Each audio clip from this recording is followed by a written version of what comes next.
The teenager, fresh from a long slumber, hadn't even grasped what was happening. When he discovered he'd been dead, and rotting for who knows how long, people were even celebrating his death anniversary. Everything would have to begin on the 8th floor of this Tower of Fools. Within the 8th floor's deadlands, footsteps hurried along, rushed as if urging every breath onward. Disciplined soldiers followed right behind Kazuki. Suddenly, he stopped, raising a hand to signal everyone. With a grave expression, Kazuki announced, "We are here today to do something unprecedented. Conquer the 8th floor guardian. Don't dawdle, because this is an alliance raid. If we don't clear this place, then the 9th floor will remain a mystery forever." Suddenly, the soldiers parted to form a path. His eyes narrowed at the sight of the approaching group. Kazuki shrewdly recognized them as Blue Eyes. A man among them was wearing a mask. He flashed his signature friendly smile, and went to start a conversation.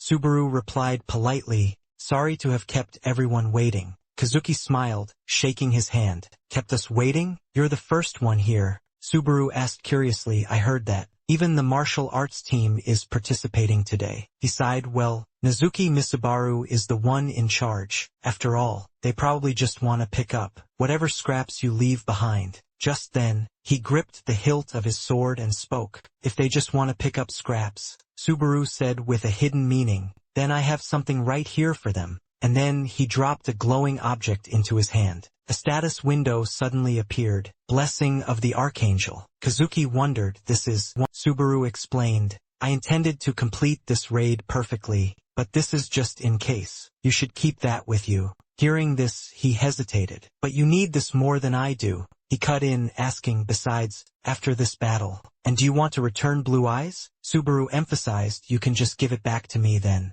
At that moment, Kazuki's gaze dropped, a wave of sadness swelling in his heart. He patted his shoulder reassuringly and murmured, "Yeah, and if you don't want to give it back, you can just keep it forever." In that instant, a loud sound startled them both. As they looked, Subaru warned, "It's here." Kazuki was surprised. "It's revealing itself this early?" They braced themselves for the historic battle. Everyone gathered. The 8th floor guardian. He frantically shouted a loud command. "Brace for impact." The Venom Dragon Hydra appeared. With its grotesque heads, it began to attack everyone. He looked up, observed, and let out a soft sigh, remarking, "A chimeric monster." Subaru's hand became engulfed in dark energy, making his skin tingle. A system notification flashed across Subaru's entire body. His voice was ice-cold as he announced, "Today is the day you die." The Venom Dragon Hydra's eyes darted towards Subaru. Right after, all of its heads began to roar,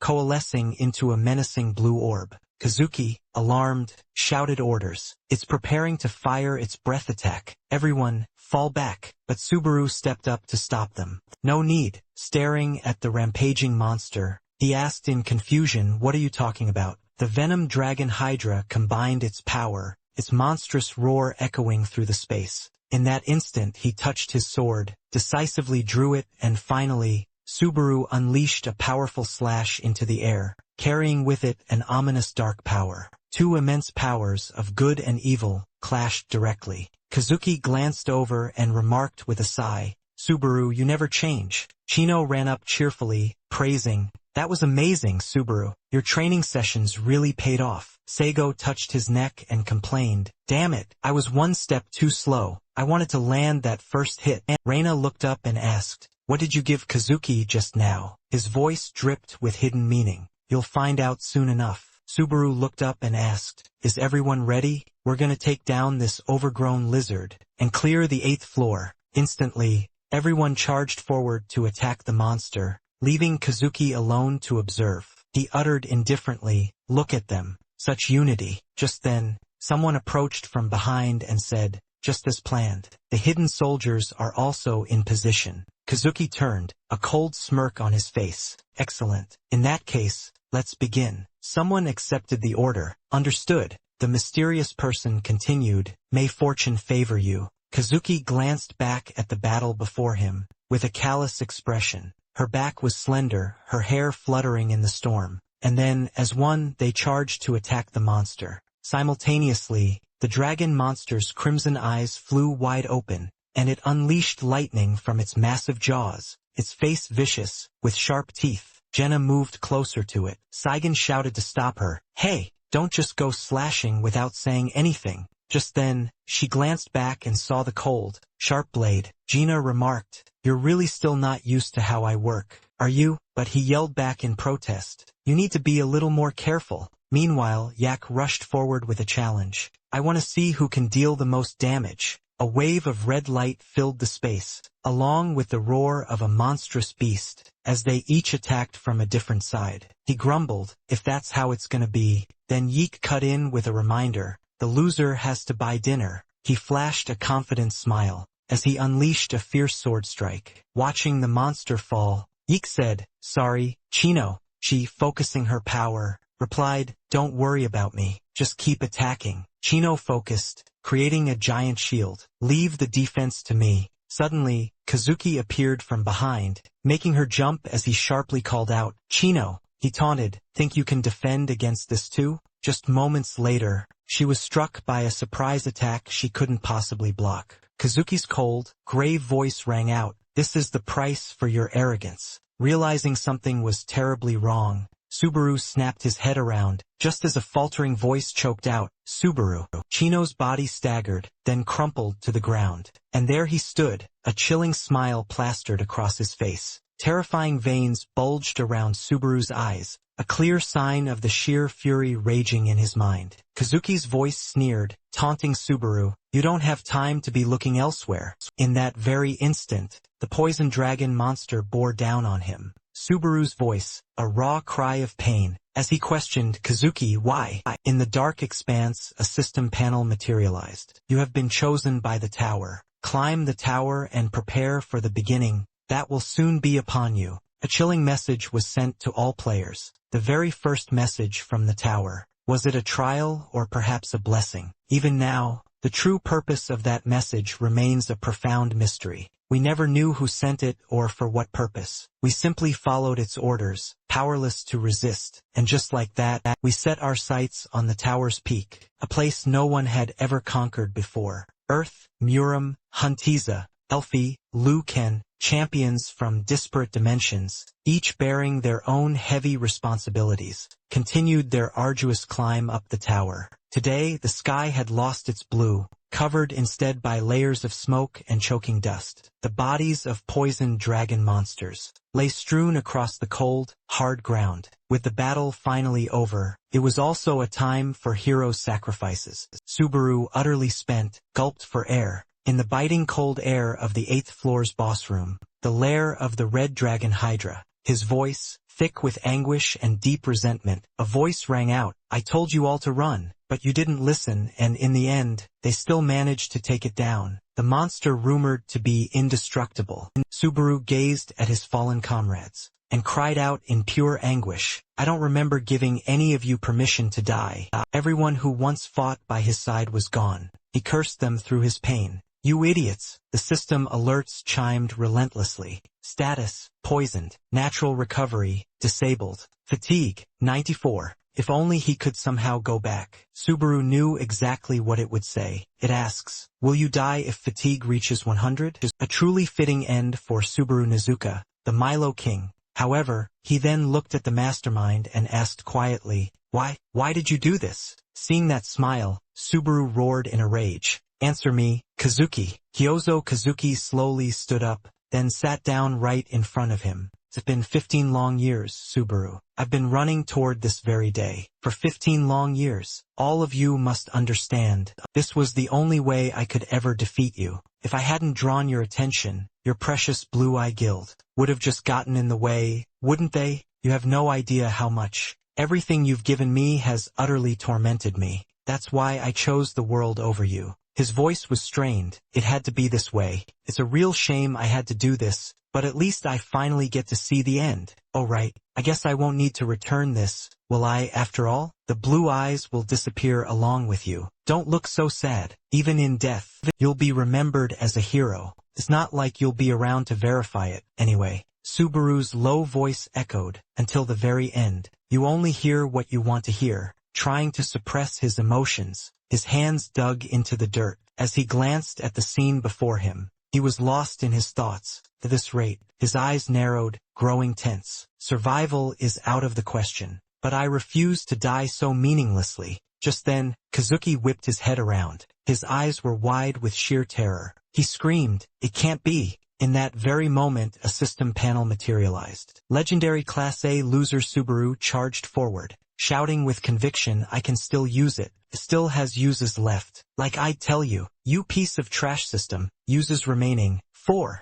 He thought to himself, "I can use this 4 more times." Subaru suddenly realized, and there are 4 members of the Blue Eyes still alive. As he charged into the fray, he prayed they at least could make it back. Kazuki roared in anger, "Get them now. Don't let a single one get away." One of his men quickly gave a hand signal, ordering, "Go now." In the center of the vast space stood a large magical fan. With blood trickling from the corner of his mouth, Subaru yelled out as he raised his hand high, unleashing his raw energy. "All of you are staying here with me." Status: fatigue is critically high. Fatigue has increased to 95. Thunder King's resistance is limited. And so, Subaru chose to unleash his ultimate power. Advent of the Thunder King. The enemy spoke, annoyed, "Subaru, you really are a stubborn bastard, aren't you? Your body has almost reached its limit. Fatigue has increased to 96. His voice rang out, cold as ice. "I don't know what Kyoso promised you all, to make you do something like this, but I hope you're all prepared to pay the price.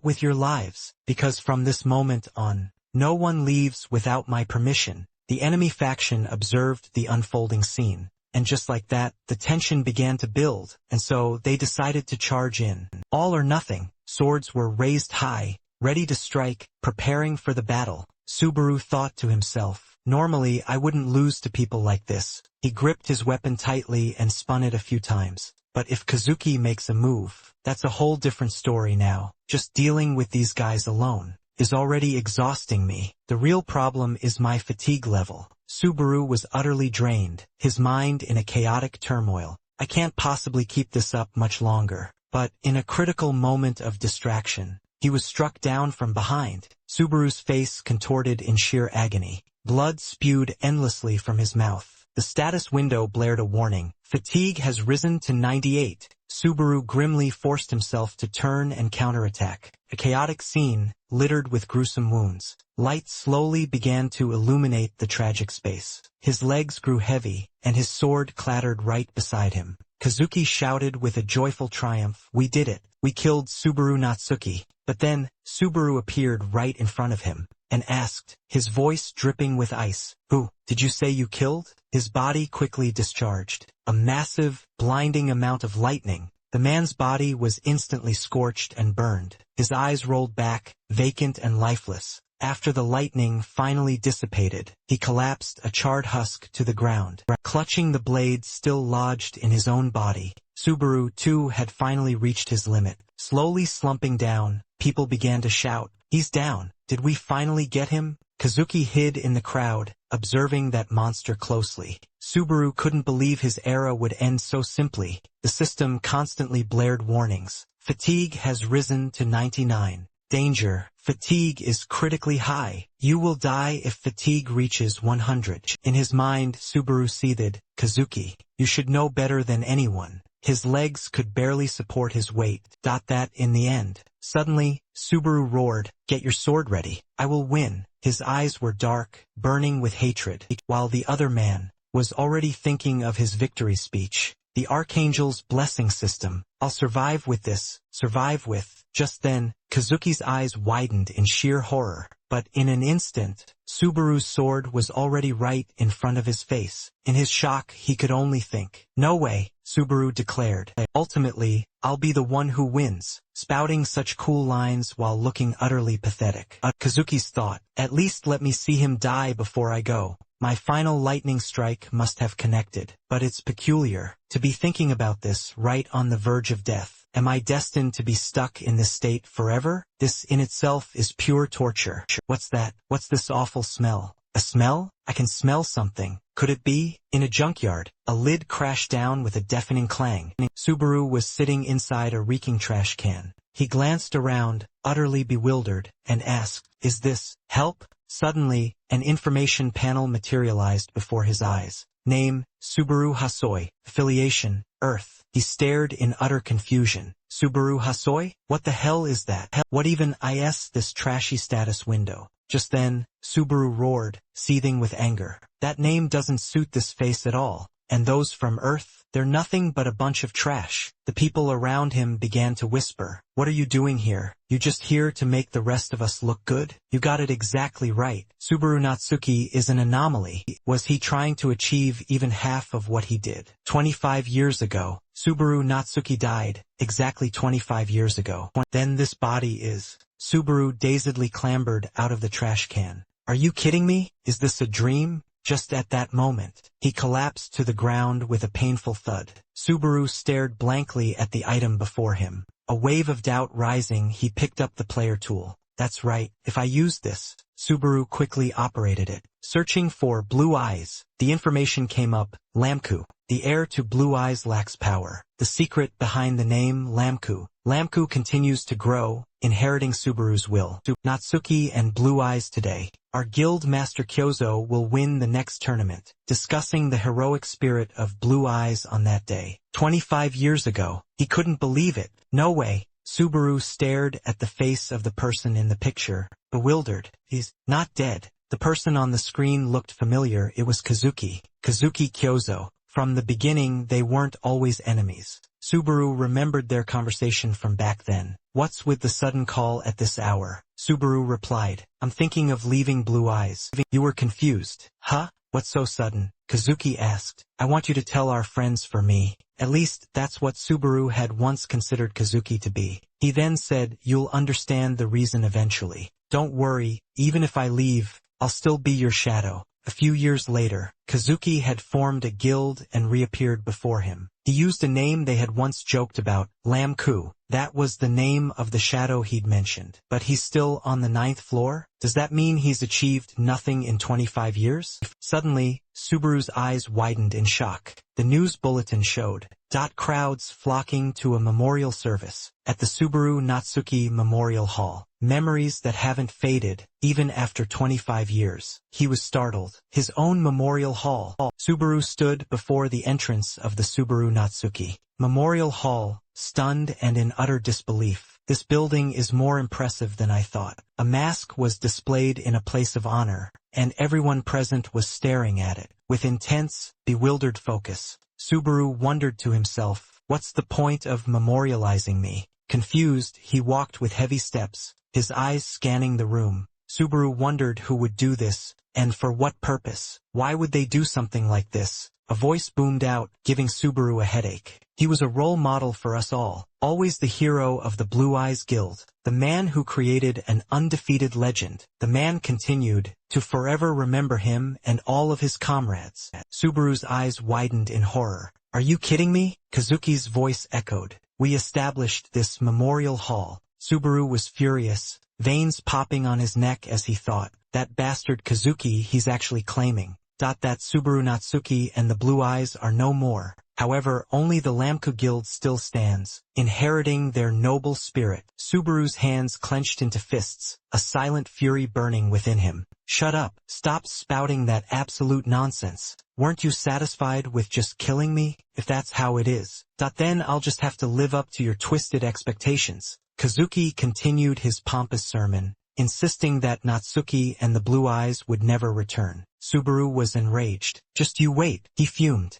Kazuki then said, with a sickeningly fake look in his eyes, we will never forget them. His mind desperately resisted that memory. I'll rewrite it all from the very beginning. I won't let this second chance go to waste. Suddenly, in that very moment, someone grabbed his leg. Subaru helped the person's weak body to stand. He suddenly shook them, calling out, hey! As the person looked up, Subaru was horrified to see his own mask. Suddenly, two more people ran over, saying, I'm so sorry. Are you alright, Minato? Are you okay? Don't worry, we just bumped into each other a little. Are you sure you're not hurt? Subaru was completely bewildered. These people too. Subaru turned to look around, struck with an awful horror. What the hell is going on? He thought, confused. He quickly raised his hands to rub his eyes. Subaru's eyes widened in sheer terror. What the hell is this? Everyone around him, Dot was wearing the mask from his previous life. What the hell is going on? Then Kazuki's cold voice rang out.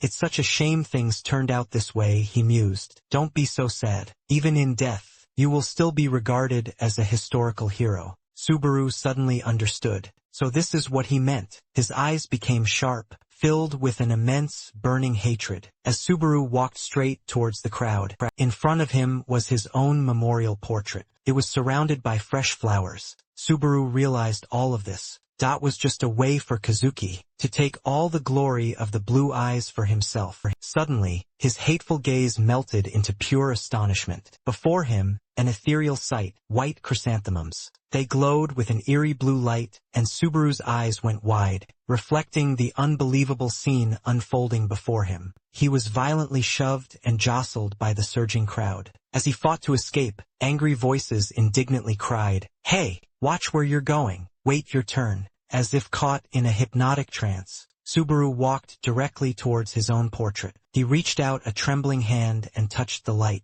Stunned, Subaru's mind raced, wondering, is that really you, Sigasagi? Scene change. High above, on a secluded rooftop, someone was gazing down at the sprawling city below. The man, singer, spoke. We made it through this year's incident yet again. The woman behind him replied, her voice light and carefree. If we'd been any later, we would have run right into Lamku. But still, is doing this truly necessary? Every single anniversary? Just leaving the chrysanthemums should be more than enough. He gently removed his hat, a thoughtful expression on his face, and replied, you never know what might happen. Subaru might recognize the flowers we bring. She pressed, do you truly believe that kid is still alive? Sega simply replied, I haven't confirmed it with my own eyes, not yet. Xena reminded him pointedly, instead of us searching for Subaru, Kazuki would probably find us first. Besides, if Subaru were truly alive, we wouldn't have had to stand by and just watch all of this unfold for the past 25 long years. She finished, you idiot. The sun dipped below the horizon, and birds soared across the crimson sky.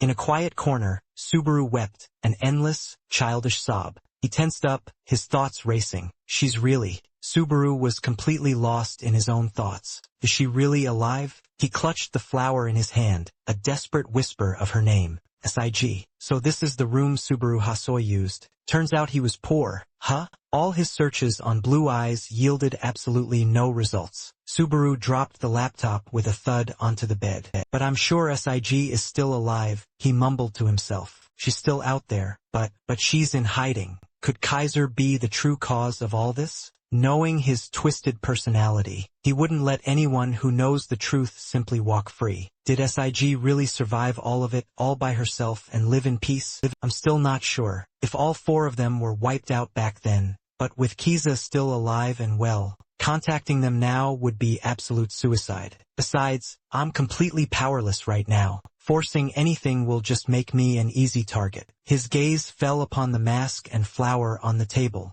and he vowed to himself. Subaru stared down at his hands. I need to get my power back. He then gripped his sword tightly. According to Subaru's memories, the player tutorial was set to begin in 2 days. Lost in thought, he gently caressed his sword. As long as I can survive, Subaru's eyes hardened with resolve. As long as we survive, we can see each other again. Meanwhile, the scene shifts to the tutorial testing hall. Tiga stood, arms crossed, his expression incredibly stern. A man, fresh from his physical training, was utterly drenched in exhaustion. He approached him, saying in a cold voice, you passed, but do you really want to continue to the next part? The man stuttered in reply, the next part. He tensed up, eyes glued to the system window. Do you wish to proceed to the next challenge? He shrieked, never. I'm not doing that. Are you insane? There's no way I can beat 3 of them at once. Tiga yelled back, keep it down. You're giving me a headache. I'll just fail you then, he muttered, as the man vanished. The man quickly asked, but I still passed, right? Tiga grumbled in annoyance. That kid could only get that far in the tutorial? I can't believe I have to let a weakling like that pass.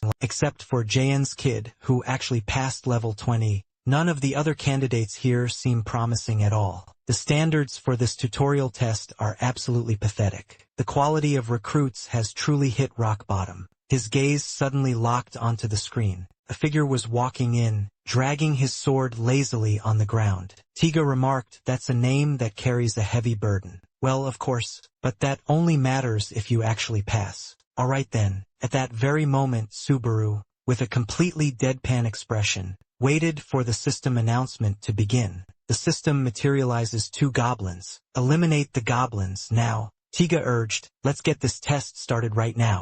Before Tiga could even finish speaking, he shot forward like a blur. Tiga looked up, utterly bewildered. "Did something just zip past me?" Before Tiga could even react, he saw Subaru effortlessly defeat the monsters. Subaru smirked to himself. Spending 2 days testing the limits of this body was definitely the right call. "This body I woke up in is truly amazing. System, do you wish to proceed to the next challenge?" He accepted, of course. "I don't have time for this, so let's get this over with as quickly as possible." Witnessing the scene, Tiga let out a shocked gasp. Lying right at his feet was a monster's severed head. He was horrified by the gruesome sight before his eyes. "What the hell is going on here?" Tiga stood still, quietly observing Subaru's movements. His eyes were wide with shock. He isn't just swinging his sword wildly. He's predicting his opponent's moves. 2 or 3 steps ahead, Subaru's hand tightened around his sword, his knuckles turning white. Tiga assessed the situation. "That's not just the mark of a good swordsman.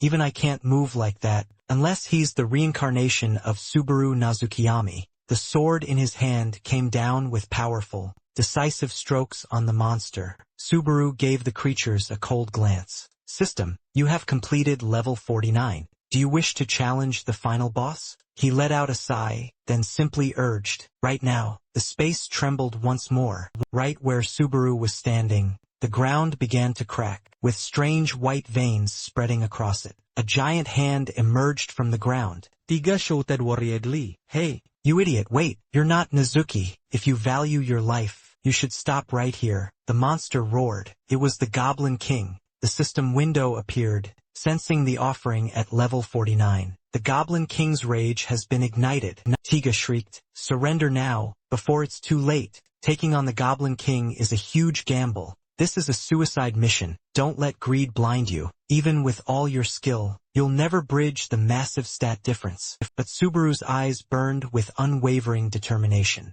"I'm aware that my current stats, I can barely scratch him." He gripped his sword tighter. "Despite that, I still refuse." Subaru then dramatically threw his sword to the ground, causing Tiga to clutch his head and scream in disbelief. Why would he drop his weapon? Has he gone utterly mad? I knew something was off about him, right from the start. But just as the Goblin King charged straight for him, an arrow suddenly shot out, embedding itself deep in the creature's leg. His furious expression instantly changed. Meanwhile, Subaru was crouched low, his hands gripping a handful of poison darts. Surprised, the Goblin King looked down, but it still couldn't comprehend what was happening. Subaru continued, "How about a wager? Will you strike me down first, or will I turn you into a pin cushion first?" Enough talk. Subaru charged forward once again. Upon seeing this, the Goblin King let out a furious roar in response, and rushed toward him, its massive legs moving swiftly. It swung its arm high, intending to strike him down.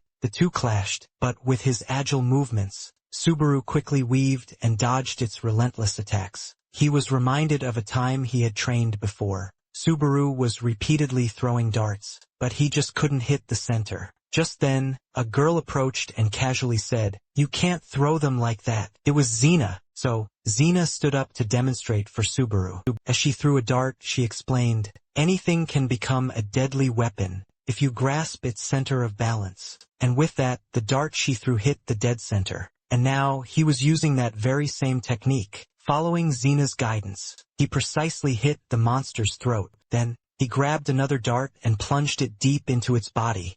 Subaru smirked, declaring, "Power is directly proportional to spin and accuracy, and inversely proportional to hesitation. That's what Xena taught me." Nearby, Tiger mused, thinking to himself, "The goblin's poisoned corpse and those poison needles, they won't vanish until this challenge ends. I can't believe I'm using a tactic I despise, like this, not just swordsmanship to cut down goblins, but also a throwing technique, to pierce an opponent with a hidden weapon." After considering it, he finally spoke aloud. He's a genius. A genius, sir? Does a word like that even begin to cover it? The Goblin King was now utterly riddled with wounds. It had lost all ability to fight and collapsed. Subaru quickly snatched up his sword and declared, "I've got nothing against you." With that, he delivered a fatal blow. Finally, the system panel materialized. You have defeated the Goblin King. You have completed tutorial stage 50 for the first time. Still just the tutorial?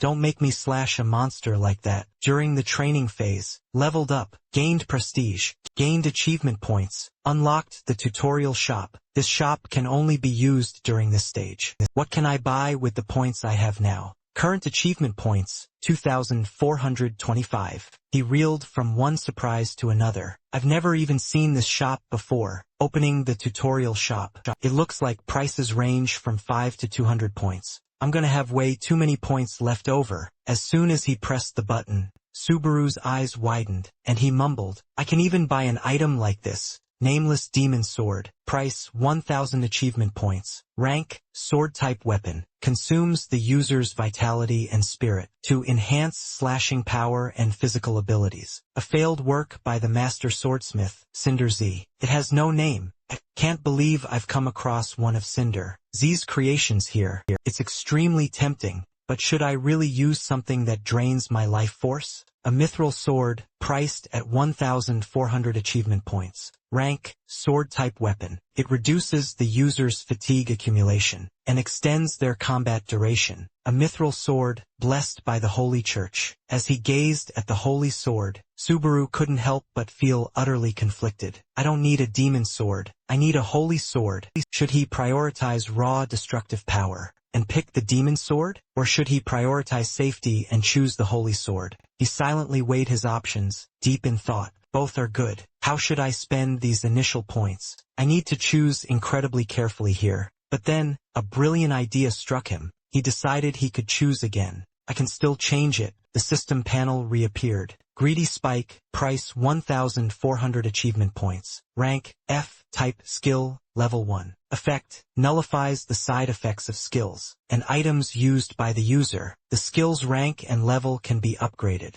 Amount required, 1,400 points. Subaru's eyes widened, truly astonished. I've never seen a skill with an effect like this. With the demon sword, maybe it could even nullify the disadvantage of draining my life force. The system panel updated instantly. Purchase skill, Greedy Spike, 1,400 points. Purchased Nameless Demon Sword, 1,000 points. He was absolutely beaming with satisfaction. Totally worth it. He took the sword in hand, gave it a few swings, and confidently remarked, just as I thought, this skill and the demon sword seemed to be a perfect match. Instead of struggling with just a single item, it turns out he chose the demon sword. Tiga also came over and commented, a good choice. That skill and that item are very compatible. However, as an examiner, I Tiga don't understand why you chose that skill. I don't even know if it will be useful, and you weren't sure if it would be effective either. Hearing this, Subaru immediately retorted,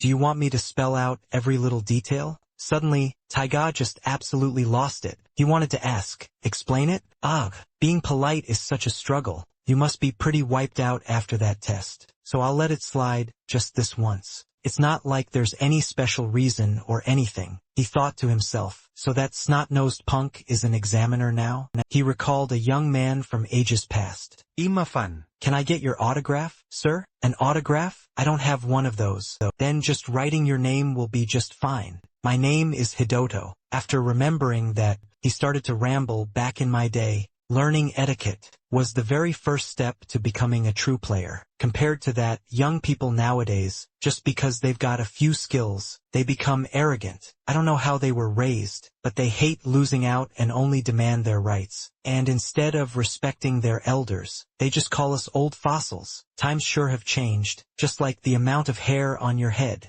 Subaru replied, anyway, I have absolutely no intention of answering. So just keep the test results a secret, okay? There he goes again, talking back, with that shallow knowledge he just scraped together from the internet. Hearing this, Taiga suddenly said, smugly, alright, if that's how it's gonna be, then, how about this? I'll personally drill the etiquette you're lacking into you from scratch. Do you have any intention of joining the Knights Guild? Don't want to? Hey, it's rare for an examiner to personally recruit someone, to the second floor. Gotta move. Wait, stop. Hey. Despite all this, Subaru decisively walked away. And finally, Subaru vanished. Taiga sighed wearily. Good grief. I'm so disappointed in you. After a while, Subaru landed in a new, unfamiliar place, surrounded by a chaotic mix of voices. Second floor, how about some fresh, deep-sea fish from the Junti region? Special jerky. Come on, let's get a taste of what this starter area has to offer.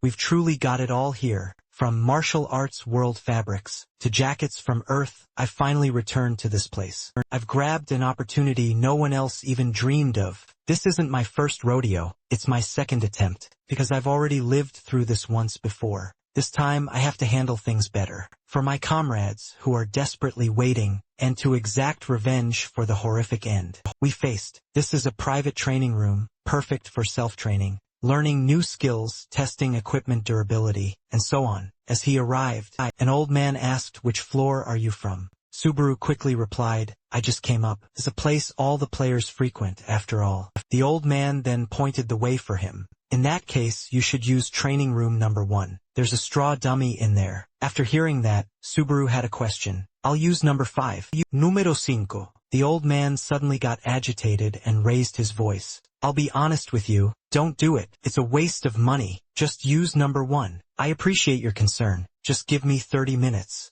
Acting like he's the main character in some Korean drama. "Fine, whatever. Do as you please. You won't get a refund if you leave halfway through." The system window then appeared. "You have used 50 credits. Remaining credits, 10,050 C. The higher the number, the harder the training room." And that was indeed the case. For a player without proper equipment, being underestimated was to be expected. However, he still bravely stepped inside. "Alright then, let's get started." And now Subaru was ready. He gripped the sword tight in his hand. A red glow appeared, and the system window popped up. The nameless magic sword has recognized its master. All stats are temporarily increased. Absorbs all of the user's HP and MP. Spike of Greed. Level 1 has resisted the backlash from the nameless magic sword. So a portion of HP and MP has been restored. Spike of Greed. Level 1 just couldn't resist the sword's backlash. Fatigue is steadily setting in. As expected, level 1 is still far too weak. But just a bit more.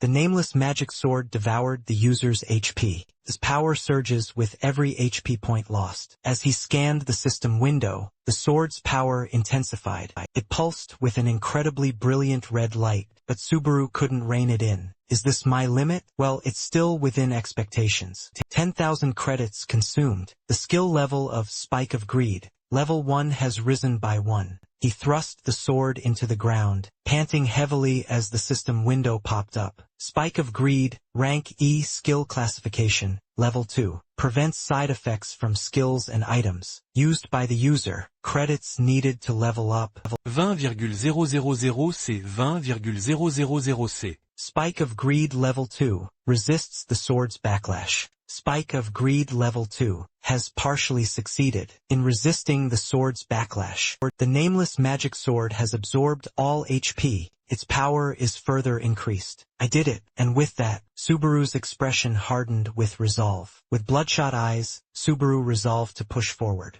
Time to test my strength. Back to the old man's spot. He wore a bored expression, sighing as Subaru's figure darted past. Am I still dreaming, or am I seeing things? He saw Subaru's blood-soaked figure stride past. He simply couldn't believe his eyes. Is that the kid who entered room 5 earlier? It feels like it hasn't even been 10 minutes. He then knocked on the room's door and called out, "Hey, dreamer kid, are you still in there?" No response, so he poked his head in to look, and the sight before him made him gasp in utter surprise. His jaw dropped. What in the world happened in here? The scene before him was utterly devastated. Cut to Subaru stretching and waking up. How long was I out? My body's still incredibly stiff. He then sat up, pondering. If I'd had a normal cursed sword, I would have cleared that room much more easily. My physical stats have really shot up, and I even managed to draw out the power of a normal sword. With stats like these, name, Subaru Hasoi, origin, Earth, level, 10, strength, 17. Agility, 17, Stamina, 16, Focus, 18, Magic, 8, Fatigue, 61. I shouldn't have even been able to lift that magic sword, let alone actually use it. He recalled the battle, pondering to himself. The synergy between Spike of Greed and the sword. It's perfect. That means a combination with a set item might also be possible. But the next problem? My skills level. The system window then popped up. Spike of Greed, Rank E, Skill Classification, Level 2. Credits needed for upgrade, 20,000 C. Remaining credits, 50 C. Am I always this broke? Staring at the system window, Subaru looked utterly dejected. Now I'm even struggling to manage my credits. I've really hit a dead end. I mean, I did die once, so this is understandable. Hey, what's going on, everyone? Suddenly, a blonde guy walked right up and started chatting with Subaru. I came here to explore the second floor. Brings back memories of when I was a total newbie. On the second floor, today's theme is, how much do items that keep up with youth trends cost? Let's go. Alexander has donated 1,000 credits as a commemoration. You have received 1,000 credit points from Alexander. Then he poured a cup of water right over his own head and yelled, so painful. Thank you so much. Subaru looked down, thoroughly confused. What's with that guy? Is he crazy? His expression turned utterly skeptical as he picked up his phone to check the news. How to earn points. This is the age of PvP. 1 in 3 players are live streaming. A fair chance at a credit lottery. To earn millions of credits. Live streaming. Huh? As he watched, Subaru mumbled to himself, live streaming video in real time, and collecting donations. So that's what he was up to. To Subaru's surprise, Isaac approached him and asked, you're here, too? Didn't expect to see you here. Do you live nearby? Seeing the guy, Subaru went pale. His body was automatically reacting negatively. I guess we don't have a good relationship, he thought. The guy continued, hey, buddy, I'm talking to you. Don't just ignore me. Feels like I'm talking to myself here. This made him pause. It's not that I'm uncomfortable. It's just, he thought, then stammering, I came here. What a surprise. Hearing this, the guy sat down and said mockingly, I can't believe a weakling like you actually passed the tutorial test. I thought a goblin would have killed you for sure. I remember now. Just then, Subaru suddenly remembered the time he had begged Isaac. Why are you doing this? Why? Don't ruin my fun with that serious face. Your name pisses me off, and you can't even follow basic instructions. You can't even do what you're assigned to do. Are you trying to show everyone you weren't raised right and have an empty head or something? The credits you gave me aren't enough. So, seeing Subaru's pathetic face, Isaac kicked him right in the stomach. Then he sneered, don't talk back. You bastard, that look suits you. Listen up, from now on, that box is your home. No matter what happens, don't you dare come out of it. If I find out you've stepped out of there even once, then you know what's going to happen. Remembering that, Subaru's expression hardened. What kind of idiot just lets himself get beat up like that? So that's why you were in that box, huh? The guy continued to ramble on. I've already cleared up to the 20th stage. I even beat my dad's 6th record. The proctor, Kiaga, even showered me with praise, saying I'm truly Jen's son. I even learned a new skill. Your reward for completing it. It's an S-rank skill. The absolute highest you can get from the tutorial test. I'm so thirsty. I think I'll grab a drink myself. Go ahead, I'm out of here. Oh really now? Alright then, when you get back, snag me a cup of coffee, will ya? Anything cheap is fine, just grab whatever's easiest. Subaru just stared, utterly surprised. Huh? He, meanwhile, buried his head in his hands and muttered, I'm serious, still not listening to me, huh? What's gotten into you lately? Always glaring at people and talking back constantly. Did your soul get swapped with someone else's, or what? Subaru, seeing this, just stated bluntly, I don't have any credits. Go buy your own coffee. Just as Subaru was about to stand up, the guy lowered his voice and hissed, sit down. But Subaru was still dead set on leaving. He thought to himself, sorry kid, but I don't have time for your personal problems right now. But if this guy gets in the way of my revenge, that's another story entirely. But just then, Isaac clamped down on Subaru's hand tightly, refusing to let go. His bloodshot eyes bored into Subaru as he snarled, hey, are you really asking for a beating? But Subaru retorted, his voice firm, let go if you value your life. Isaac tightened his grip on Subaru's arm, making the atmosphere crackle with tension. The guy's glare turned menacing. "Don't get arrogant." Subaru stared right back, unflinching, his eyes sharp and defiant. "I can't cause a scene in front of this crowd."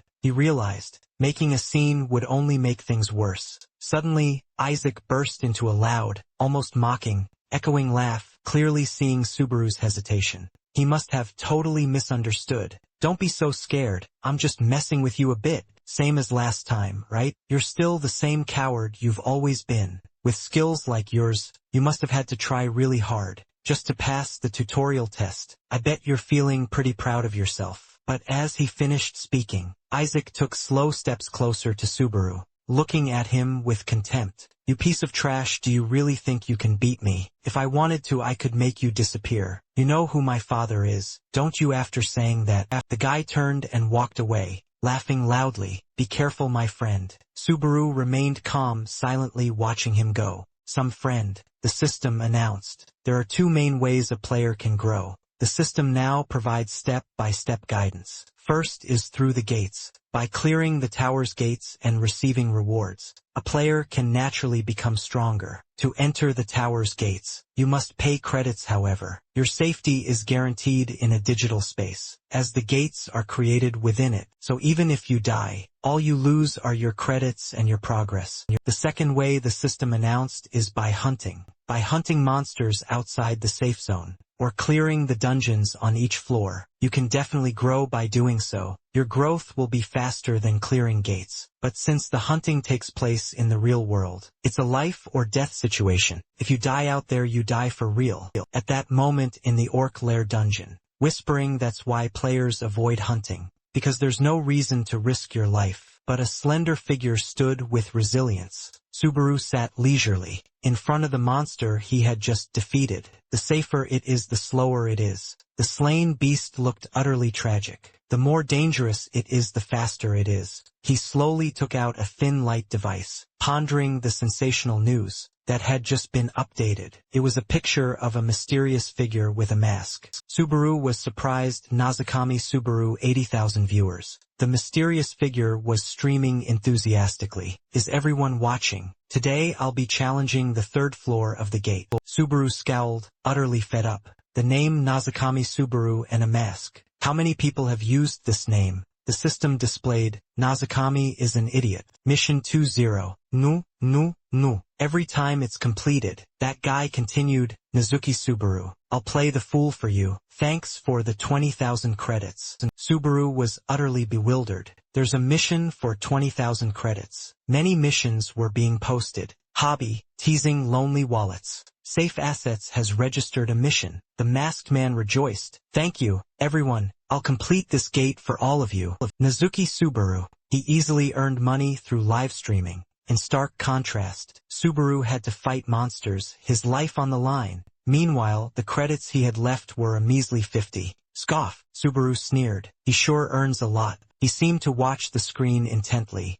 then slowly stood up, letting out a long sigh. Subaru shot up aggressively. "All right then, time for one more job." A huge, terrifying foot moved closer, causing the ground to shake violently. A horde of ferocious-looking, growling monsters appeared. The system announced, "Orc Overlord has appeared." Subaru said nonchalantly, "Even without the poison needle like last time, I have something even better this time." The system displayed, "Nameless magic sword has absorbed the user's scream. All stats increase according to the absorbed scream." Gluttonous Spearhead, level 2, has resisted the recoil of the magic sword. Nameless magic sword. He angrily drew his weapon. "I'm Busse. I don't have time for this." The system displayed, "User's scream and mental health are being temporarily restored." Subaru kicked a monster straight in the face. "To waste on you pieces of trash." He somersaulted through the air as he unleashed a series of attacks,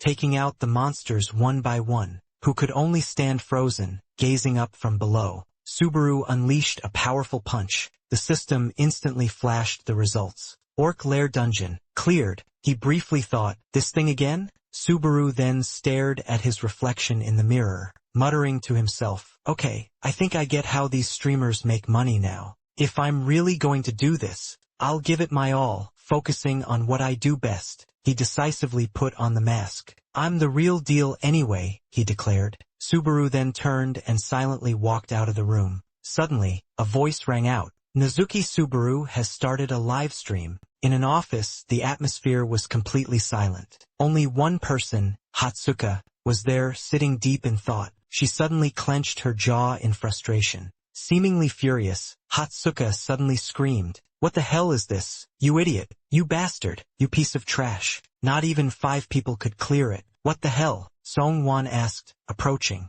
"Remember, if the first self-censorship beep goes off, that's 1,000 points, right? You were just about to hit the limit. So what happened? Who was it this time?" Hatsuka replied, "Shubakichi." He looked surprised. "Shubakichi? Is that the real Nazuki Subaru, or an impersonator?" She shouted angrily, "Who knows? Could be both, because the original Nazuki Subaru hasn't even shown up yet. If they match, the strongest one will be considered the real deal. Everyone and their mother is pretending to be Nazuki Subaru to make money now. Is live streaming really dead?" Song-won stood there and said, "Don't say such scary things. We're making money, thanks to this live streaming service, you know." Hatsuka remained irritable, saying, "Isn't that right? They don't even know the rules. Even the players, who risk their lives to climb the tower, find it ridiculous." Song-won said worriedly, hesitating. "Hatsuka, then why did you give up the tower, and ended up in a place like this?" She softly replied, "Because it was boring. Besides, you gave up too, didn't you? Didn't you? If I were truly free, I'd have already found another talent." "And shut your mouth." That left him utterly speechless. "It wasn't because I lacked skill." Seian stood there pondering, So he climbed the tower, just to meet Nezuka Mitsubisu, in a single day. So if he loses his purpose, he'll lose his passion too, right? Hatsuka suddenly yelled, "There's an amazing kid over here." He turned and asked, "What is it? Did you find another weirdo?" She looked utterly bewildered. "It's a new Nezuka Mitsubisu cosplayer." Song was also stunned. "This is incredible. Is this supposed to be a talent search? What a joke. Why are you watching a Floor 2 broadcast with 0 viewers?" Hatsuka noticed something was off. "That's right, but when I see someone wearing this mask, I can't help but hope. And those 1,000 credits I just donated." As soon as Song heard that, he dropped to his knees begging, "Please, forgive me." The system continuously made an announcement. "Beginning the trial of Floor 2. Complete the opening dungeon and escape. Achievement points will be awarded based on the monsters dealt with." Subaru thought to himself, the trial on the 2nd floor isn't so hard that it's confusing, but the feeling of someone watching me is still a bit pressuring. Suddenly, someone sent a message. "What floor are you on?" The stranger kept asking. "First time?" He mumbled, "Yes, this is my first trial." A flood of messages arrived. "Are you sure? Is it okay to broadcast like this? If it's your first time, you probably don't know much about what's around you." Suddenly, a monster with a ferocious face appeared. Subaru quickly grabbed the monster's head. He flung it, sending the monster flying far into the distance. System notification. One-eyed bat defeated. 1 achievement point received. Subaru paused, a quiet mutter escaping him. "Is there a problem here?" System notification. Commencing first trial. Conquer the rookie dungeon and escape. You'll earn achievement points based on the number of monsters you defeat. A comment popped up. "Your reflexes are insane. Wait, are people streaming from Floor 2 now?" "Yeah, I see them sometimes, but they give up pretty quickly, since their viewer count just doesn't budge. It's better not to be greedy, and wait for other members to move as a group." Subaru slowly spoke up. "Hey, Malone, thanks for the advice, but I can't do that." He chuckled. "I prefer to handle things on my own." A comment appeared. "On your own? Huh? Have you done your research? He's a goner. Rookies these days." Subaru started moving deeper into the dungeon. "I just need to use the name Subaru Nazakami, and the viewers will flock here on their own. I won't even need to do anything else." Suddenly, a salamander appeared. It immediately moved towards Subaru. His hand instinctively gripped the hilt of his sword. In the blink of an eye, Subaru defeated it effortlessly. "Now, I'm going to test how far I can truly go." System notification. Mud salamander defeated. 2 achievement points received. A comment appeared. "Did anyone just see that? I think I saw a mud salamander, right?" In an instant, the one-eyed bats attacked Subaru once more. His body moved with incredible, almost inhuman, agility. It seemed like, in this moment, Nothing could possibly stand in Subaru's way. Comments flooded in. What was that? What's happening? Something definitely happened. Viewers. 10. System notification.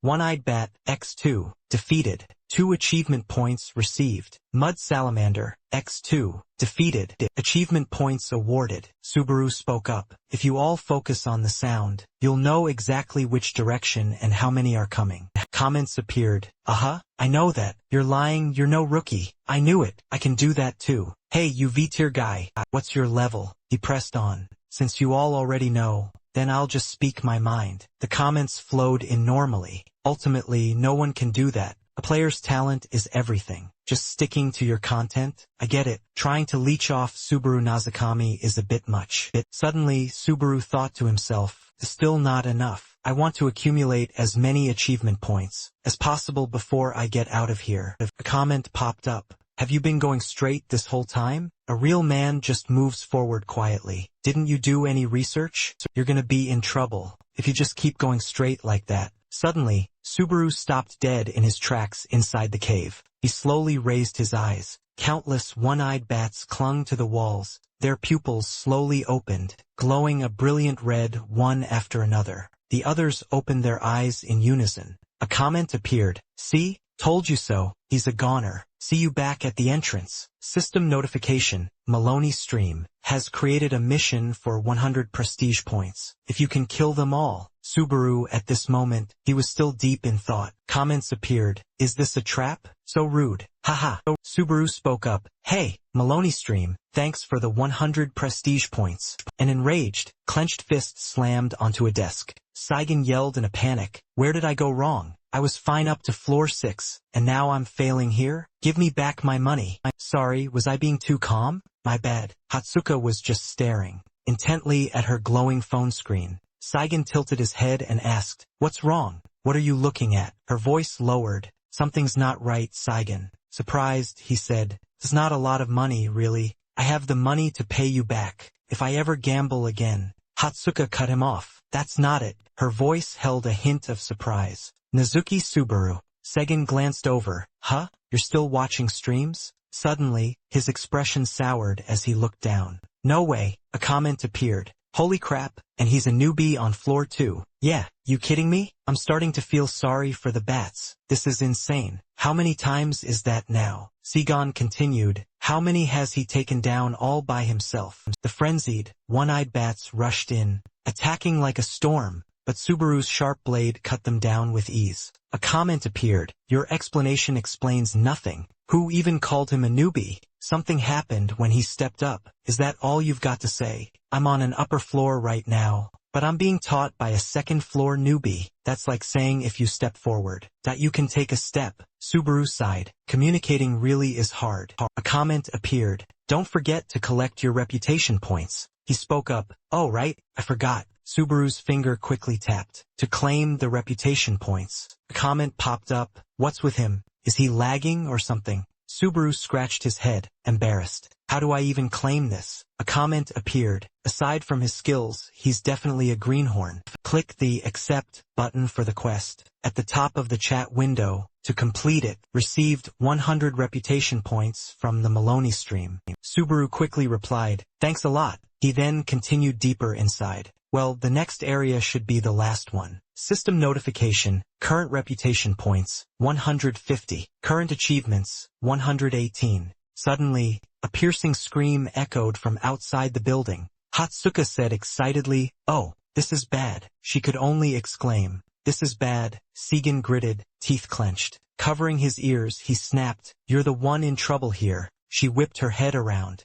What was that? Well, he stammered. Have you ever seen anything like this before? Saigon frowned, adding, You're totally overreacting. It's still just the second floor, you know? Hatsuka's eyes widened as she shot up. Oh right, I'm overreacting. She panicked. He quickly stammered, Sorry. Her cheeks flushed, brimming with excitement. Where are you from? Earth? I am Subaru Natsuki. From Earth. Could this be fate? Could it be the rebirth of Subaru Natsuki? You know, that manga trope, the ice guy. Saigon grimaced, a thought brewing. This girl, once she starts on Natsuki, she goes absolutely wild. Hatsuka continued, What should I do? I'm so dizzy. Hey Saigon, if I just close my eyes right now. He jumped, startled. She looked at him in surprise. What? Can't, Saigon replied. That's not it. Are you actually thinking about scouting him? Hatsuka shouted angrily. Yes, I am. He went on. He has some potential, but he's still just some unknown, lonely streamer. She quickly cut him off. I know that.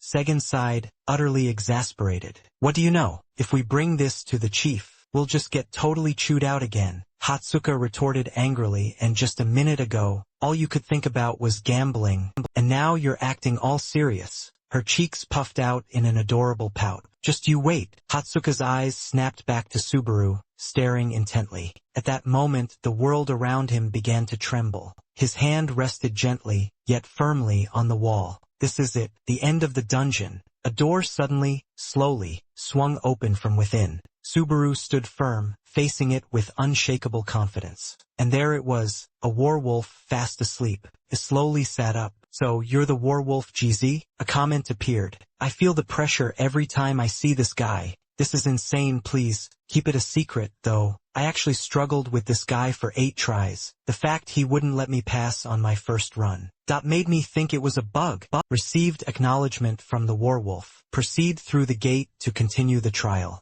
Subaru thought to himself. The werewolf isn't a monster created for hunting. It's a gatekeeper, meant to judge new players' strength, and decide if they're worthy of continuing. His eyes slowly glanced to the side, at the screen. Subaru's expression froze in surprise. 3,000 reputation points. A comment popped up. Another big shot appeared. He probably has no intention of donating. Announcing a budget tightening. Besides, this isn't a monster you have to kill. The werewolf's jet-black pupils began to open slowly. A deep scar ran through the fur above its eye. The system quickly announced, Werewolf GZ, gatekeeper of the second floor. It let out a long breath and spoke. Player, Subaru didn't reply, simply drawing his sword. GZ praised him, you're quite good. Even when you changed your sword's trajectory mid-swing, your breathing and gaze remained steady. Subaru thought, trajectory. GZ continued, from the very beginning, it looked as if you were aiming to strike, with a single blow. Were you calculating the enemy's flexible movements, and planning your actions far ahead of time? Subaru didn't reply, looking pensive. He suddenly pointed to his face and said, but I wasn't really thinking much at all. GZ grimaced. What an irritating guy. Subaru continued nonchalantly.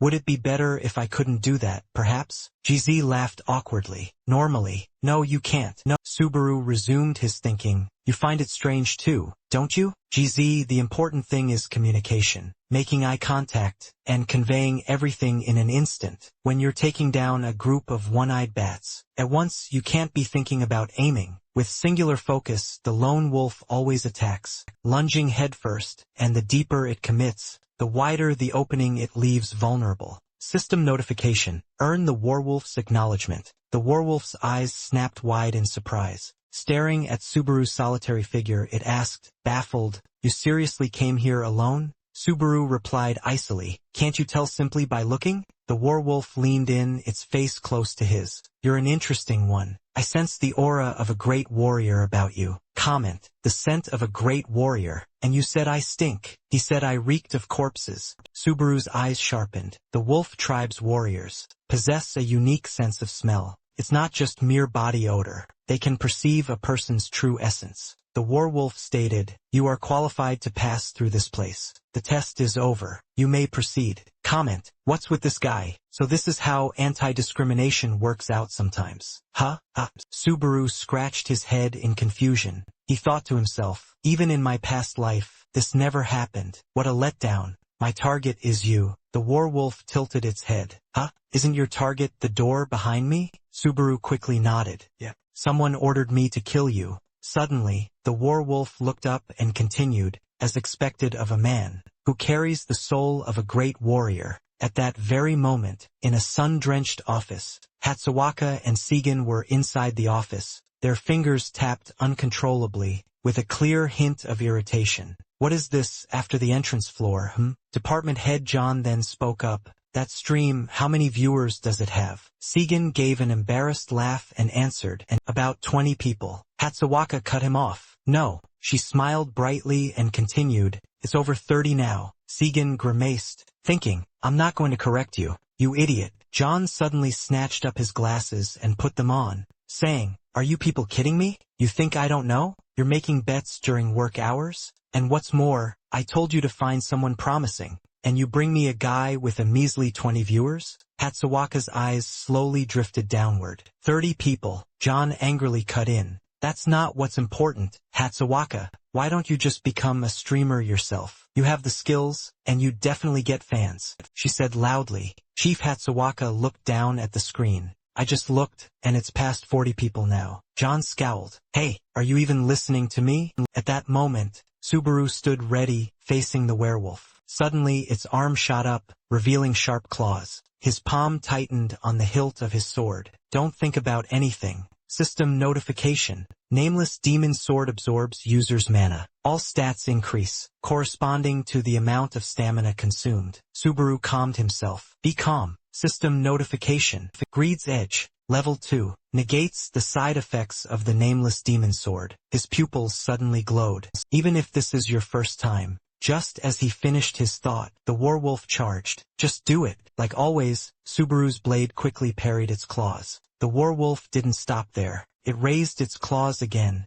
Its arm frantically and continuously attacked Subaru. His feet struggled to stay firmly planted on the ground. Subaru pulled his sword back, panting. He's really strong. Trying to block him with brute force is impossible. But the werewolf's sharp gaze fell on Subaru. Truly a warrior. Quickly turned and attacked him again. The werewolf spoke. But you are not on my level. Both of Subaru's hands still gripped the hilt of his sword tightly. A comment appeared. A defensive strategy is only for hired thugs. Hired blades probably won't work, but it's still dangerous. He's absurdly strong. He might need a couple tries. The quest giver is absolutely going to regret this. He'll get it done, but it's going to be a tough fight. At this critical moment, Subaru's entire back was pressed flat against the wall. He panted, a thought flashing through his mind. Sometimes, there are far more effective ways than just brute force. The werewolf growled, You've piqued my interest. Warrior, his deadly claws rose high.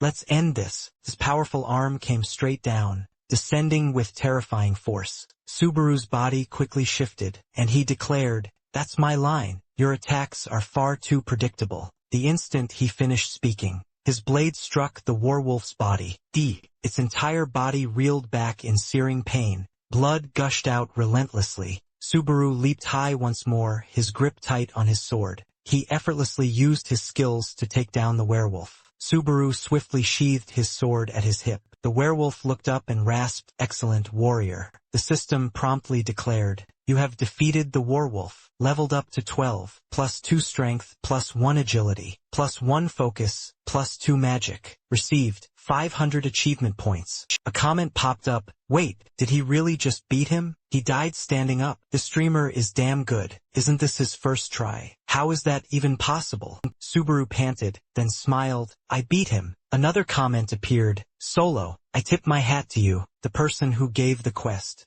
Probably never thought he'd actually do it. Viewers, 56. System notification. Quest complete. Received 3,000 reputation points from Safe Asset. Subaru spoke up. I'll put these to good use. Safe Asset. System notification. Current reputation, 3,150. Current achievement points, 618. Then, a gate shimmered open. Subaru slowly stepped inside, drawn towards the glowing light. Suddenly, his gaze froze as an immediate sense of danger washed over him. A comment flashed. Something is enraged. The system window kept flashing relentlessly before Subaru. A new comment, 13 of them. Huh? Are you kidding me? The total number known so far is 16, right? Is this a new record? I only got 6. System notification. The number of choices available is directly proportional to the player's talent. Will you participate in the lightning challenge? He comments, that's the spirit, of course. If he doesn't pick lightning right here, he should just change his name.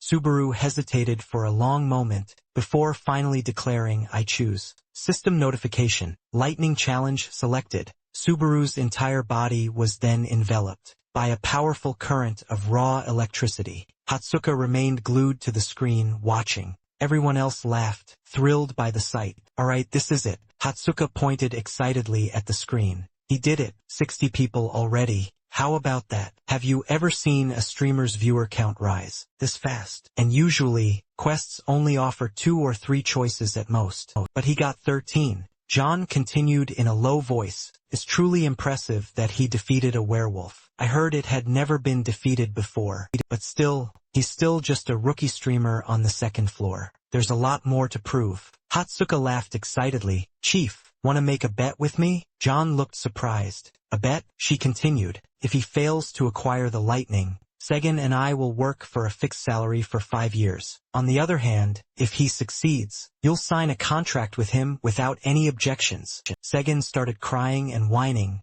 Hey, what are you talking about? Why am I part of this? Wait, hold on, I don't even know this guy. John chuckled. Even if he gets to the challenge, do you really think he has a chance? The only player who has ever acquired lightning is Juna Zukami. Hatsuwaka replied confidently. You never know until you try, right? John crossed his arms and answered, all right, I'll take that bet. Hatsuwaka quickly covered Segan's mouth. Segan's muffled protest faded as system notification. Lightning challenge begins. Subaru muttered, this is... Suddenly, a booming voice cut through the air. Watch out. Someone suddenly rushes forward and pulls Subaru into a tight, desperate hug. Suddenly, a massive explosion erupts right behind them. Falcon gasps for air, a colossal fragment looming behind him. He glares at the dazed Subaru. What's wrong with you? Are you trying to get yourself killed? System notification. Defeat the giant fragment. Subaru is stunned. Why is this guy here? Just then, the giant fragment bares its teeth and looms over them. Below, a comment pops up. What is this situation? Isn't this the lightning challenge? Yeah, it is. That's a monster from the giant tribe. Why did it show up like this? Subaru thinks to himself. A boss-level monster that's supposed to appear. In the second part of the challenge. Did something change because I defeated GZ? The giant fragment swiftly slams its massive weapon down onto the ground. In a flash, Subaru has already vanished from his spot. He walks forward slowly, letting out a sigh. However, it's just big. His composition is far inferior to GZ's. It's a good thing I knew that already. Falcon frantically rushes over to him, yelling, Hey, I went through all this trouble to save you. Now hurry up and run. Subaru tightens his grip on his sword's hilt. Looks like I'll have to deal with this quickly. Before someone else interferes. System notification. Nameless demon sword absorbs the user's blood. All stats increase in proportion to the amount of HP consumed. Greed spike, greed level 2. Negates the side effects of the nameless demon sword. At that moment, Subaru stands firm, directly confronting the giant fragment. He suddenly spreads his feet, taking a battle-ready stance. The giant fragment's weapon comes crashing down. With incredible force, Subaru's foot lands precisely on the weapon's point of impact. The giant fragment, not stopping, continues its charge. Falcon looks up at the sky, witnessing Subaru suspended miraculously in midair. His body plummeted straight onto the monster's head. His sword plunged deep inside, without a hint of hesitation. With that single strike, the giant fragment roared in agony. Subaru's eyes, pitch black, glared down at it. So noisy he coldly muttered, his palm clenched tighter around the hilt. Be silent for the rest of your life. The giant fragment's head snapped upwards, as blood gushed out without end. Its pupils slowly constricted, losing all power to resist. System notification. You have defeated the giant fragment. You have completed stage 4. Comment. Stage 4. System notification. Leveled up by 2. Level 13, 15. Strength +1, agility +1, HP +1, MP +1. You have received 4,000 achievement points. You have received the item, Giant's Heart. You have received the item, Thunderclap. Comment. 4,000 points. What a bonus. Comment. From stage 1 to stage 4 all at once. Comment. So generous. He killed the werewolf. Comment. And got a perfect clear on stages 1 to 3. Falcon, completely awestruck, walked over. Looking at Subaru, he stammered, You are... Comment. Isn't that Falcon? Comment. He suddenly turned incredibly polite. Comment. Well, anyone would be cautious. Comment. If something like that suddenly appeared on stage 4. Comment. Yeah, anyone would freak out. He asked in utter astonishment, Who the hell are you?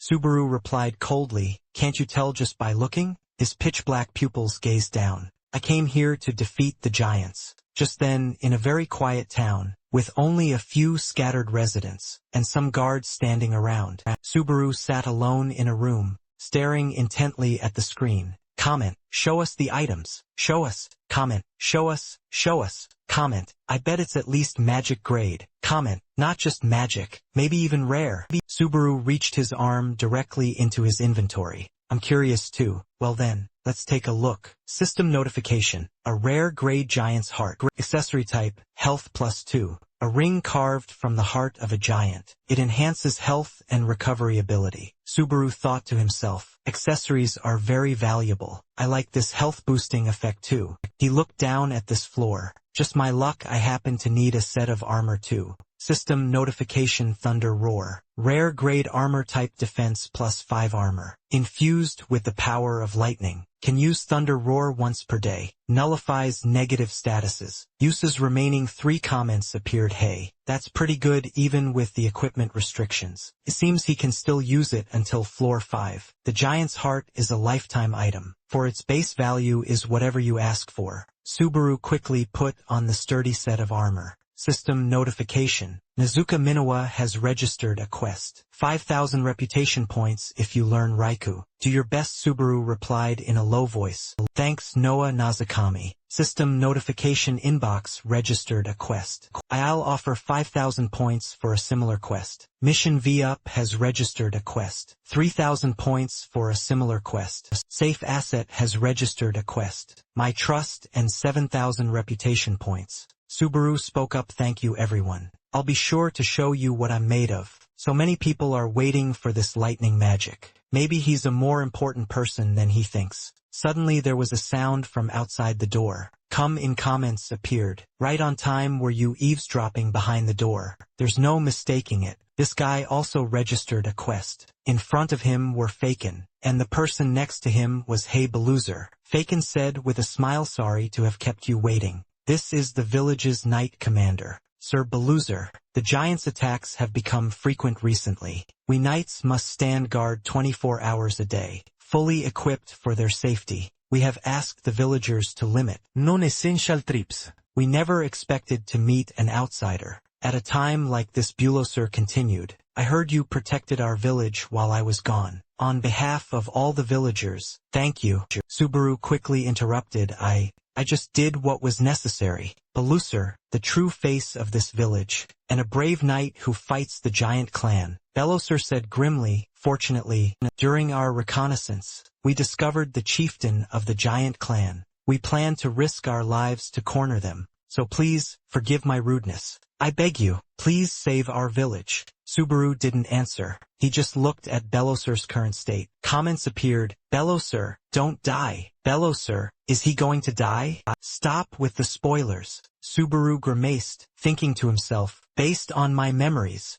Beluzer will definitely die in the next stage. His arm slowly reached forward. Raise your head. Subaru smiled confidently and continued, alright, I understand. I'll cooperate. Beluzer smiled and quickly shook his hand. Thank you so much. A system notification appeared. System. Beginning stage 5, survival. Everyone began to walk forward together, under the setting sun. Subaru was still looking intently at his screen. He thought to himself, because the number of viewers has increased. The comment feed is scrolling so fast, it's impossible to interact like this. Suddenly, Beluzer stopped short, raising his hand and saying, stop. Faquin's face darkened as he pointed ahead. It was a monster with a powerfully built body, the chieftain of the giants. Beluzer said, I'll draw his attention, so you, benefactor, attack him from behind. Suddenly, a hand quickly landed on his shoulder. Wait, Beluzer gritted his teeth, and turned his head to look at Subaru.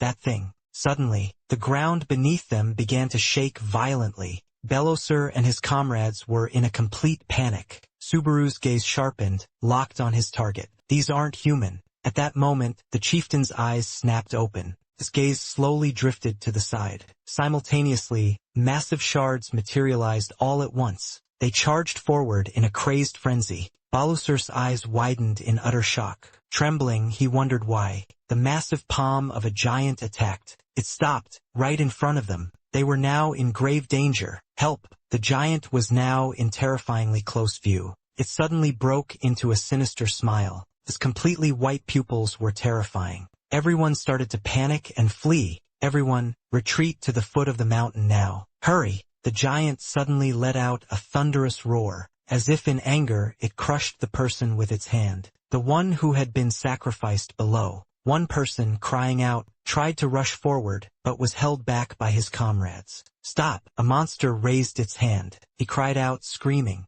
The loser, standing guard in front, quickly turned around and commanded, "This is an order. Everyone, run!" He shouted, his voice laced with anxiety. "Think of your families back home in the village. This isn't the end. We will start over." They immediately turned and ran. The loser turned back, ready to continue holding them off. "I'm entrusting Fakin's leadership to you all." As soon as he turned his head to the side, he saw a figure, and the loser immediately yelled, "You two, get out of here. Please, rebuild the night order and take revenge on the giants." Subaru drew his sword and retorted, "That's my line." He stepped forward and questioned him. "You're not planning to run, are you?" Confused, the loser asked, "Huh? What do you mean?" Subaru then made his intentions crystal clear. "If you're here, I can't move freely. If you insist on refusing, we'll both die here." Balluoser panicked, looking as if he was about to scream. "Abandon an outsider and run away." "I can't do it," Subaru immediately yelled. "Don't make me say it a second time."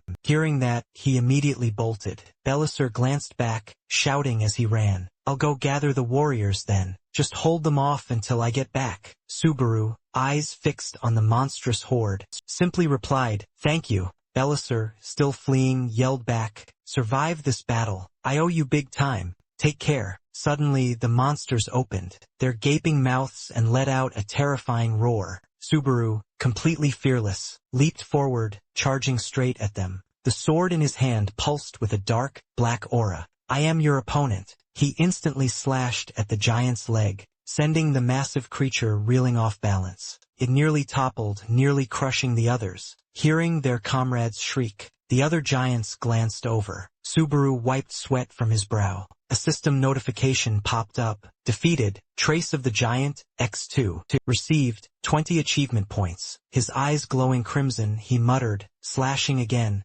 "Even if it's just a test, I'm not used to fighting alone." Elsewhere, Belisar was sprinting as fast as his legs could carry him, deep into the forest, then suddenly skidded to a halt. His breathing came in ragged, heavy gasps. Belisar anxiously whipped his head around, looking back, toward the direction he'd just fled. He said nothing, only clenching his jaw in silent dread. Back on Subaru's side, a flood of comments erupted. "Does this even look like a fair fight? That's definitely suicide. There are way too many of them. He just needs to survive, right? Why did he send the other guy back, then?" The score actually changes, based on the number of surviving warriors. So it's not just about surviving. This game is impossible, he thought, catching his breath, considering Belisar, who was destined to die anyway. "If I do this, I can save everyone." But as Subaru was deep in thought, the giants suddenly went berserk and lunged at him. Subaru instantly obliterated one with a single, swift blow. Defeated, trace of the giant. Received, 10 achievement points. He spun around, deftly sidestepping, and quickly annihilated another, the defeated giant's remnants. The giant's defeat granted 10 achievement points. Subaru's thoughts turned grim. The nameless demon sword siphons its user's mana. All stats see a massive increase, directly proportional to the mana consumed. "If I tackle them one at a time, this won't be difficult," he affirmed, raising his blade. He gripped it tightly, but the real issue was, how long can I truly wield this demon sword's power? First, I need a vantage point to spot the boss. Subaru clambered onto the body of the giant. He had just felled, searching for a clearer view.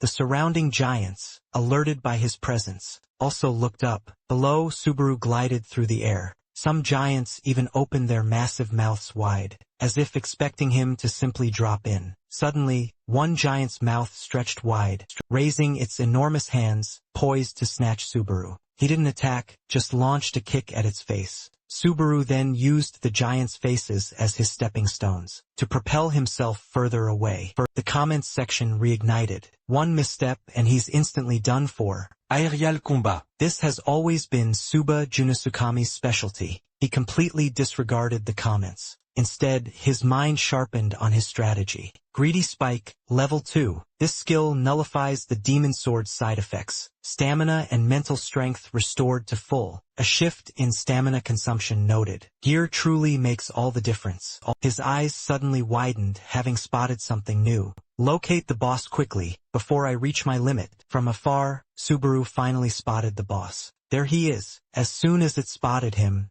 it surprisingly let out a mocking laugh, almost gloating. Subaru quickly launched himself toward it. It too, ready to swing the weapon in its grasp. As he hurtled forward, he knew, if this doesn't finish it in one hit, I'm done for. A giant, its expression deadly serious, raised the massive club in its hand high above. Subaru kept his composure externally, but inside he was praying, please let this plan work. With a sudden flick, he snapped his fingers. A sharp, distinct click resonated. Subaru was instantly enveloped by a golden aura. Using Thunderclap, a mighty roar of thunder ripped across the battlefield. The giants shrieked in agony, desperately raising hands to shield their heads and eyes. They screamed, wailed, and cried out loud. Even the colossal boss dropped its weapon to cover its own eyes. It then looked up, its eyes now open, glaring towards him and screaming, "Human!" Subaru plunged downward from above, the sharp tip of his blade, aimed directly at the center of its massive head. The nameless demon sword absorbs the user's mana. His eyes pulsed a fierce red,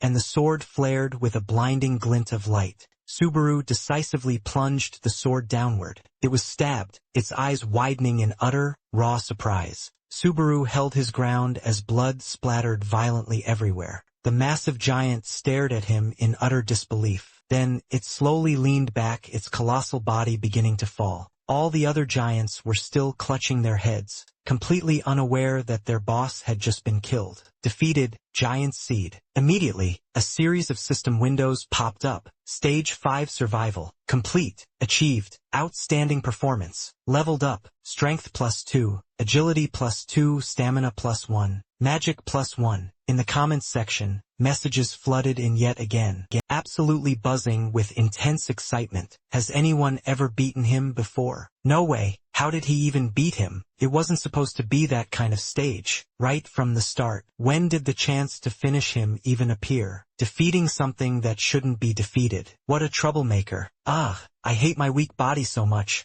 Subaru, utterly exhausted, panted, desperately trying to regulate his breathing. If this were the main character in a story, this would be the cool ending. Suddenly, the sky above them turned ominously dark. Fierce lightning flashes made the sky blink incessantly. The giants, now strangely calm, slowly lowered their hands from their faces. He raised his sword and stared at it intently. Greedy Spike. Level 2 has failed to nullify the nameless demon sword. Subaru staggered back, trying desperately to stay upright so he wouldn't fall. That's right, an image flashed through his mind. Even if I complete this stage, these monsters won't vanish until the trial concludes. I can't believe the very trick I once exploited has now become my ultimate undoing. From beneath his mask, a few drops of blood began to trickle down. Subaru stared at the massive giants, a single thought racing through his mind. This is terrible. My strength is completely gone. Then, without warning, in the sky above, a few lightning bolts unexpectedly tore through the clouds.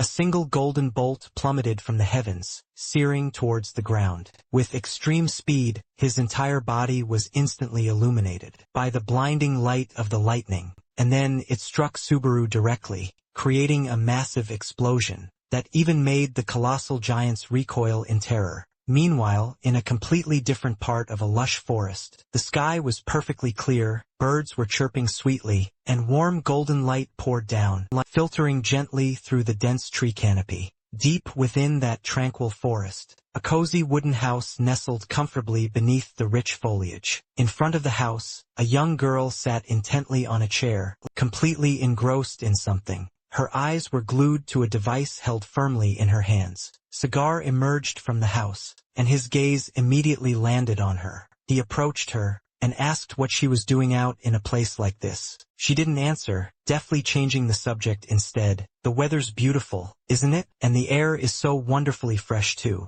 Xena, however, kept her eyes glued to the device in her hands. It was something she could only truly cherish in this moment. Sig walked over, looking up at the sky. It's almost time, huh? She pondered for a moment before replying. 1 year at most. He turned his head back, looking directly at Xena. It's time to put an end to all of this. This time, she offered no response, making Sig sigh helplessly. You're unbelievable, always so distracted. When we're trying to have a serious conversation. He lowered his head, leaning in close to the device in Xena's hands. What exactly are you watching so intently? Hearing this, she hesitated for a bit before finally saying, this is footage of Subaru inside. He's currently known as Subaru Natsuki. Cigar completely lost his composure, yelling, Subaru? Did you just say Subaru? Xena sighed and quickly replied, of course it's not that Subaru. He just stole the name from Subaru Natsuki, who's a streamer, currently attempting the second floor challenge. Comments immediately flooded the live feed.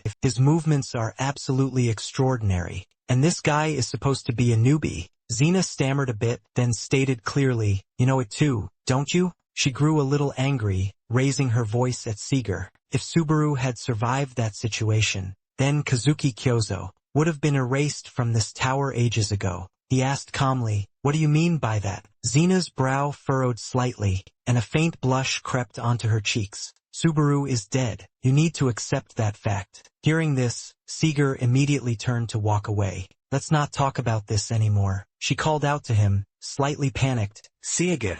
Xena stood up from her chair and shouted, how much longer are you going to hide in that kid's shadow? How much longer? He turned back, annoyed, and shot back, and what about you? Seeger snatched the device from her hand. This is why you get involved in things like this. As she was about to explain, he took it and held it in front of her eyes. I'm just killing time. She looked at the device, the image within reflecting in Xena's eyes. It made her scream, huh? Seeger took the device back, looking slightly annoyed, and asked, what is it now? The moment his eyes landed on it, Seeger froze instantly. It was Subaru, stomping his foot hard on the ground to build momentum. A massive amount of energy radiated from around him, causing him to glow brightly. The giants were weighed down by the pressure, unable to take a single step. A system notification appeared. Obtain skill, Lightning. You have received 2,000 achievement points. 1. Continue the challenge. 2. Move on to the next week. The comment section is absolutely going wild. Huh?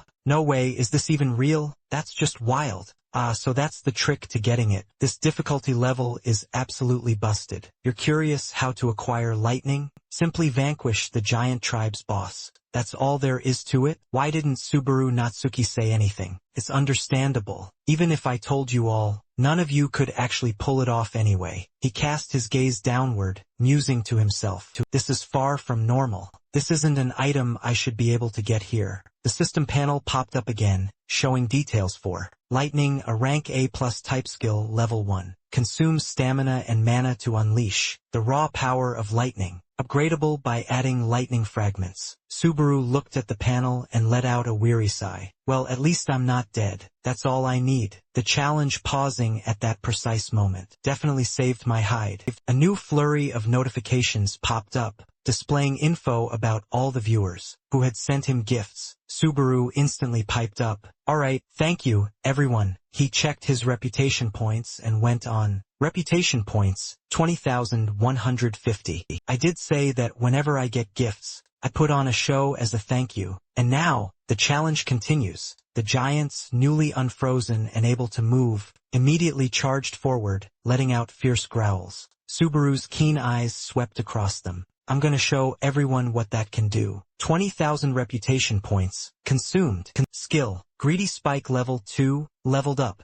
Greedy Spike, level 3, nullifies the lightning's nasty side effects. He lifted his hand, now radiating crackling lightning. Right now, I want this power to course through my entire body. But the lightning only channeled into his hand. Subaru's hand intensified its blinding glow. Alright, you all. He stood defensively as the monsters charged in, ravenous like tigers, ready to pounce on their prey. Just as they lifted their hands, ready to strike Subaru, he let a smirk play on his lips, gripping his sword's hilt with both hands, and channeling pure lightning into the nameless demon's sword. Subaru's entire body began to radiate a deadly red glow. Should I just finish them all right now? Just like the old days, he swung down hard. His eyes flashed with light. Wherever his slash went, the giants were instantly sliced in two. Not a single monster could escape. Subaru's deadly sword strike, the final, finishing blow delivered. His body and the surrounding light gradually faded. Subaru felt a bit drained, panting heavily.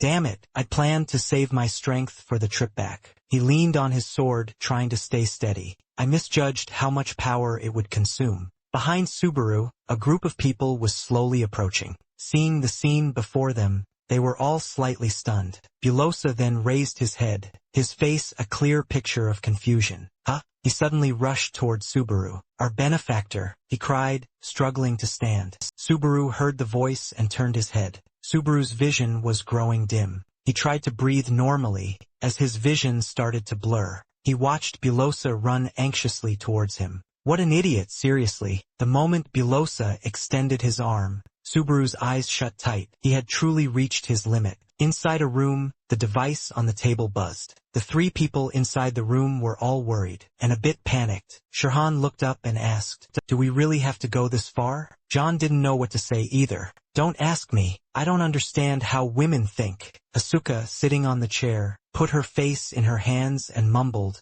"This is terrible." Her face was bright red, and sweat was pouring down. What should I do? Asuka rubbed her hands over her face. Maybe I was too blunt? What if it just sounded like a work message? I should have added more emojis. He crossed his arms and said, "Sorry, but to me it just looked like a work message." "So, you're one of those crazy fans, huh?" John also chimed in, "To be honest, I thought you wanted to be streamer Hasuka's manager." He put his hands down, his voice a little loud. "But before becoming a manager, I'm a huge fan, so can you blame me?" She suddenly rose, striding towards the two of them. "See? I told you so." Boss Hatsuka pressed a hand to her chest. Her voice rang out, clear and powerful. A unique draw, achievable only by Subasa Nazakami. But in this specific case, it's become an exclusive draw. One exclusively held by Subasa Nazakami and his team. And upon hearing this, Segen let out a sigh. "Somehow, I've managed to keep my salary."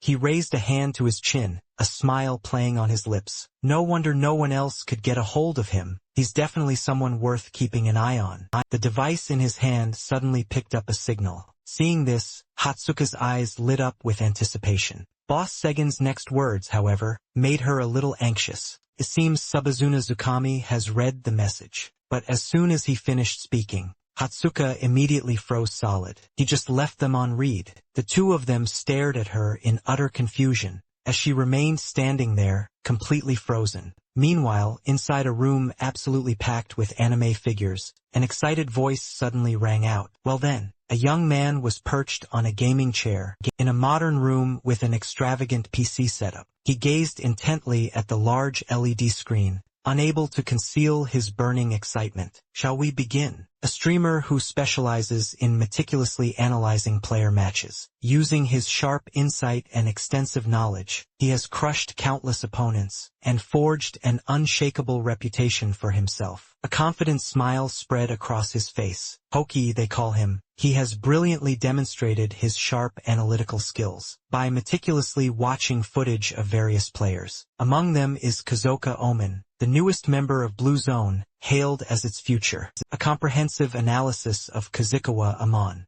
Hoki pointed to the screen, displaying Amon's determined image. A true dark horse has emerged, scaling the tower at a truly dizzying speed. Some are even calling him the second Nazakimi. It's time for Hoki to make his next strategic move. This also includes Kazuki Kyozo, a former formidable member of Blue Eyes. Can he truly become the strongest man? Kazuki Kyojo, now of Blue Zone. Hoki then analyzed. Kazuki Kyojo is now a player representing Earth itself. The pressure on his shoulders must be absolutely immense. But today I want to dive deep into his incredible skills. Naturally. And the generational legend, Nazakami Subaru, is no exception. No matter what anyone else might say, the throne truly belongs to this man. Hoki pondered, when you think of a player, on a completely different level from the rest, who comes to mind? Most of you right now are probably thinking of this very man. That's right, Subasa Nazakami. Hoki then kicked off his live stream, introducing himself enthusiastically. Hello, I'm Hoki. Thanks for tuning in today. Today we're joining Hoki to focus on dissecting the hottest player right now, Nazakami Subaru. The comments immediately exploded. Nazakami Subaru is back. Yeah, not the original, though. Isn't he still on the second floor this early? Turns out there are a lot of Nazakami Subarus. A new Subaru? Are they running out of ideas? Hoki paid little attention to them, moving his mouse. Now, let's not ruin the mood from the get-go. Hoki then started rewatching Subaru's battle. He couldn't comment further. He could only marvel. Whoa, this is insane. A portion of the comments were also excited. What's with this guy? And he's a rookie? This is a whole different level. Is this the overrated gacha god? What floor are you on? No more comments doubted Subaru's skill. Hoki was still watching him, hesitating. What is this? He gasped while witnessing Subaru's performance, so much so that he could only utter one word. Peak. Hoki began his analysis. No. What is that focus? No normal person can use a newly acquired skill like that. He certainly didn't hold back his praise. He controlled the skill and channeled exactly what was needed into his sword, not wasting a single bit of power. A portion of the comments were also filled with praise. Is this even possible? Yeah. What do you mean? Am I the only one who doesn't get it? Ah, I finally get it. I still don't get it. Just one word. Unbelievable. If this is real, it's absolutely insane. Hokage's insane. That delicate control and concentration technique. That level of concentration is what makes it all possible. Plus the impeccable judgment to use it precisely when needed. But seriously, though, he didn't make a single mistake throughout this entire battle. He watched with intense focus. Where did this monster even come from? He probably thought to himself. Half of you probably don't even grasp what you're watching. Before ending the live session, he made a promise. This guy is definitely going to be a big deal. I plan to keep following him in future Hoki streams. Below, the comments were still buzzing with life. I thought he was some kind of tank. Are you planning to hunt with him? Isn't that your stance? If he climbs a bit more, it'd be fun to team up. But honestly, he's simply phenomenal. Then, a particular comment caught Hoki's eye. No conclusion today, he thought for a moment. Ah, that's right. I forgot to give Hoki's one-line comment. He pondered for a long while, then decided to just say it outright. In terms of control, he might be even better than Nazakimi in his prime. Scene change. Subaru is sound asleep when he suddenly jolts awake. It seems something had been keeping him from sleeping. Subaru sits up as the system voice announces. Stage 6 is approaching. Fatigue has been completely eliminated. Do you wish to postpone the challenge? Subaru recalled the two conditions required to temporarily suspend the challenge. You must have completed the previous stage. The next stage must not have begun, and your fatigue level must be 0. In other words, you have to be fully recovered. Subaru scratched his head, thinking back. His fatigue level was 0. But I'm still mentally exhausted. Maybe I should pause the challenge for a bit. He picked up his phone to check. He stared in shock at his viewer count. He offered his parting words before ending the live stream. Thanks for watching today, everyone. The comment section suddenly erupted, far more crowded than usual. Huh? Ending the stream. So it's just one streamer heading to bed. Nighty-night. Subaru, too, noticed the shift in viewership. When did my view count get this high? Subaru then bid his audience farewell. I'm so sorry, but the next stream will begin the day after tomorrow. I'll be taking a day off. The moment the system announced Subaru Natsuki has ended the live stream, a blinding light flashed, ripping open a portal. Subaru was yanked from his room, unexpectedly teleported. The system displayed, 8th floor cleared. His phone buzzed with a new notification. Subaru didn't rush off. He paused to check it. His eyes widened in shock at the message. It was an important letter from Sultan Entertainment, addressed directly to him, Subaru Natsuki. Thank you for your hard work. I'm Hatsuka. From Sultan Entertainment's management department. Would you please confirm the message I sent? Our company fully supports our streamers and guarantees the highest revenue share in the industry. Subaru suspiciously peeled off his mask and reread it. A scouting letter. Then it hit him. The sender was Sultan Entertainment. The scene shifted to a small cafe. Subaru was still staring, captivated, at the letter he had just received. Subaru pulled out his phone and went online, determined to research the company that sent the letter. Sultan Entertainment, a massive MCN company specializing in streamer management, one of the fastest-growing companies out there, thanks to heavy investment and immense support for its streamers. He thought to himself, the world has definitely changed now. Companies like this even exist. He continued to read the information he'd just found. Subaru frowned slightly, deep in thought, and it's a huge name among MCN companies. In the entertainment sector, it's absolutely top tier. Subaru scrolled to a post titled Streamer Hoki, linked with Sultan Entertainment. Nozomi has exploded onto the scene like a shooting star, and in terms of pure control alone, he might have already surpassed the one who came before. A heated debate erupted in the comments. Hoki's next target? This guy is full of crap. As a commentator, he's absolutely top tier. People are so quick to forget their roots and just start promoting everywhere. He seriously praised that person, but Hoki is known for being extremely strict. Reading the comments, Subaru also remembered Hoki. So he's also a streamer with Sultan? A commentator famous for his brutally honest style, huh? The comment section was absolutely buzzing. Subaru felt a mix of embarrassment and pure excitement upon learning that Hoki had praised his performance. I've got to admit, the guy has a good eye for talent. Meanwhile, on the street, a pair of feet walked quickly towards the cafe, where Subaru was sitting. A large man stopped abruptly in front of the cafe. He checked his phone. The man's phone was replaying Hoki's live session. Hoki's commentary rang out. In terms of pure control alone, he might be even better than Nozomi in his prime. Isaac angrily turned off his phone after hearing Hoki's comment. Don't mess with me. He's only just reached the second floor. He angrily cursed at the screen. Second floor, my ass. Once I get up there, I'll gouge all of their eyes out. His anger still hadn't subsided. Isaac stomped his foot hard on the ground. Damn it. He entered the cafe in a foul mood. My morning is already ruined. Entering the cafe, he froze. He sighed. His anger flared up again. Subaru was already sitting there in the cafe. This infuriated Isaac. He muttered, am I having bad luck today or what? Everywhere he go. Subaru, meanwhile, was completely oblivious to what was happening. He was still completely engrossed in the latest news. Right there on his screen, Isaac seethed, walking right up to Subaru's side. Taking full advantage of Subaru's distraction, he deliberately, accidentally knocked over the hot coffee cup on the table. The coffee had just been served, so it was still piping hot. Subaru yelped in shock, scalded. He instantly froze when he recognized the person in front of him. Isaac offered only a cursory, insincere apology. Oh, sorry. He feigned ignorance, pretending not to know Subaru. We seem to be running into each other a lot lately. Guess the second floor really is small. His tone was dripping with thinly veiled hostility. Ugh, what a nuisance, and so early too. Subaru didn't bother arguing back. He was about to quietly let it go and sit back down, but Isaac wasn't. About to pass up an opportunity to taunt him. Want me to pay for your coffee? You're always broke, so that would be. Completely ignoring Isaac's incessant rambling, Subaru simply walked right past him, heading for the exit. Isaac hadn't even finished his sentence. He felt utterly disrespected, his eyes blazing with fury. Hey, he bellowed after Subaru. He was absolutely furious, practically begging for a fight. Didn't I warn you last time?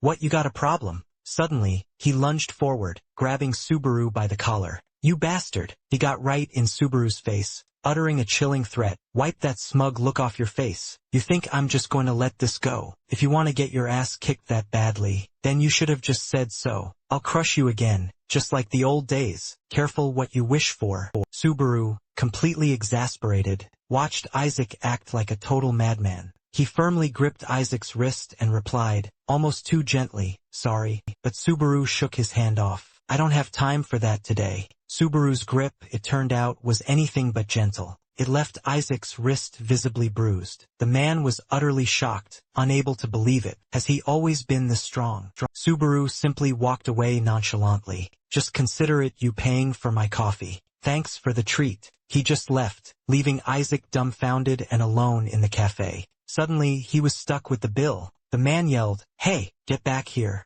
Isaac's shouts couldn't make Subaru turn around. The cafe door slammed shut. Felt like a slap right across Isaac's face. He sighed. Ha! And here I was, planning to climb the tower quietly. He angrily cracked his knuckles. First it was Subaru Natsuki. Now it's Subaru Hasoi. He didn't even bother with the coffee, just walked right out, seething. All of them are just trying to piss me off. Just then, as Subaru strolled down the street, he suddenly remembered something. Oh, that's right. His fingers quickly tapped out a message to someone. The scene shifts to a bathroom. Hatsuka was relaxing in the tub when her phone chimed with a new notification. The screen displayed a message from Natsuki Subaru. Let's meet up inside a dungeon. A powerful ray of light shone down, clearly illuminating the scene unfolding below. Monster carcasses were strewn everywhere. A fierce battle had just ended. The sword in Subaru's hand was still glowing a menacing red. Subaru stood resolutely before the boss door, as a system notification suddenly appeared, entering the boss room of the dungeon, hideout of the exiled lizard.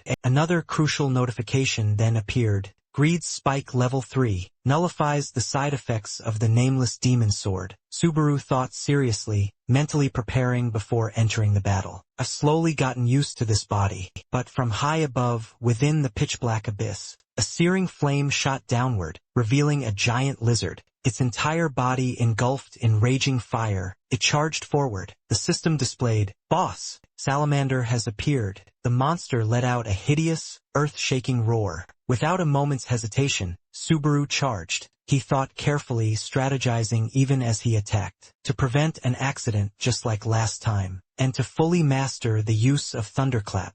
I need to test its maximum power. With that resolve, he and the salamander clashed. He channeled lightning, coursing it into his legs. Power surging into his legs. Subaru launched himself high into the air. Subaru lunged forward in that instant, felt like he was reliving the golden age of his past life. Meanwhile, the monster charged too, its maw gaping open to unleash an attack. A fiery blast shot straight for Subaru. He instantly channeled lightning into his sword. The system flashed. Lightning infused, nameless demon sword. Subaru brought the demon sword down with a mighty swing. His slash tore through the monster's flame, cleaving it in two. The system notifications kept rolling in. Greed Spike Level 3. Nullifying lightning's side effect. Nullification failed. Fatigue increased. Subaru, however, ignored the warning, determined to push his limits by swinging his sword once more. And this time, the demon sword's slash ripped across the monster's body, forming a perfect arc of victory. His system triumphantly declared, "Dungeon conquered. Hideout of the exiled lizard. Level up. Strength +1. Stamina +1. Subaru then left the dungeon. By now, dusk had fully settled. He glanced at his stats. Fatigue, 61. Subaru mused to himself, surprised. The stamina reduction effect is even better than I thought. I still have more than enough strength for this. It'll be fine even if I push my power output higher. But then he sighed, glancing at the screen. The screen displayed, Greed Spike, Rank D-Type, Skill Level 3, nullifies side effects of skills and items, usable on players, upgradable for 40,000. Subaru frowned, dismayed. Isn't requiring double the reputation points to level this up a bit harsh? As Subaru glumly pondered this, I wish someone would just show up and offer me a good job. A voice suddenly rang out from somewhere. Hunting, huh? He turned his gaze towards the sound. From a distance, a tall figure materialized in the darkness. The voice was strikingly familiar. The figure slowly approached, then asked again, "You went hunting?" A familiar face slowly emerged into view. Illuminated by the moonlight, it was Isaac. This time he actually seemed thrilled to spot Subaru. We've known each other for ages, but this is genuinely unexpected. To run into the one person I absolutely dread seeing. Immediately after a huge fight, Subaru was clearly annoyed. You are incredibly persistent. Isaac waved a dismissive hand. I truly did give it some thought. You know I did. But my anger has finally reached its breaking point. He continued to inch closer to Subaru, deliberately provoking him. So why don't we just finish this right here, Subaru? Subaru stared at the man before him, deep in thought about this guy. The scene shifts to a bustling city district at night. Beneath magnificent, towering buildings, beautiful young women elegantly strolled past. Hoki entered a small, cozy bar. searching for someone in particular. A hand shot up, waving him over. Over here. John was already settled in. He smiled cheerfully upon seeing Hoki. Hoki greeted him warmly. John, long time no see, John replied politely. Yeah, business going smoothly? Hoki sat down and casually picked up the glass on the table. Yeah, I guess so. Most of the viewers are the same as usual, so the numbers haven't really changed much. John took a sip of water, then spoke slowly. Honestly, that's much better. Things built up like that don't collapse so easily. Hoki pouted at John's lecture. He asked, by the way, why did you call me out here so suddenly? You probably didn't drag me out just for tea, so just get straight to the point. John praised him. My goodness, you're as sharp as your name, Hoki. He began about Suba Janasukami, the one you evaluated yesterday. Were you serious about what you said? Hoki took a sip of water and answered seriously, oh, that newbie, like I said before, I truly believe his talent surpasses even that of Suba Janasukami in his absolute prime, but whether he can actually reach that level, that's a whole other story. The intriguing prospect made his eyes gleam thoughtfully. After hearing his assessment, I see, John mused. So, that's your take on him? Why do you ask? Hoki questioned cheerfully. John wasn't about to hide his intentions. I'm thinking of recruiting him for the company. Hearing this, Hoki instantly agreed. As expected, you've got an excellent eye. Smart call, but his viewership is just too low. That's why you've held off on recruiting him, isn't it? His public recognition is simply too low. John thoughtfully fiddled with the glass in his hand. You're absolutely right, but what you've said makes me even more confident in him. He then put forth a bold proposal. Let's set up a massive collaboration between him and Sabazuna Zukami. It's our job to skyrocket his viewership and recognition. Meanwhile, let's check in with Subaru. Isaac was still utterly defiant. Right now, it's just the two of us here. Subaru just wanted to escape. Yeah, he replied indifferently. That's right, but Isaac just kept running his mouth. The only reason any of this happened is because you got carried into the dungeon. You get it? The guy sneered. Look at you. Not a single scratch. You must have bolted at the first chance you got. That's why I told you to know your place, buddy. He rambled on and on, nonstop, with the look of someone who thought he'd gotten ahead. Purely by dumb luck. Don't tell me you actually think you've become Subaru? Like Nazakami or something, huh? He leaned in close, practically spitting his taunts. Still dreaming of mastering lightning? Just like that pathetic Nazakami? Isaac roughly placed a hand on Subaru's shoulder. That piece of trash, Sabazuna Zukami. If he's dead, he should just stay buried in his grave. He looked utterly annoyed. All of you are a damn eyesore. After his harsh words, he glanced at Subaru, as if daring him to agree, right? Subaru gazed on helplessly at the relentless loudmouth in front of him. He couldn't help but let out a deep sigh. I never thought I'd see an age so utterly filled with Subarus. Nazakami copycats, no less. Subaru, too, had a burning question. So, let me ask you something. Why do you hate me with such intensity? Isaac was completely caught off guard by that question. He gave a shockingly simple reason. It's simply because your name is Subaru. Subaru, baffled, asked, why do you hate that name so much? Everyone loves that name, don't they? Isaac faltered at his question, then began, You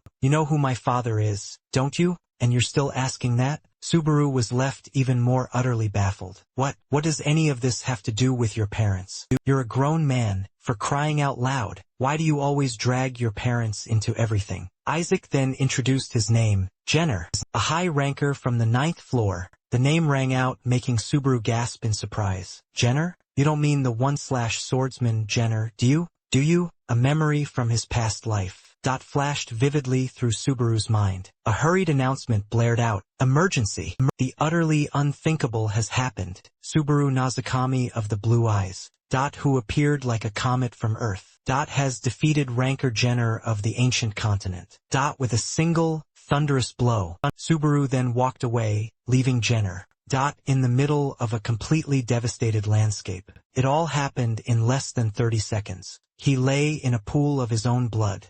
Struggling to get up, he gasped, wait, I can still fight. But before he could finish, his arm fell utterly limp. That was how a high ranker of the 9th floor, was defeated, back in the present. The way Subaru had said the name sent Isaac into a furious rage. You son of a bitch, don't you dare say that name so casually. Subaru questioned him, so, let me get this straight. The reason you see me as an enemy, is because of your father's nickname? The one/swordsman? His brow furrowed slightly as he continued. Do you have any idea what Subaru Hoshino had to endure because of that? Isaac wanted to hear absolutely nothing more. Shut your trap if you're just going to spout more nonsense. He immediately launched his assault. Raging flames devoured them both as Isaac let out a menacing growl. Subaru stood his ground, calmly observing his next move. Slowly, menacingly, Isaac's hands started to transform. Enough talk, he declared, cutting him off. Yusti, Isaac commanded, a fiery orb materializing in his hand. His mouth opened again, the venomous words spilling out. I despise Subaru Junizukami. My hatred for him is so intense, it makes me want to vomit. There was absolutely nothing special about him,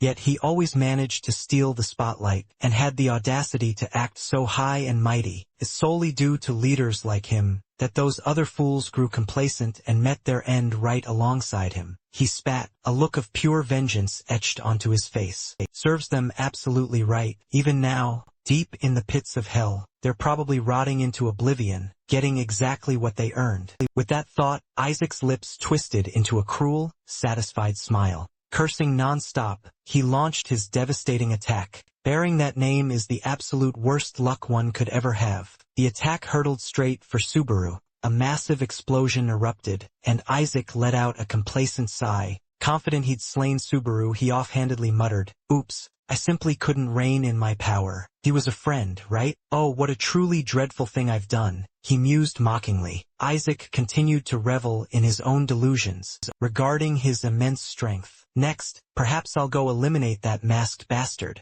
Suddenly, from within the smoldering ashes, Subaru's voice calmly rang out. A mask, you say? Horror seized Isaac. He simply couldn't fathom it. That Subaru had endured that last, fatal blow. Subaru emerged, truly majestically, from the swirling, thick smoke and raging fire. He stood there, perfectly in the same guise. From the live stream that Isaac had just brought up. You mean this? He retorted, gesturing to the patch of ground scorched black. The lingering evidence of Isaac's attack, where flames still raged fiercely. Isaac simply couldn't process the sight unfolding before his eyes. No, oh my God. Subaru's alive. Not a scratch, not a single wound on his entire body. Impossible. You were hit directly by my searing flames. How? Subaru showed no hurry, calmly answering Isaac's outburst. You just got what was coming to you, didn't you? But before he could even finish his sentence, he suddenly charged straight at Isaac. Listen up, you spoiled brat. A punch was thrown with terrifying force.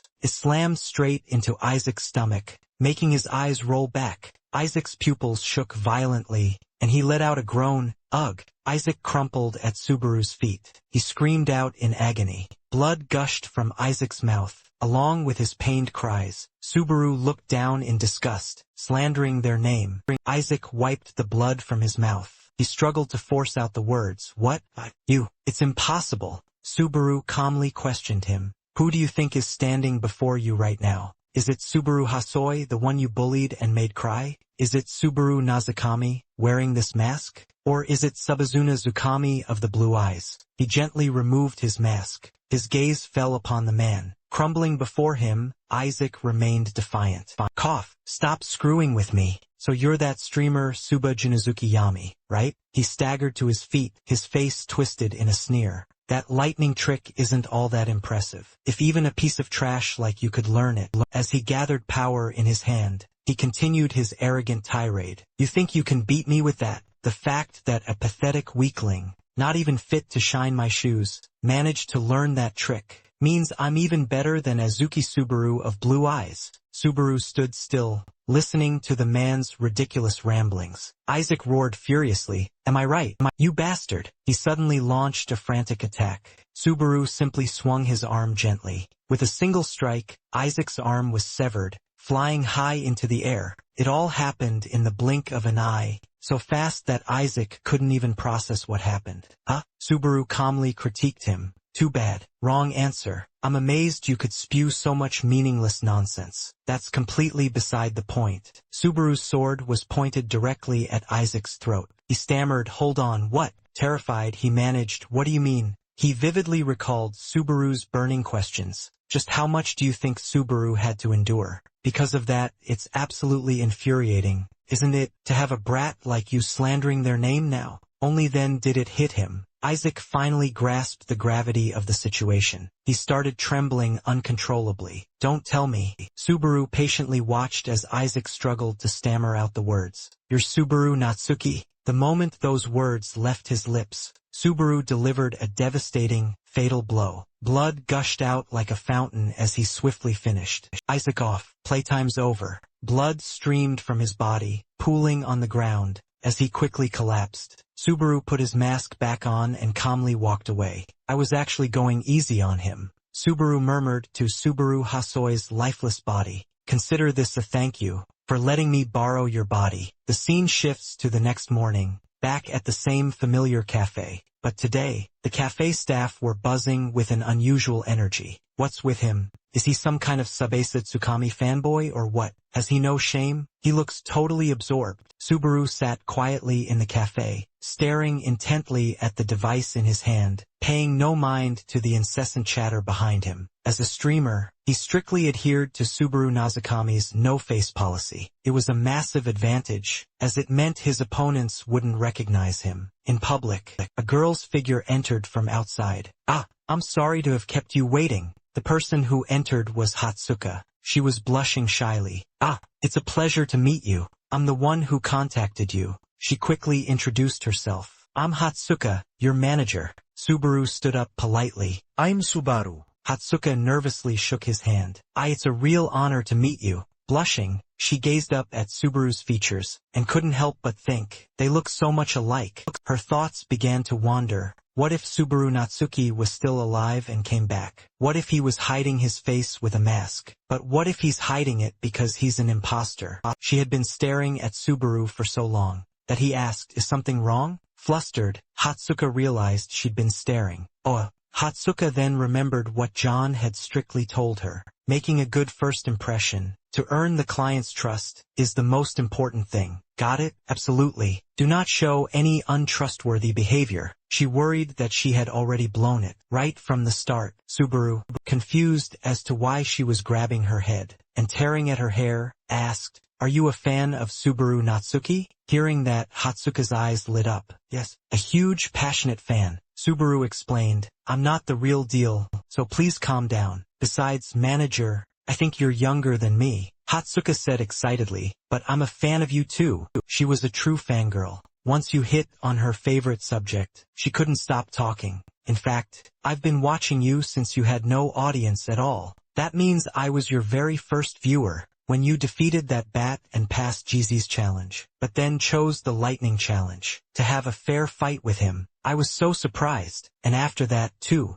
Subaru never expected her to be such a die-hard fan. Meanwhile, Hatsuka continued to ramble on enthusiastically, and those nimble, clever movements, just watching them, it feels so refreshing. When you brought it under control instantly, my hands were sweating buckets. I've encountered a giant fragment myself, you know? Subaru was stunned as he listened to her words. Was she really his first viewer? She remembered more things than he did, even behind the mask. And Subaru smiled happily. I was so clueless back then. It's amazing that you've been following me. Hatsuka became even more delighted. That was epic, wasn't it? I truly believed it was fate. That's why I immediately rushed to the company and practically begged, please, let me be his manager. After gushing about her fangirl thoughts, she quickly snapped back to professional composure. Alright, from this moment on, let's act professionally to earn his complete trust. The contract was already prepped and ready. Since you're probably super busy, allow me to quickly summarize. She firmly placed the contract onto the table. Regarding things like commercial advertisements, air broadcast clips, events, and so on will help create all sorts of incredible added value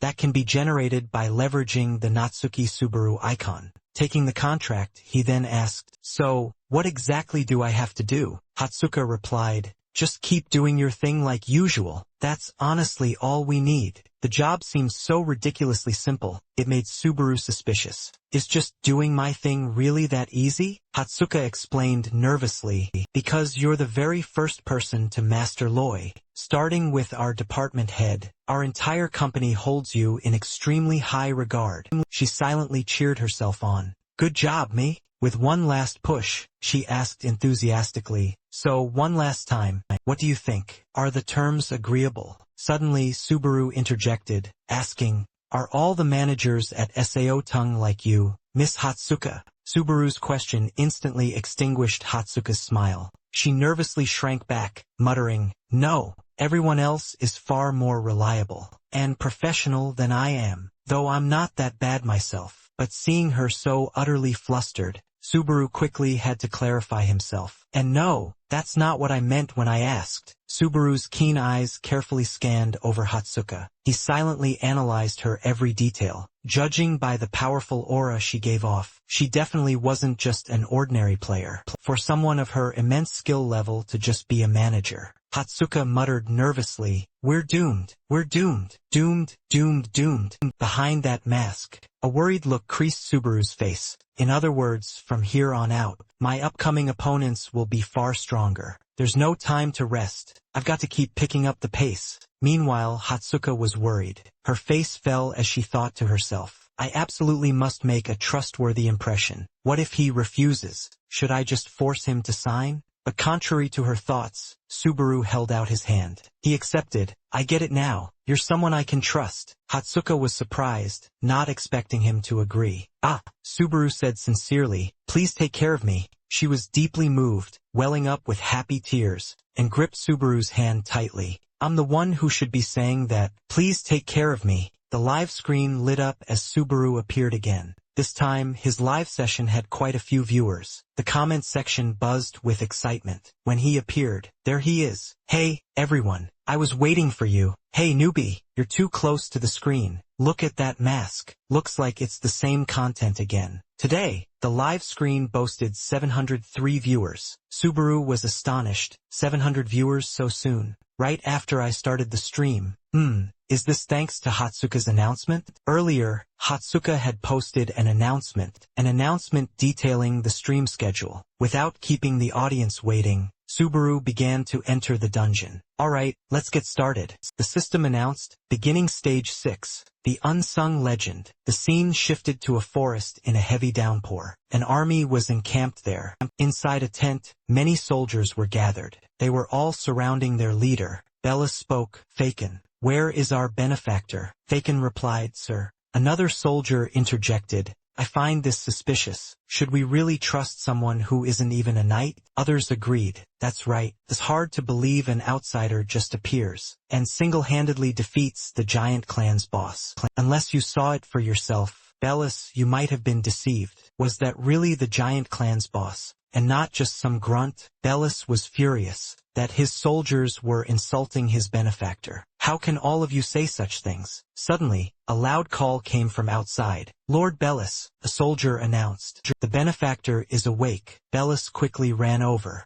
Benefactor, are you feeling all right? Subaru stepped inside. Thanks to you, I can walk normally without any help. As Subaru appeared, the soldier's suspicion grew. That's the hero who defeated the giant clan's boss? I mean, to be respectful, but he doesn't look very strong. Of course, Subaru knew what these people were thinking. It seems you don't believe I defeated it, or maybe you just don't want to. Earlier, Hatsuka had shown Subaru a trick. By activating a pre-saved pose, I can adjust my mic frequency, so only the audience can hear my voice. Subaru thought with silent thanks. This is a pretty useful feature for a tedious situation like this one. He walks past the soldiers, who are muttering under their breath. So shameless. The comments start to get interesting. Don't underestimate him. Did he just smile under that mask? He's so confident. First, thank you. A hand is politely offered. An older soldier introduces himself. I am Dale. Subaru replies politely, it's a pleasure to meet you, sir. Dale Express? Ah, I was worried about protecting the village, but everyone was trampled. Subaru asks, puzzled. Trampled? Dale says sadly, yes, by that thing. Dale's vagueness confuses Subaru. That thing? Are you saying there's something even more dangerous than the boss? Dale agrees, yes. He explains, as you may already know, the true giants, the ones who once waged war against the gods, were sealed away and vanished without a trace. Most giants here are merely the thoughts, or lingering traces they left behind. Suddenly, Dale shudders at the mere mention of one. However, the giant that appeared after you killed the boss is different. He's practically a giant of legend. I can't believe such an entity still exists. His story sets the comment section buzzing. During the live stream, does that mean it's a floor 8 level threat? No one's ever gotten that far. No way. If it's real, how could anyone possibly defeat it? It wasn't just the comment section. All the soldiers were in utter shock. After hearing Dale's story, Subaru calmly replies, then we have no other choice but to defeat it. Dale is impressed that he isn't afraid. Oh, quite confident, aren't you? He reminds him, we're in a position where we have to beg for help, but I'm sure that's an impossible request. The others continue to mock him. He's only saying that because he hasn't faced that thing yet. The loser speaks up, benefactor. He recounts, there is a legend passed down from ancient times, Millennium Mountain. At the peak of that high mountain, a fragment of lightning is hidden. He pauses for a moment, and the only one who can find it is, I believe it can only be you, benefactor. At the village, the villagers are desperately fleeing. Smoke and fire rise violently everywhere. A group of giants enters the village, but behind them an even larger shadow appears. It repeats a low chant. A giant, 10 times the size of the others, also enters the village. It mutters strange words. My child. It grabs a soldier.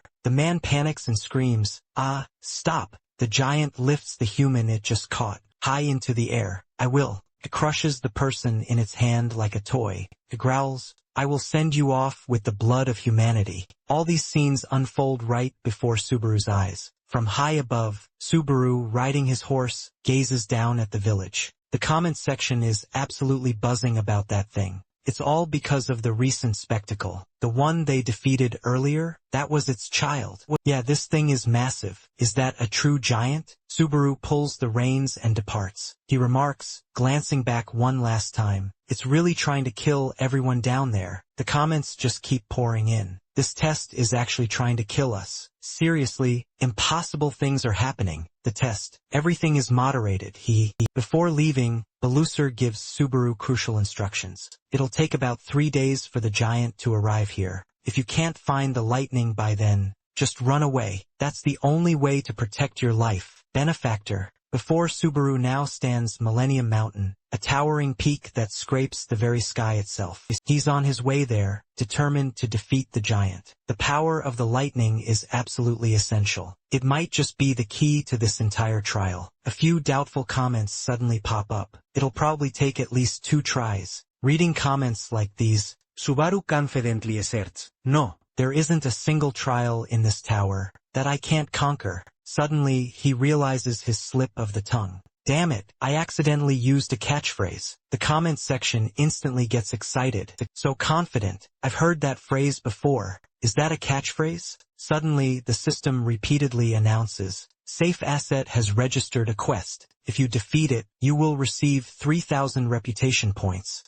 Subaru. Natsuki has registered a quest for an impossible quest. Bamjob has registered a quest. It's just a small amount of money. Subaru thinks to himself, relieved. Good. I wasn't discovered, and that's not a bad reaction, right? Subaru pulls the horse's reins taut. The horse neighs once and comes to a halt. He has finally arrived at his destination. Subaru dismounts, staring intently inside. A fragment of the lightning is hidden here. Subaru faces a massive, towering cliff wall before him. He starts to carefully feel his way among the rocks. Subaru recalls Belphegor's words. The lightning fragment, is an artifact from ancient legends. Whether it's a special power, an item, or even a person, there's absolutely no information on it. Subaru asks, do you know how to obtain it? Belusar regretfully replies, unfortunately, we only know the mountain's location and the legend, but one thing is certain. Belusar asserts the one who once wielded the lightning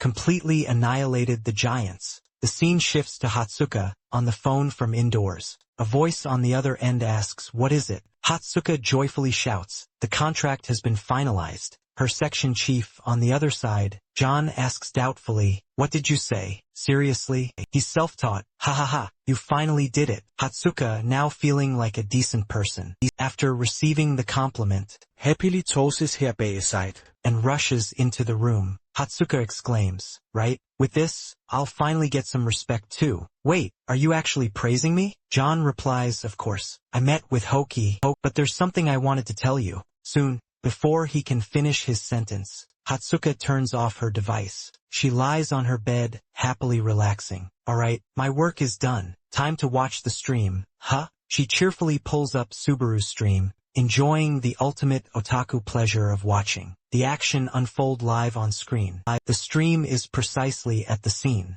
where Subaru confidently declares, "There isn't a single challenge in this tower that I can't conquer." Her eyes, glued to the live feed, suddenly fly open. She shoots upright, her face a mask of disbelief, as Hatsuka mumbles a phrase from over 25 years ago that had just been spoken so naturally. Just then, on Subaru's stream, a massive boulder begins to shake violently. Powerful impact, and the comment section immediately exploded with debate. "Wait, you're using your hands. Don't tell me this is a lost cause. What was that?" A deep dent suddenly marred the stone block. But Subaru didn't stop. He challenged, "Bring it on. Give me something even harder." With all his might, he swung again. "I'll fight you to the very end." His punch unleashed a massive explosion, shattering the boulder into countless pieces. As rock and dirt rained down around Subaru, he finally spotted exactly what he was looking for. Found it. His sturdy legs strode easily over the large stones.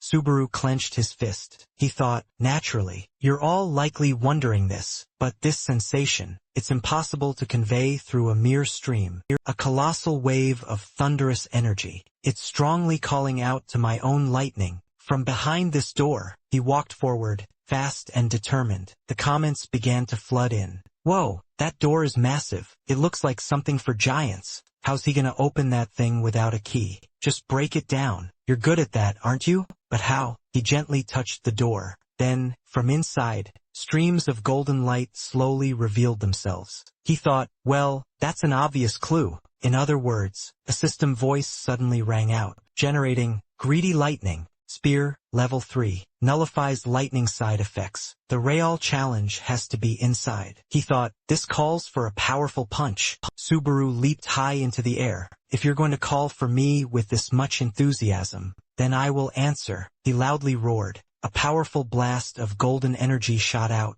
piercing the stone wall. He calmly watched the entire scene. Remaining completely unfazed, the door slowly swung open. He walked in, not hesitating for an instant. The comments kept coming. "He's just pushing straight through. A massive event is about to unfold. Let's go." But Subaru was surprised to see something. His footsteps abruptly halted. Then, as if he'd just made up his mind, he stepped forward, a determined look on his face. The mechanical voice then continued, "Now entering the path where lightning passed. You cannot leave until the stage concludes." Everyone stood there in silence, lost in their own thoughts. "Hey, let me ask you, Belusar, do you truly believe he can grasp the lightning?" Belusar replied with unwavering confidence, "He can. I'm absolutely certain." The man continued, "He's an outsider, yet, why do you place so much faith in him?" He offered a cheerful smile. "That person has already proven himself capable. There's no reason to doubt him now.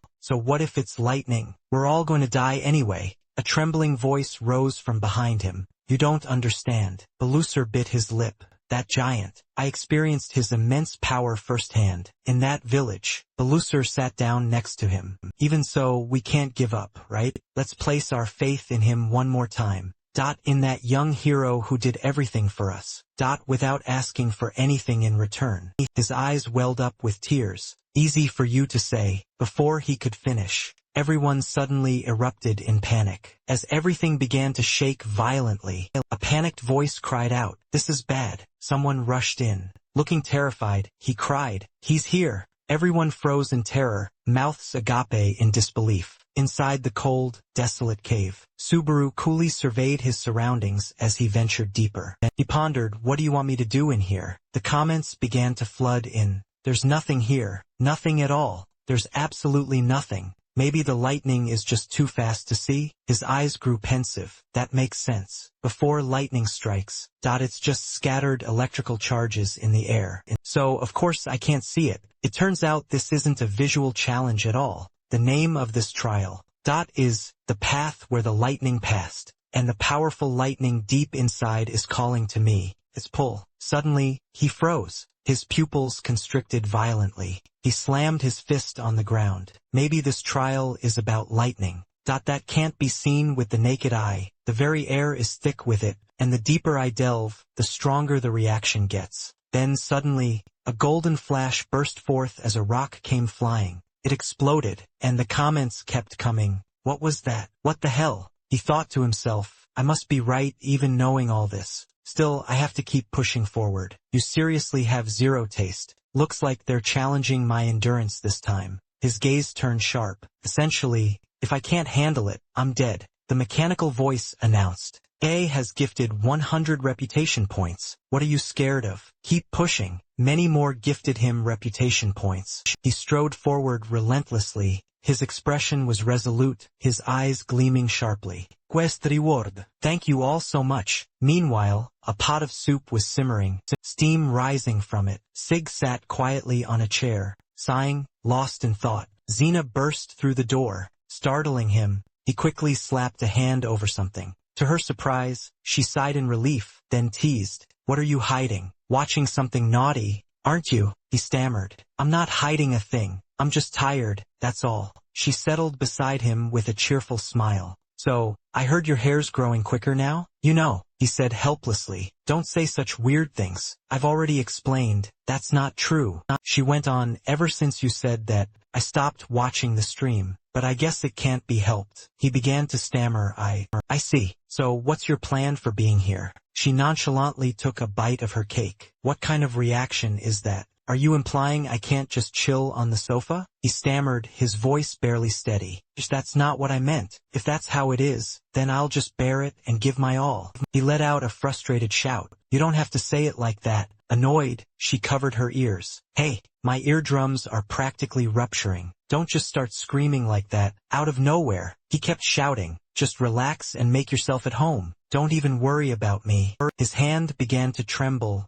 Sweat beaded on his palm as he clutched his phone. He parted his lips. You're always so stubborn, never listening to a soul. She frowned, muttering, what a total weirdo. Annoyed, she shot up from her seat. This is crazy, he thought, then asked curiously, where are you going? You could always stay a little longer. Grab some snacks, or even lie down if you need to. As she stormed into her room and slammed the door, he finally let out a sigh of relief. He held up his phone, exclaiming, that was close. I almost got caught, he thought with a worried expression. If she knew I was watching this stream, she'd definitely kick up a fuss again. I don't even want to imagine it. Even if our positions were reversed, Subaru would never forget us. The voice from the phone echoed. So basically, if you can't handle it, Yudi. Saiji was deep in thought. His personality and way of talking, they're really just like Subaru's. Thanks for the quest reward. However, he's nothing like Subaru when it comes to desperately grinding for reputation points. I don't know what's going on, he wondered. Suddenly, a hand gently settled on his shoulder. A deep, husky voice spoke up. You should be asking yourself that question. Gina's hand rested on his shoulder. His face immediately turned ashen. Her voice carried a dangerous, low tone. Did you honestly think I wouldn't notice? Trying to fool me? You're still too green. A mechanical voice suddenly rang out. Create the path of lightning. Tears slowly fell as Subaru remained silent. He felt how fleeting everything truly was. He walked slowly, as if he had no strength left. Suddenly, yellow lights surrounded him. The system's voice rang out. Progress 2.3. A faint tremor coursed through his arm, shaking him straight to his core. A familiar feeling when lightning was involved. He'd faced it more times than he could count. His eyes hardened, sharp and determined. The system's voice chimed in urgently. Progress 2.3. Still a long way to go, he thought, continuing his walk. He still felt quite hesitant deep down, but he decided to just assume that the goal was already within reach. Comments started flooding in. Why isn't he running? Wouldn't it be better if he ran? Hurry up, please. He shot a cold glance at the comments. He might not read the chat from now on. Honestly, just run. Looks like he's too injured to even read the chat. Clinging to life and fearing death. Reaching the goal is a given, he thought, but if possible, I want to aim for more than that. Subaru's face flickered onto the computer screen. Hoki stared intently at the live stream, deep in thought as he recalled John's words. You and Subaru Natsukiyami should team up. Thinking of that, he spoke coldly. How long has it been since John last personally handled a project himself? John set down his glass of water and spoke. I've always told you, haven't I? In the entertainment racket, you can only do half the job yourself. Understanding this was part of the evaluation. He slowly continued, who your family is, and which players exist in this era, are what truly decide your popularity. John offered an appreciative smile. Exactly. Subaru Natsuki stream isn't really about fan interaction, it's more like the mark of a veteran player. Subaru may be a rookie streamer, but you just need to continue with your usual commentary style. His voice was slow. This might be a real opportunity to ride a comet and truly become a star, to be able to shine with him. Hoki heard this and felt a surge of motivation. He clenched his fists, as if his mind was made up. His eyes gleamed, pupils violently constricting. Then, a wide smile broke across his face. You could just run away from all this. Is it because you lack confidence about climbing the tower? Aren't you? I too long to surpass everyone else. He quietly gazed up at the tranquil sky. He settled back into his chair, his hands casually clasped behind his head. A lone star reaching out to touch a distant one. Can I truly become someone like that? Snapped back to reality, he was shocked to find himself reaching upward for something unseen. His voice was filled with helplessness. What in the world am I doing in the middle of work? He stared closely at the screen, then suddenly shouted, are you insane? On the screen, the live broadcast was still unfolding. Subaru stood, resisting the relentless golden energy. His entire body was severely wounded, but he still fought to push his way forward. His steps were visibly trembling, yet he stubbornly took another firm step forward. Inside, Subaru was constantly panting in agony. He mused, the stronger the lightning, the deeper it penetrates my body. He glanced down at his hands, thinking, this should be enough, he murmured. Even the smallest meridians throughout his entire body, including the Ren and Du branches, were beginning to surge with lightning energy. The mechanical voice resonated clearly. Progress, 20.7. The process of clearing minor meridians is underway. The lightning is stabilizing within the body. Magic power +1. I have to get this under control, no matter what, he resolved. The Ren and Du are the body's central pathways. The minor meridians are the intricate vessels that connect the entire body. Once these minor meridians are cleared, it signifies that internal energy has permeated every corner of the body. He seems quite worried, Subaru thought. I didn't have to go through the process of purifying the minor meridians. In other words, I'm taking a shortcut. The system's voice was chillingly cold. Adverse state, convulsions begin. Fresh drops of blood began to trickle down. Typically, one would accomplish this using their own mana. Subaru pondered. Tapping into external lightning makes it easier, but it inflicts unimaginable pain. Slowly, Subaru's eyes fluttered shut, a look of grim resignation on his face. Drops of blood splattered along the path he tread,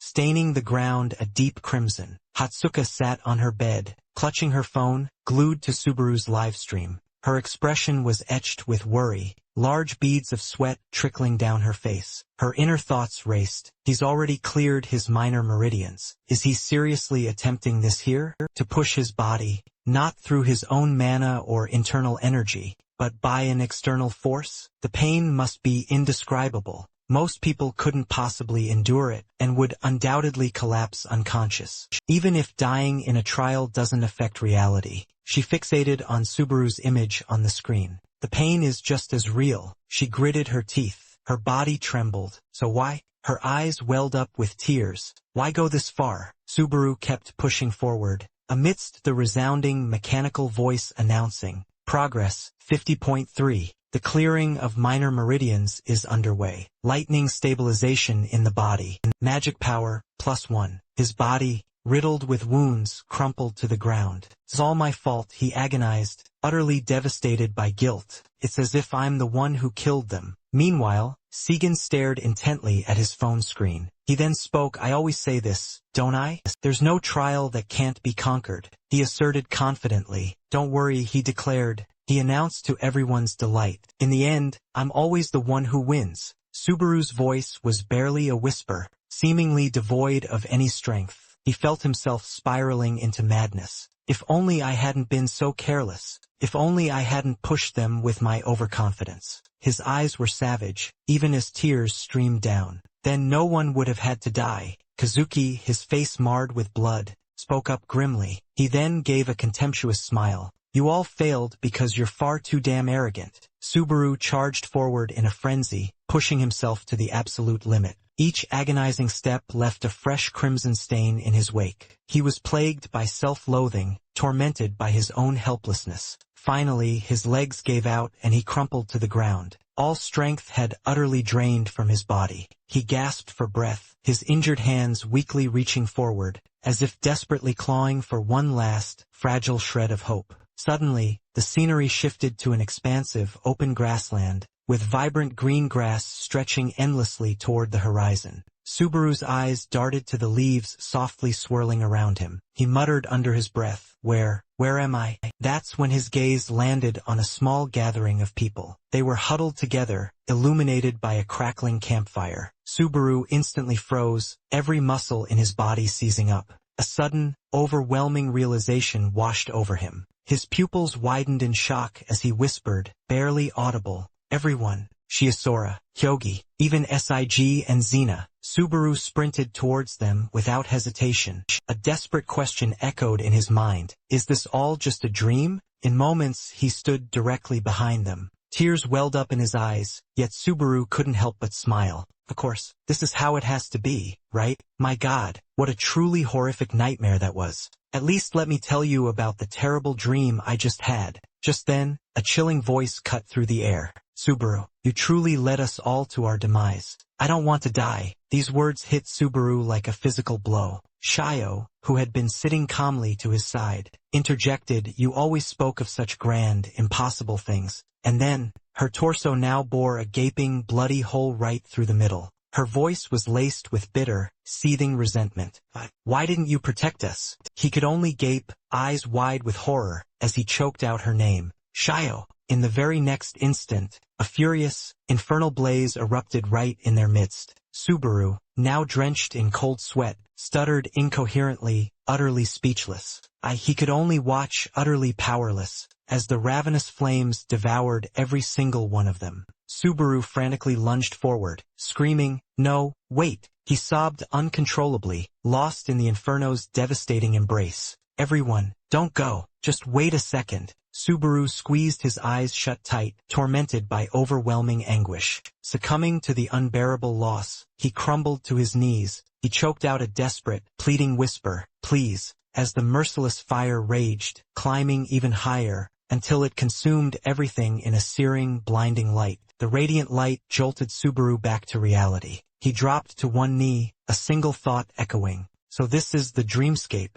It often happens when clearing one's meridians. I almost lost control of my own power. The system immediately blared out his progress. 97.87 unblocked, lesser lightning meridian. Meridian lightning is stabilizing within your body. Manaj satu. Subaru's face darkened as he pondered. Who the hell designed this insane trial? He stood tall, unwavering, amidst the brilliant golden lightning. Thank you for reminding me why I'm still alive. Kazuki's face slowly materialized in Subaru's mind. The scene shifted to a chaotic battlefield. Civilians huddled behind a line of knights, each holding a weapon, their faces etched with utter terror. A colossal beast instantly appeared, looming right outside the barrier. They could only brace themselves for its charge. Suddenly, it bared its teeth in a mocking, challenging grin. Witnessing this, the knights turned to each other, muttering in disbelief. You've got to be kidding me. Is that thing really the boss? So that masked guy just abandoned us? Huh? And suddenly, a voice from behind made the two men whip around. Our benefactor will definitely return.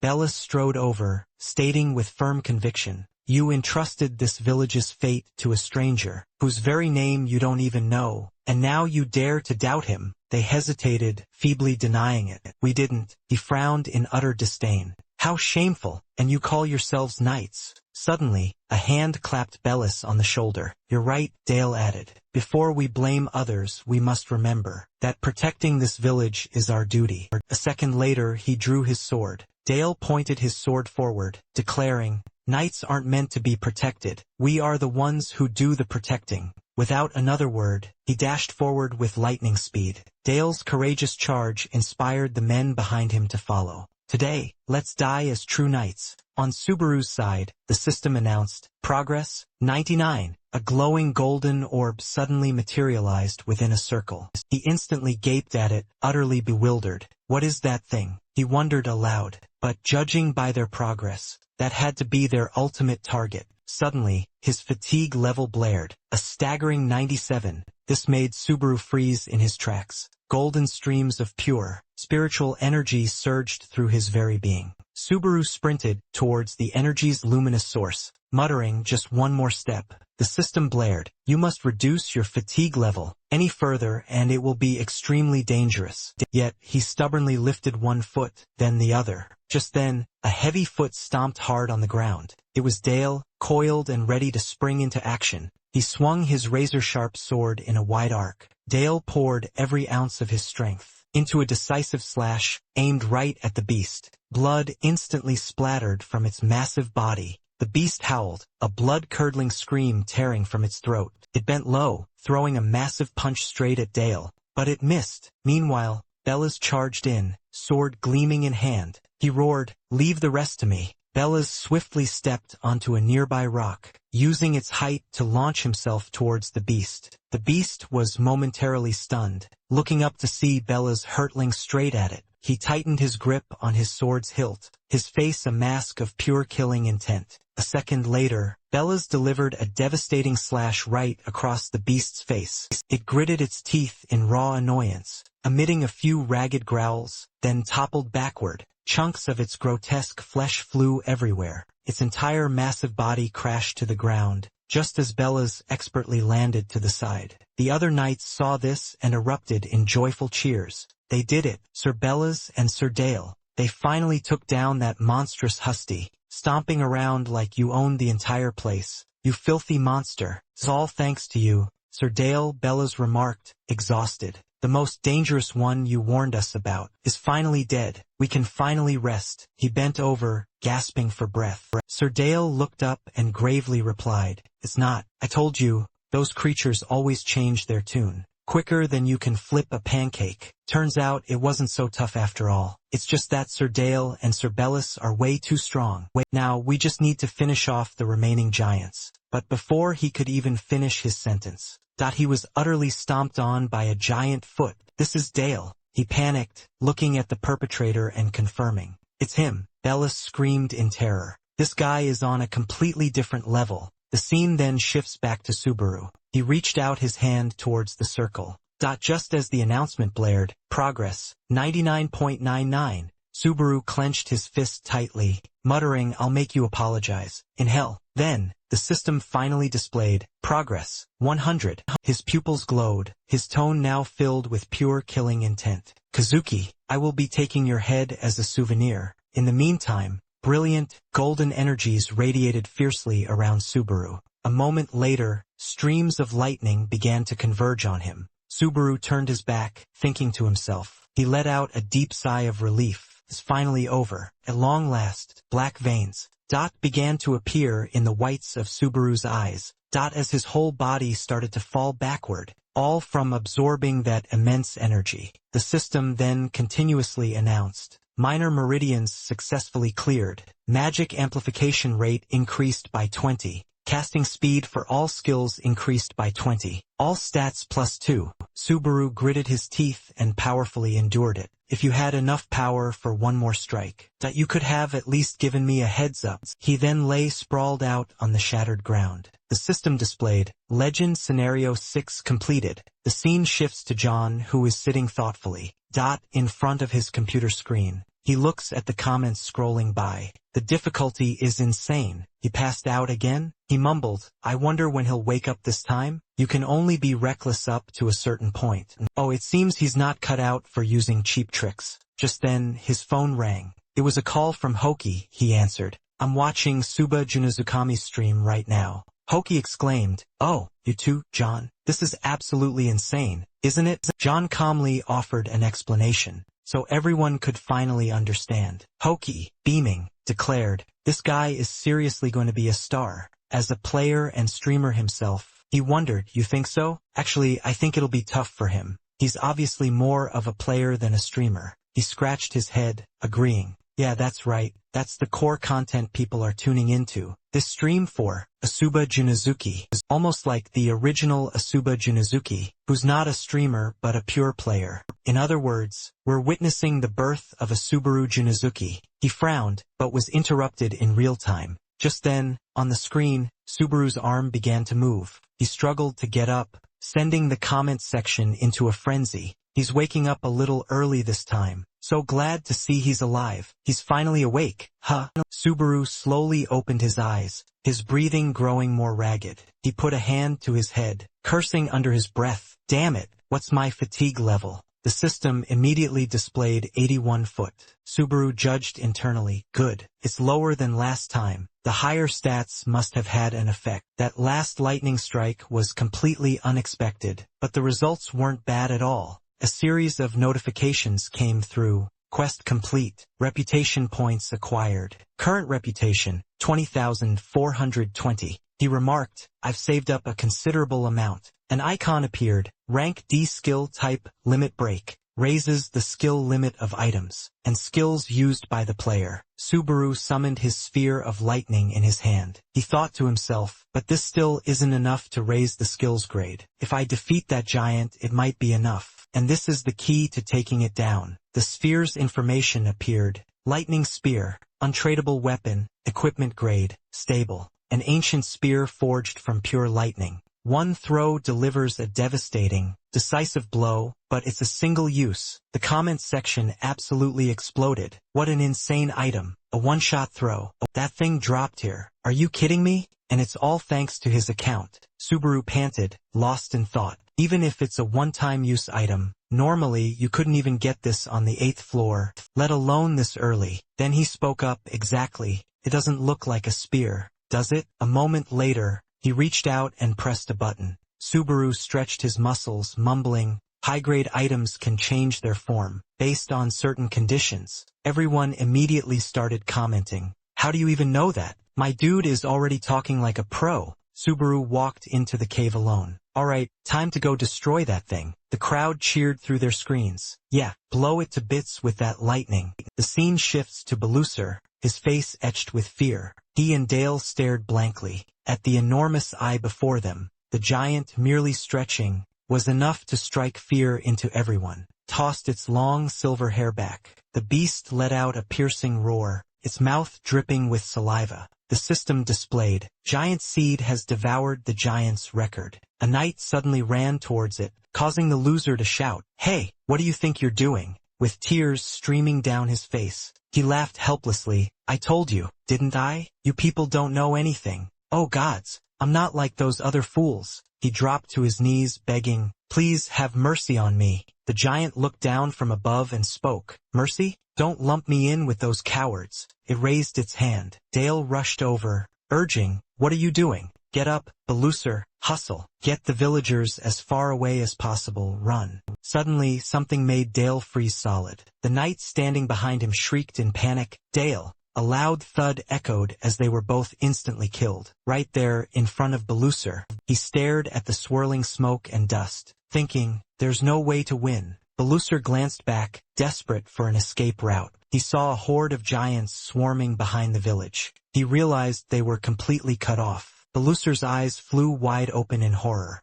Cold sweat poured down his face. He gritted his teeth, trying to regain his composure. A second later, Belusar let out a desperate scream. I know who killed your child. I know exactly who did it. The giant immediately roared back. The one who killed my boy was... It leaned down, its voice dripping with bloodlust. He drew his sword, then cautiously spoke. "That's Velis," he said, pointing his sword in a certain direction, indicating a spot over there. "The one who killed your son went that way, gathering power to destroy you and your entire race." As he finished, he silently offered a desperate prayer. "Please, just fall for it." The giant stared intently, in the direction Belusar had indicated. Then it spun around, roaring, "Lies! Your words are tainted with deceit. The one who killed my son is not here. Or, did you just point that ragged sword at a random spot? If you don't answer me this instant." Suddenly, a blinding surge of lightning from the mountain range made the giant freeze.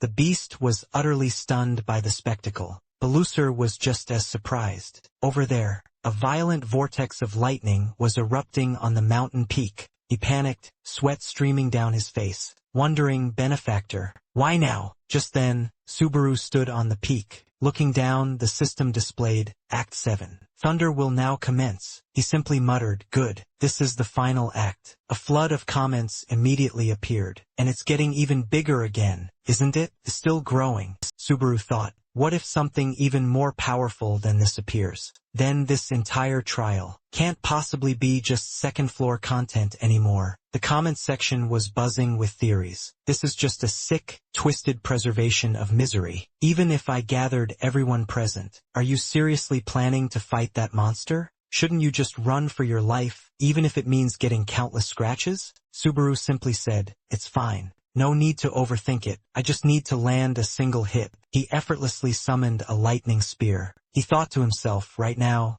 this isn't an opponent I can face directly. I have to take it down before it ever reaches me." A second later, Subaru raised it skyward. The system announced, activating Lightning Spear. A bolt of lightning streaked straight into the sky. It displayed initializing Lightning Spear. Activation rate 10.1. Then suddenly hundreds, thousands of lightning spears surged upwards. They began to swirl into an endless vortex. Subaru stood unmoving, channeling energy into the sky. The system suddenly flashed. "Fatigue has reached 84. Still, his hand did not waver or lower. Then, "Fatigue has reached 85. Then, Subaru curled his fingers as if gripping a mighty weapon. And just like that, a spear materialized in his hand. The notification appeared, activation rate 33.1. Subaru clenched his fist around it tightly. The system reported, "Greedy Spearhead is attempting to negate." The side effects of the lightning spear. Negation failed. Compatibility is very low. He spat out a mouthful of blood, sighing internally as expected. "My skill level is still too low to wield a legendary item.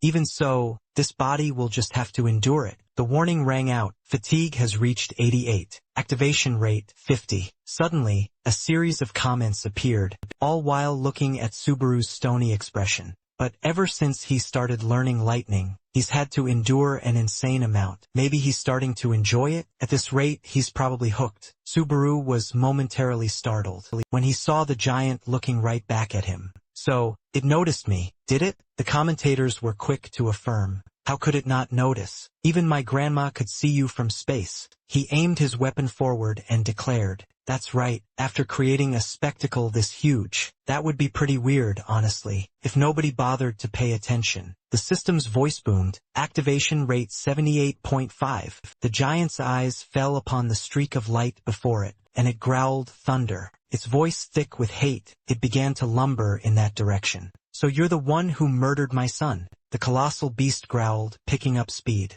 "It was you." As Belus saw this, Belus roared, "Where do you think you're going? I'm your opponent." He glanced quickly to his side. But just then, more giants stormed towards him, bursting through a sea of fire. The main beast, however, his gaze narrowed on the mountain, now erupting with lightning. It growled, "My son was tormented." A dark shadow fell across its face as it continued, "You must have suffered so much. My son." The beast pressed on, a low whisper escaping its lips, "I will return that pain to them." Its thundering footsteps grew more and more intense. Unable to restrain itself, the beast finally broke into a sprint. It launched itself forward, unleashing a massive punch. Roaring, "I'll pay you all back." With interest, the giant hurled itself at Subaru, poised to attack. Its massive mouth opened wide, letting out a terrifying bellow. He tightened his grip on the lightning spear. Just as the system panel announced, "Initializing lightning spear. Activation rate 88.5. He thought to himself, "It's a 50-50 chance.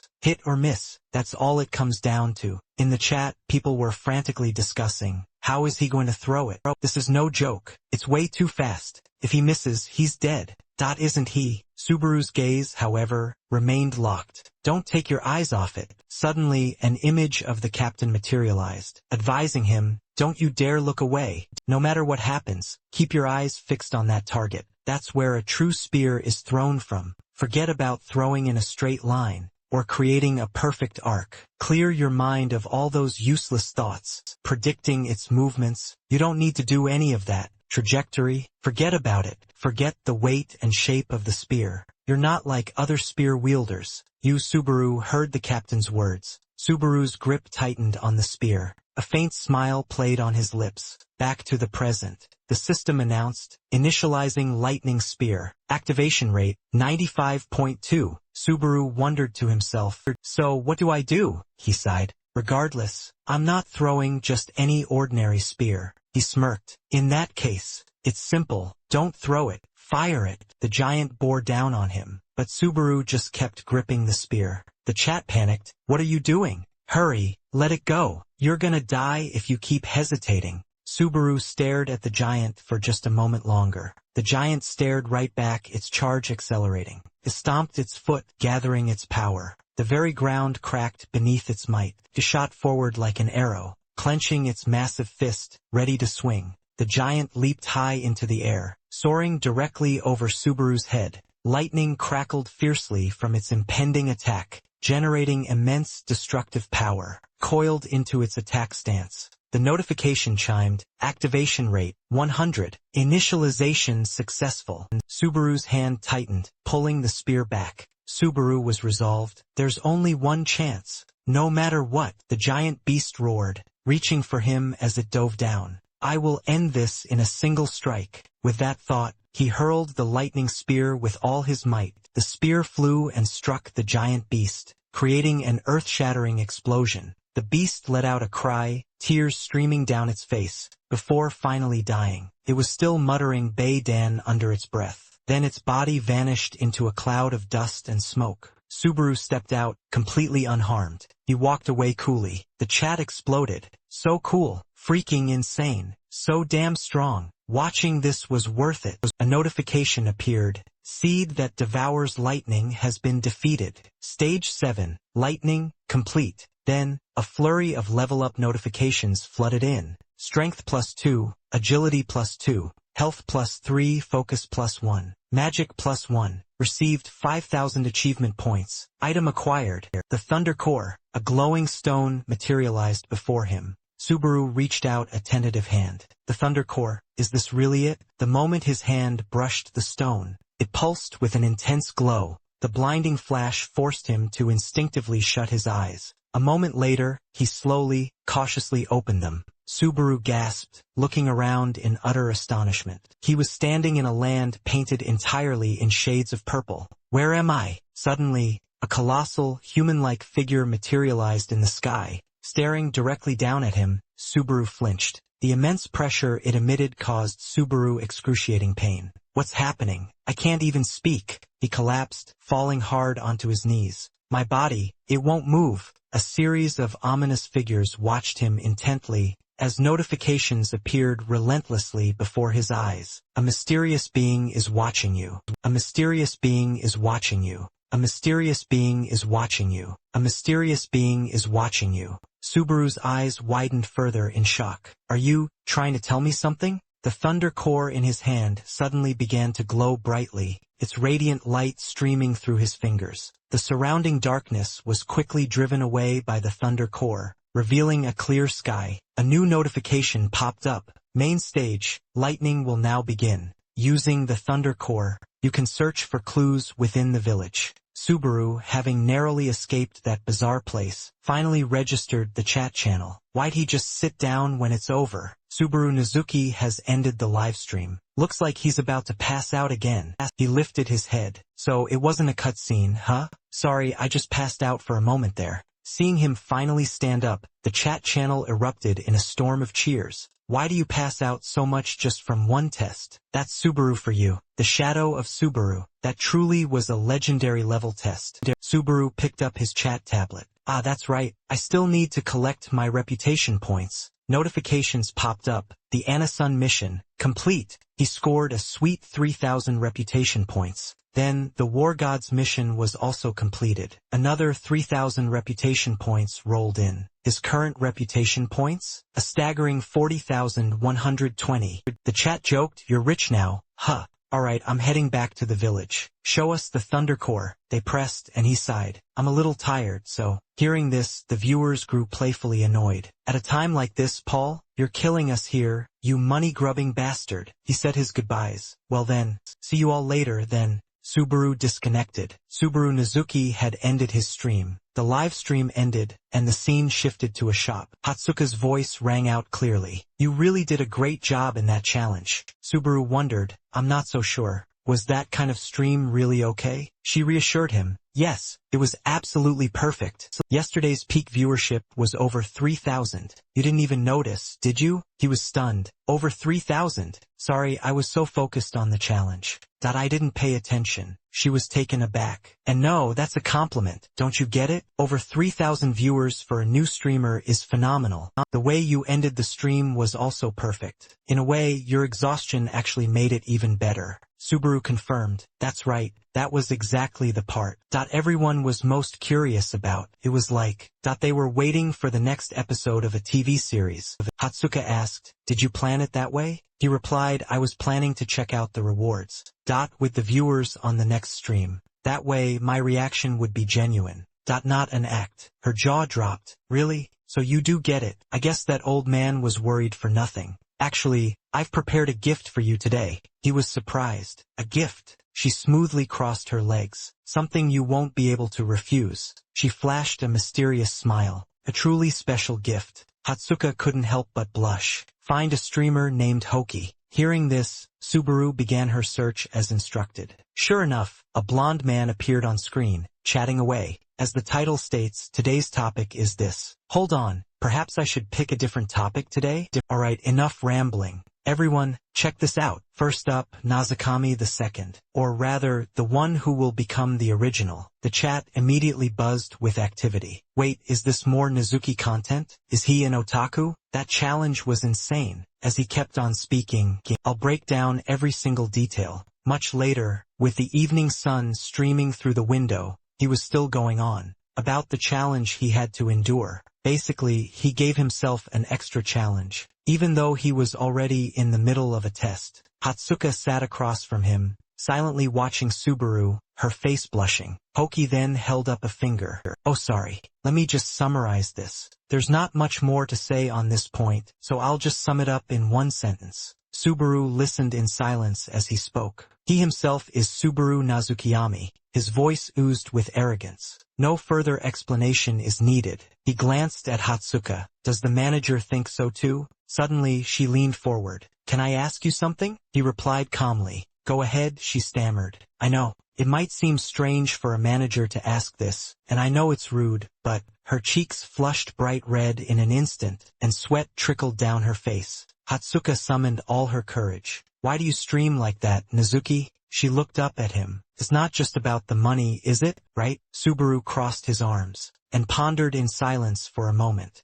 Hatsuka, with her mouth agape, watched him think, feeling a bit anxious. His answer was incredibly blunt. It's completely about the money, not for any other reason at all. Her face instantly flushed twice as red with embarrassment, and smoke was practically billowing from her head. She sank down in shame. "Money really is important. Sorry for asking such an odd question." "It's fine," Subaru calmly replied. Just then, she opened her bag. "Oh right, the gift. Let's talk about the gift." Hoki, the streamer you just watched, is affiliated with Star Entertainment. He's a reliable streamer with a solid 6-year contract. His streaming style, his analysis is his main selling point, and he commands a truly massive fanbase. And he also has a remarkably good eye for talent. And she got this for you. It's about Hoki's stream from earlier. All future revenue from streams with related content will now be split 50-50. Split with whom? He asked suspiciously. Hatsuka explained, with you, of course, since it's derivative content from your material, ads, donations, archives, everything.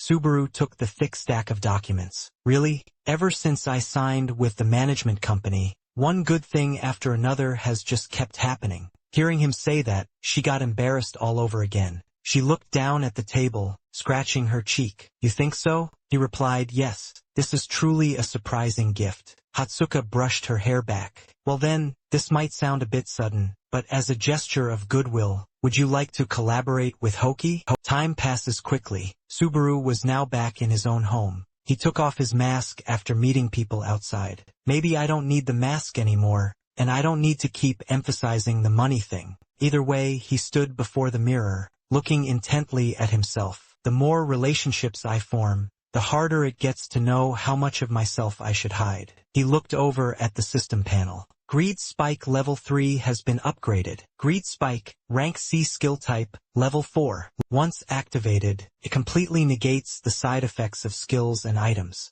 Both its rank and level can be upgraded too, but it requires a whopping 80,000 prestige points. Subaru naturally was quite skeptical. A Rank C skill, and it costs 80,000 prestige points. My current balance is only 120 prestige points. He couldn't help but feel utterly deflated. Still, earning money remains his absolute top priority. At least, that's what he hoped. His collaboration with Hoki is scheduled for the day after tomorrow. He should be able to make a decent amount there. He then reached his hand into the system space, pulling out what looked like a beautiful flower. For now, though, he needed to get some work done. Meanwhile, the scene shifts to Hatsuka. She was lying face down on her pillow. Her face still beat red, and both her hands matched. Hatsuka remembered Subaru's godlike, handsome face. It's definitely for the money. She slammed her fist into the pillow and muttered furiously. That's right, her thoughts were racing. Behind that stylish mask, an extraordinary mystery is hidden. If I dig any deeper, I'll only end up hurting myself. She punched the pillow repeatedly, as if to emphasize her point. I won't ask. I'm curious. But I won't pry. Subaru pointed at her. Since meeting you, Hatsuka, one good thing after another has happened. Hatsuka's face instantly turned as red as a GAC fruit. She swung her fist wildly. Ah, me too. The punch was so strong that the pillow ripped open, revealing the cotton stuffing inside. Feathers flew wildly all over the room. It was clear she had a major crush on Subaru Nazakami, a man with a secret no one knew, and seeing him in person just made him seem even more amazing. The scene now shifts to the 7th floor of Noza, a place with buildings that were both magnificent and radiated an unsettling sense of dread. Inside a brightly lit room in the main castle, a person was intensely working out while watching TV. Hoki's broadcast was replaying on the screen. We don't need to say any more about this situation, so I'll sum it up in one concise sentence. The other person's fist was drenched in sweat, and a creaking sound echoed in the room as he did pull-ups. I'm really not liking this. Just pick a lane, informal or formal. And who exactly is this guy? His companion quickly replied. He's a streamer called Hoki. He constantly brags about his 8,000 average viewers. This muscular young man? That's Kazoka Omen of the Lamb Q. Omen released the bar. A streamer, you say? I'll just have to experience it for myself. The unnamed man then stepped closer. But for now, forget about Hoki. I want you to focus on Subaru Nazakami from that very stream. Oh, he exclaimed in surprise. So the faker actually mastered lightning. On the screen, Subaru's previous battle was playing out. Amon let out an admiring ha. That's genuinely impressive. The unnamed one then spoke up. You think so? He asked. The Super Spear Knight of Lamyen once said that the most crucial thing when throwing is to never take your eyes off your opponent. Wait, Amon, he exclaimed, astonished. You even remember casual lines like that? Amon simply looked up. I train relentlessly to absorb everything about them. Their breath, every single thing. These were players who once stood at the pinnacle. But everyone has overlooked one crucial detail.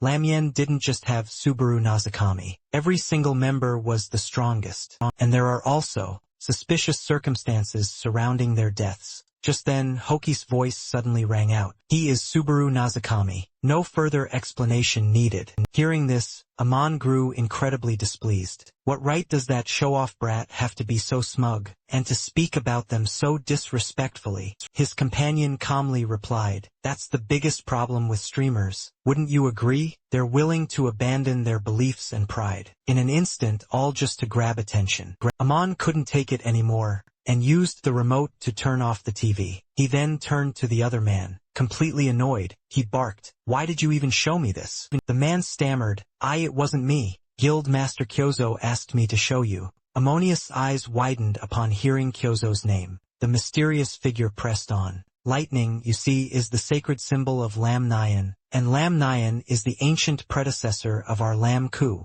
Suddenly, a heavy cart was pushed forward. We've learned this man is completely obsessed with money. He dramatically yanked off the cloth covering it. A dazzling golden light instantly erupted. Ammonius' eyes widened in utter shock at the unbelievable sight. Beneath that cloth was a colossal pile of gleaming gold bars. The mysterious man continued his explanation. "We've secured a more than sufficient budget. We must bring him in no matter the cost." Ammonius' voice was thick with utter disbelief. "Are you kidding me?" He stroked his chin, pondering. "So he's just a greedy money grubber, huh?" he mumbled. Meanwhile, everyone in the village was tirelessly working on repairs. Suddenly, the system announced, "The second floor of the challenge is about to begin." Belusar waved his hand, expertly directing the people. "Gather all the injured in one central place. Treat the critical cases first, quickly, then distribute medicine to the lightly injured as soon as humanly possible."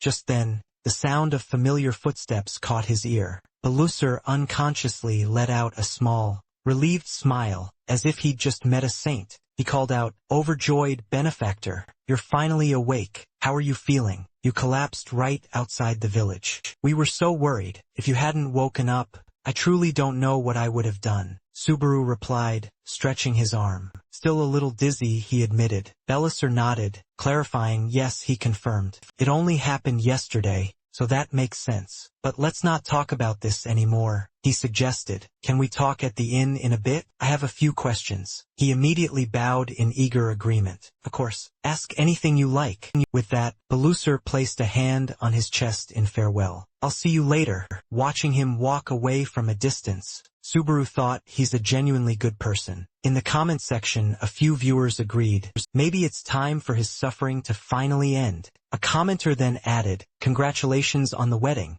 A while later, back inside the small wooden cabin, the first thing he did was pull up his system panel. First things first, time to check that reward. Subaru gripped the gleaming orb in his hand, and read its description. Thunder Core, bound, unique. No level requirement, 30 lightning resistance, 20 lightning strike resistance, and high resistance to electric shock. He was so utterly shocked, he blurted out, "No way, is this for real?" That got a few people very curious. No way good or no way bad? Is he disappointed, or is he ecstatic? Maybe it's both. Only Subaru truly knew the answer to their burning question. The stats were absolutely perfect for a lightning user. No one could see the brilliant smile hidden behind his mask. This thing is way too good. Just as he was celebrating his magnificent new treasure, a knock on the door suddenly interrupted him. "Please accept this." Someone carrying a large basket of fruit opened the door and stepped inside,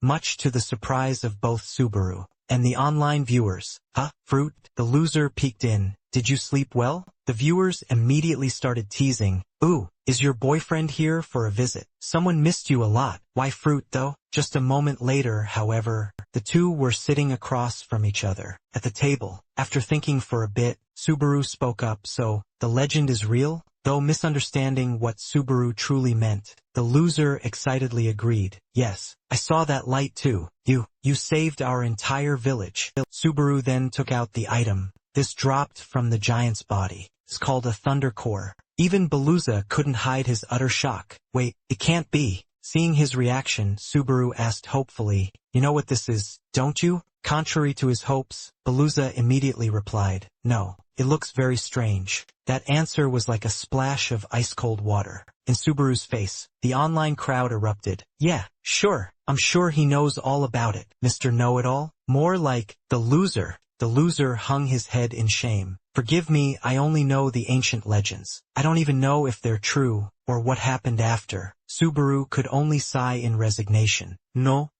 it's fine. Just tell me what you do know." And so, he began his story. "I only know of 2 legends," Subaru asked, intrigued. "Two?" An image he'd once seen flashed in his mind. The first one says, "That lightning was used to slay the giants. It seems you are the one who found it, benefactor." And the second one says, "The gods and the giants. They fought over the lightning." Subaru immediately interjected, "They fought over it?" Belusa nodded, "Yes. This is essentially the legend of all legends. The gods, and the giants, waged a war for control over the lightning. The giants lost. So this gem, someone must have created it intentionally." Subaru wondered, touching and spinning it in his hand. But who could it have been? Even if the legend didn't spell it out, the reason was clear enough. The loser answered the question on Subaru's mind. So that humanity could wield the lightning. And as for why humanity would need it, his expression shifted dramatically as he spoke. "It's the gods and the titans. Thinking of them, the loser knew they were far too strong for humanity. He then imagined a day, when mortals each possessed a thunder core." Gazing at the stone, the loser said with conviction, "This was created, so that humanity could finally stand against them, and win." Just as he finished speaking, a system notification popped up. "All forgotten legends of humanity revealed. Trial of lightning complete. Skill level increased. Achievement points, 17,050. Lightning skill increased from level 1 to level 3. Without warning, the system began to transport Subaru to the 3rd floor.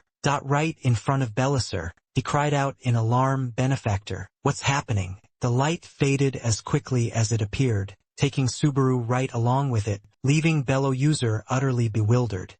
This grand, magnificent palace was the 3rd floor, and Tinia, the destination circle, lit up in the center of the vast city, and Subaru appeared like a descending god. The online crowd immediately started putting words in his mouth. "I finally made it to the 3rd floor. No, it should be. I have arrived." The locals looked on, completely fed up with the sight. "Another fake Nizuki. When is this trend going to end?" Before he could start, the system addressed him. "Subaru, the Nizuki class has granted you 1,000 reputation points. Congratulations on reaching the 3rd floor. How are you feeling right now?" Caught off guard by the sudden interview, Subaru wasn't sure what to say. "How do I feel?" he thought to himself, recalling past memories of this place. "I'm here." Back then, a woman's voice had called out to him. "Excuse me?" Startled, Subaru had turned instinctively. "Yes." Recalling it now, Subaru felt a wave of nostalgia. At the time, she looked incredibly hard to approach. The girl explained shyly, "I seem to have lost my party." Xena gestured with her hand, indicating a height around Subaru's own. "Have you seen a guy about this tall?" Hearing her description, he rubbed his chin thoughtfully. "He's a head taller than me." Then, as if he remembered something, Subaru told her, "Yeah, I've seen him." "Really?" Xena exclaimed, overjoyed. He pointed vaguely into the distance. "He went that way." Believing him, Xena started to head off. "Thank you so much." She ran in that direction like a gullible child, while he remained in place, anxiously looking around, as if searching for someone himself. After looking around for a bit, Xena's eyes settled on Subaru. In the end, Subaru had no choice but to let her tag along. "I'm going this way anyway, we might as well go together." Gina was over the moon, practically screaming, "Wait, really? Are you sure?" He nodded, walking ahead. "Yeah, I don't really have anything else to do today." If only Subaru had just shown her the way and left, then. She immediately ran after him, eager to strike up a conversation. "Well, this is definitely much better. These roads here are just so confusing. By the way, I'm Xena Kiso. What's your name?" Just then, he replied, "Subaru. Natsuki Subaru." Subaru still wondered if everyone from back then was still alive back in the present. The system panel was still displaying the question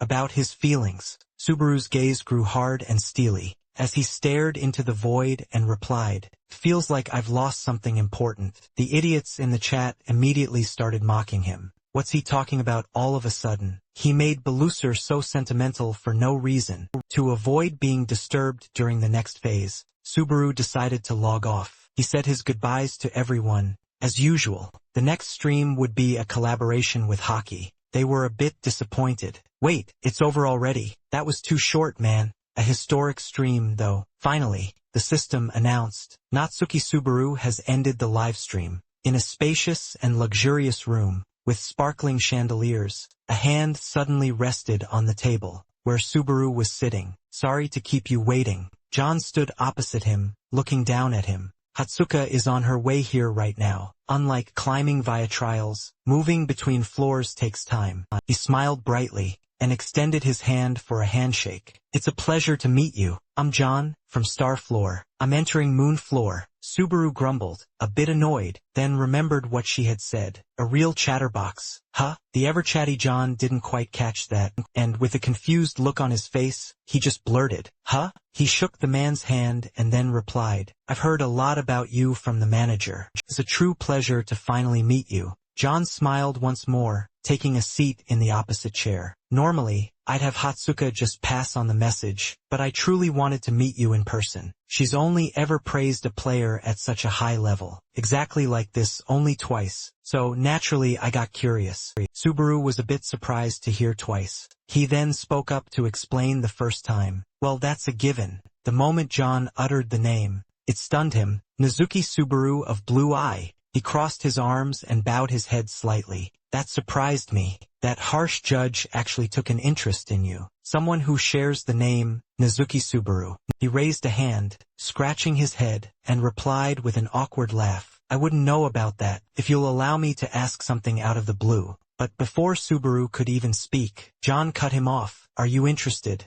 In a guild called Blue Eye?" Subaru was stunned. His eyes widened as he stared back at John. Seeing his reaction, John reached into his pocket for something. "That reaction. It seems you're not entirely uninterested." Subaru asked with some curiosity, "Why the sudden question?" John took out a device and looked down at it. "Actually, that's part of the reason I wanted to meet you." John then held the device in front of Subaru. 5 days from now, this is the grand prize for a tournament.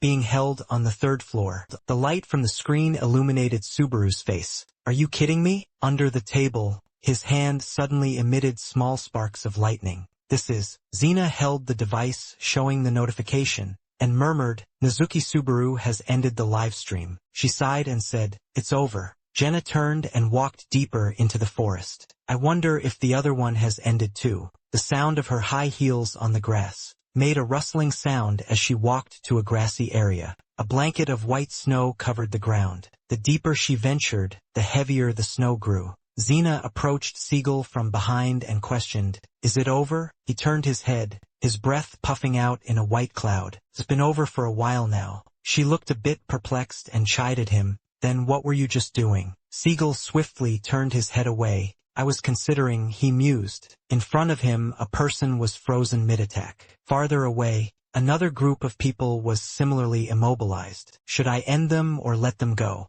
Xena stated her opinion decisively. "Just kill them. We know who sent them." He still hesitated, refusing. "We can't be sure yet. That's why I'm considering it." Siegel lowered his head slightly. If it was Kyozo, if he was the one who sent them, he wouldn't have used such small fry. Hearing him say that, she couldn't help but sigh. "But letting them go will also cause problems." As she spoke, a light began to glow around Xena's body. "If our position is revealed because of them..." Sharp daggers erupted from beneath the snow. She raised her arm high, controlling them as they soared into the air. Xena's hand remained still. The daggers also hung motionless. With a slight flick of her fingers, the daggers instantly pointed in the direction she indicated. Her expression unchanging, she stared intently at the group of people before her. Seeing this, Siegel shouted in alarm, "Hey!" He spun around to look at her. "Stop!" The moment the words left his mouth, a volley of daggers shot forward, piercing straight through the frozen people. Their bodies were pierced and torn apart, No one could escape that rain of daggers. When it was over, only chaos remained on the ground. Siegel, with a worried look on his face, asked loudly, "What are you doing?" Xena kept her expression firm as she looked at him. "Regardless of whether Kyosu had sent them or not, if we just let them go like this, they'll know we're still alive. Your hesitation isn't helping us one bit. You've got to be more ruthless." He turned away, unable to meet her gaze. "You're right, I apologize." Suddenly, the device in his pocket vibrated. He pulled it out, curious. Cigar thrust the screen toward her. "Look at this." She snatched the device, fuming, screaming, "What the hell is this?" Gina trembled with fury, her eyes bloodshot. "Those bastards." Cigar calmly crossed his arms. "That really pisses you off, doesn't it?" With shaking hands, she replied, "Of course it does." Gina stared at the shoes on the screen again and yelled, "Because those are Sozama's damn shoes." He retrieved the device from her hand. "This is clearly a trap designed to lure us out." As he spoke, her anger flared, a vein pulsing on her forehead. "He's figured out we're still alive, lurking somewhere. But that doesn't mean we can just sit idly by and do nothing. We need to get those items back." Gina turned away, a flicker of sorrow in her eyes. "I know what you're about to say." His brow furrowed just slightly. "I'm not exactly cut out for all this working in the shadows business. But you've always been good at it, haven't you?" She immediately spun around and walked away. "You don't need to tell me. I was going to handle this myself, even without you saying a word." Cigar quickly grabbed Gina's arm. "Hold on." He frantically tried to stop her. "I'm not saying you should just charge in all recklessly. Wait until a clear winner emerges. Then make your move. That's the safest approach." Meanwhile, back in the room, John cheerfully held up the photo of the shoes, announcing, "A relic from a Blue Eyes member. A Tan Asia item. This is the prize. The Blue Sector is offering for this tournament." He was about to ask if he was interested in it, when Subaru abruptly cut John off. "I absolutely am." The air around him suddenly grew incredibly suffocating. He managed a smile, though it was somewhat strained. "Well, that's certainly good to hear. I didn't expect you to be quite this interested. This entire plan hinges on your agreement." Nizuki paused, clearly mulling over the audacious plan. John, now back to his typically calm demeanor, explained coolly, "Considering the broadcast is under the name Nizuki Subaru, I think a storyline centered around pursuing the legendary Blue Eyes relic would make for some truly compelling content." Upon hearing him, the face behind his mask twisted in fury. "How dare you?" Subaru's hands clenched so tightly they trembled. His raw power radiated outwards. "Use Sasama's relic as a mere publicity stunt." Seeing his state, John asked with concern, "Is something wrong? Is something troubling you?"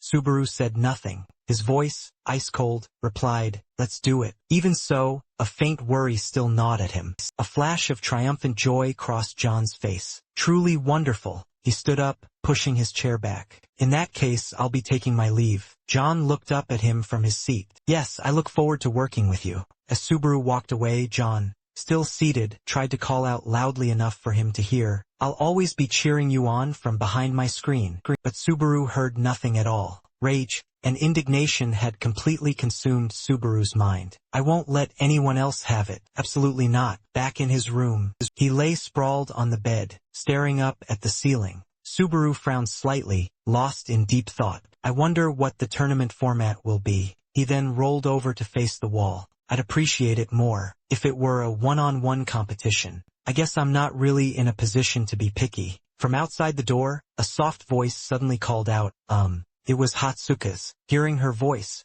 Subaru quickly sat up in bed. He glanced over at the mask on the table, his eyes filled with indecision. Then he went and opened the door. He was greeted by her gentle and lovely appearance. Hatsuka shyly glanced towards Subaru's face. So even with that brief moment of hesitation, he still chose to keep his mask on. Hatsuka mused to herself, "He even wears a mask in his own room?" Then Subaru spoke, inviting her, "Come in." At that, she blushed a brilliant red. Her face beat red, as she stammered, "Yes, you mean, I should come inside?" Subaru had no idea how easily his words could be misconstrued, so he replied innocently, "We can talk in the hallway if you prefer." "I don't mind at all." Hatsuka was equally flustered, but she bravely decided to step inside anyway. "Then please excuse my intrusion." Once she was in the room, the atmosphere became strangely stifling. Neither of them spoke first. Hatsuka's eyes darted around the room, and she couldn't help but notice how bare it was. Only after scanning the room for a moment did she finally turn her gaze directly to Subaru. He'd been staring at Hatsuka this whole time, thinking to himself that her charisma was truly immeasurable. She was clearly not someone who should just be a manager. Being stared at by a man like that, Hatsuka felt a bit embarrassed. She quickly adjusted her clothes and asked, "Is something wrong? Is there something on my face?" Subaru explained, "No, It's just, you weren't saying anything. I heard. You have the reference materials for the tournament?" Hatsuka nearly forgot her main task, so she hurriedly pulled out a file. "Ah, my apologies," she said, handing it to him. At the same time, she explained, "This tournament will be a battle royale. It's a simple system, where everyone fights to claim the grand prize. Thousands of people will have to fight each other ruthlessly. The outcome could be victory, but you could also be sent back to Earth at any moment." Subaru skimmed through it and commented, "So, it's a solo competition?" "That's right," Hatsuka replied. "Given there's only one grand prize, that's just how things have to be." She then excitedly revealed the location. "It'll be a virtual training arena. Entry requirements. You must be a third-floor player, a registration fee of 1,000 reputation points, and there's no limit to the number of participants. I'll send over the materials from previous Battle Royale tournaments to your KIC Nutski. You'll get the general idea just by glancing through them." While she was speaking, Subaru's phone vibrated again. The notifications that popped up were Natsuki Subaru's God-tier Battle Royale highlights, Natsuki Subaru's undefeated Battle Royale guide, Natsuki Subaru's Battle Royales. That ended in 10 seconds. Natsuki Subaru, the official way to become Natsuki Subaru in a Battle Royale. After reading them, he thought to himself, "They're all about me." Returning to their conversation, he put the stack of papers aside and stated, "I'll use these for reference. Thank you for your hard work." Hatsuka scratched her head, replying politely, "It's nothing. This is my job after all." Then she asked about something else. One more thing. Have you heard anything from the leader?" Subaru didn't understand, so he asked, "Heard what?" Hatsuka replied, "Actually, we received a message." The moment she uttered those 3 words, "From the Blue District," Subaru was stunned. He was suddenly reminded of the man named Kyozo. In an instant, his whole body radiated a furious killing intent. He asked again, "Did you say, from the Blue District?" Hatsuka explained, "He wants to meet with you once. Since there was no way to contact you directly, they sent an email to us." Hearing that, Subaru was surprised. "They've already started making contact?" She stammered a bit. "Perhaps he intends to negotiate directly, offering higher pay than us, better benefits, and many other conditions." Subaru clenched his hand into a fist and declared, "Ignore it." Hatsuka hastily replied, "Yes, I understand." "Wait, ignore it," Subaru stated frankly. "I have no intention of joining the Blue District. The same goes for any other guild." To his surprise, Hatsuka shot up from her seat and raised her arms in celebration. Looking completely relieved, she laughed happily. "I was so torn on whether I should tell you or not, but I'm glad I did." As she spoke, Hatsuka casually made her way to the door. "Well then, please enjoy your time until the collaboration." Seeing her leave like that, Subaru muttered, "She's celebrating as if it were her own achievement." He took off his mask and said with amusement, "For a normal employee to be this dedicated to the company's business, she's truly an extraordinary person." The scene changes to a certain stadium, where 2 figures are conversing. It's John and Hoki, both seeming to whisper about some plan. John spoke first. "So this is today's project, a comparative talent test. The old versus the new Natsuki." Subaru Hoki asked, "What do you think sounds interesting?" "Doesn't it?" John replied. "A head-on confrontation with your own declaration. That's a bold approach, but if you lose, it'll be a massive blow to you. You get that right." Hoki didn't seem very concerned. In fact, he gave off an air that said, "I welcome it because there will be a result. I have to accept whatever happens, to earn the viewer's trust." And then, Hoki's eyes lit up with confidence as he asked, "But have I ever fought a losing battle?" John gave an arrogant laugh. "Is that so in the end?" "It all depends on Natsuki." Hoki scratched his head. "I suppose so." Suddenly, the sound of high heels interrupted their conversation. Later it was Hatsuka and Subaru. She smiled as she approached. Good work today. John also replied warmly, ah hello. When Hoki saw Subaru he was ecstatic. He thought, a chance to become a star was skyrocketing. I finally get to meet you. Subaru looked around, a thought crossing his mind. This place is massive. Did you rent it privately? Just then, Hoki extended his hand, saying, hey. He then smiled and introduced himself. I'm the streamer Hoki. Subaru reached out his hand. I'm Natsuki Subaru. I look forward to working with you. Hoki scratched his head shyly. Wow, it feels like I'm meeting the real Natsuki Subaru. In person, even. Meeting today's main character is so moving. I'm a fan. A huge fan. Subaru quickly explained, I'm still just a rookie streamer. I can't compare to you. John then stepped in, cutting them off. Alright. Save the pleasantries for after the stream starts. That's how streamers really get to know each other. Hoki suggested, in that case. Let's continue this on stream. The system panel instantly appeared. Hoki had started a live broadcast. He looked at the screen, waved, and smiled. Hoki here. Thanks for tuning in today, everyone. Just then, status notifications kept popping up. A wicked thought crossed Hoki's mind. I heard these level up. Announcements are a hot topic in the community, but to have 12,000 viewers right at the start, he announced, today is the moment you've all been waiting for. I've managed to invite that person here. His feet instantly appeared on the stage. Hoki introduced him, and here he is. Nezuka Misubazu. The man replied, hey everyone, Nezuka Misubaru here. The information panel. Was constantly flooded with notifications. He responded to the comments, nope, I've never seen his face either. I heard even his manager hasn't. Natsukami, are you hiding some kind of secret? Subaru scratched his face and replied, it's not like that. Besides, I'm a good-looking guy, you know? Hoki was also shocked by the massive reaction from the online community. Subaru thought, whoa, wait a minute. At this rate, this is getting way more hype than my own streams. Sure enough, his influence was far beyond anyone's wildest predictions. Meanwhile, Subaru enthusiastically continued to reply to the viewers, playfully stating, sorry guys, but I'm not going to lose to any of you. It's not a fight, just a friendly get-together. Hoki silently marveled that Subaru's witty responses were even better than he'd imagined. Meanwhile, Subaru was still answering questions. A girlfriend? A number of friends? None of those at the moment. Hearing this crucial news,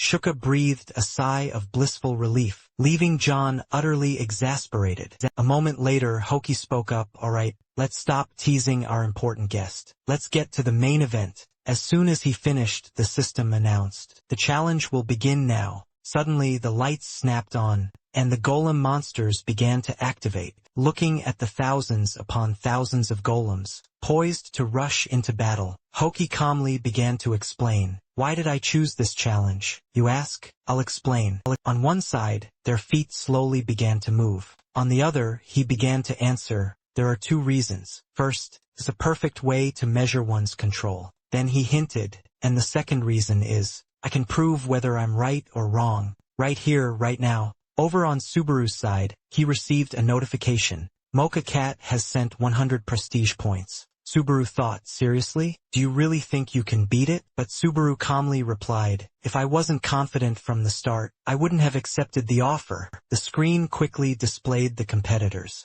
A comment appeared. You can totally feel his confidence. Is he really planning to break the record? In a single run, another comment popped up. Maybe so. I'm incredibly nervous. Subaru's palm unconsciously clenched. Standing in the center, the system announced, Mojo SBC has assigned you a mission. If you kill 43 or more in a single run, you get 10,000 prestige points. If you lose, you must reveal your face on camera. Subaru hesitantly raised his hand. No. It's still too early for me to risk taking off the mask. The system then announced, Masked Berserker has assigned a mission. I want to see your face too, so I'm sending 2,000 points. Stinky Mouth John has gifted 3,000 prestige points. Lava Monster added another 3,000 points. To make it more interesting, Cat Bat has assigned a mission. Subaru raised a finger. Thank you for the gifts. I promise to show my face if I fail. A new comment appeared. You weren't planning on refusing from the start, were you? Oh my god.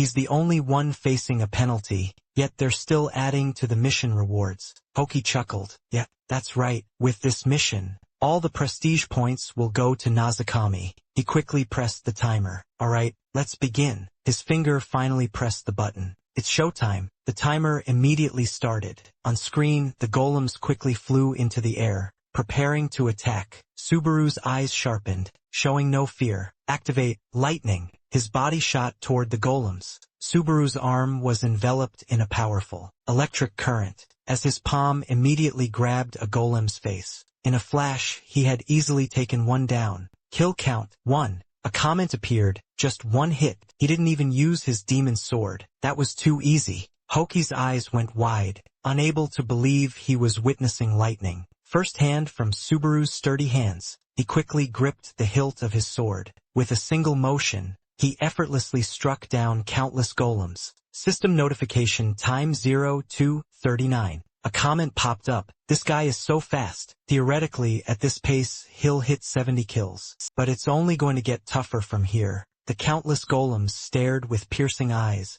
then charged forward, frantic and ferocious. Subaru's foot shot out, kicking a golem squarely in the face. Kill count 23. His body now hovered mid-air. Another comment appeared. Oh my god, that legendary scene is playing out all over again. Is this a circus act? Aerial combat is Subaru's absolute specialty. As all the golems looked up in unison, Subaru's palm skillfully spun his sword's hilt. Finally, he gripped it tight and raised it high. In an instant, Subaru plunged his sword straight into the ground. Its powerful innate ability unleashed radiating currents of electricity. 122 Super S26. The blade's tip was enveloped in electricity. A comment popped up. So cool. The people next to him were all watching the match intently. Another comment appeared. He's definitely getting first place, right? He might actually do it. My condolences to everyone who assigned him that mission. Hoki's eyes suddenly froze at the sight before him.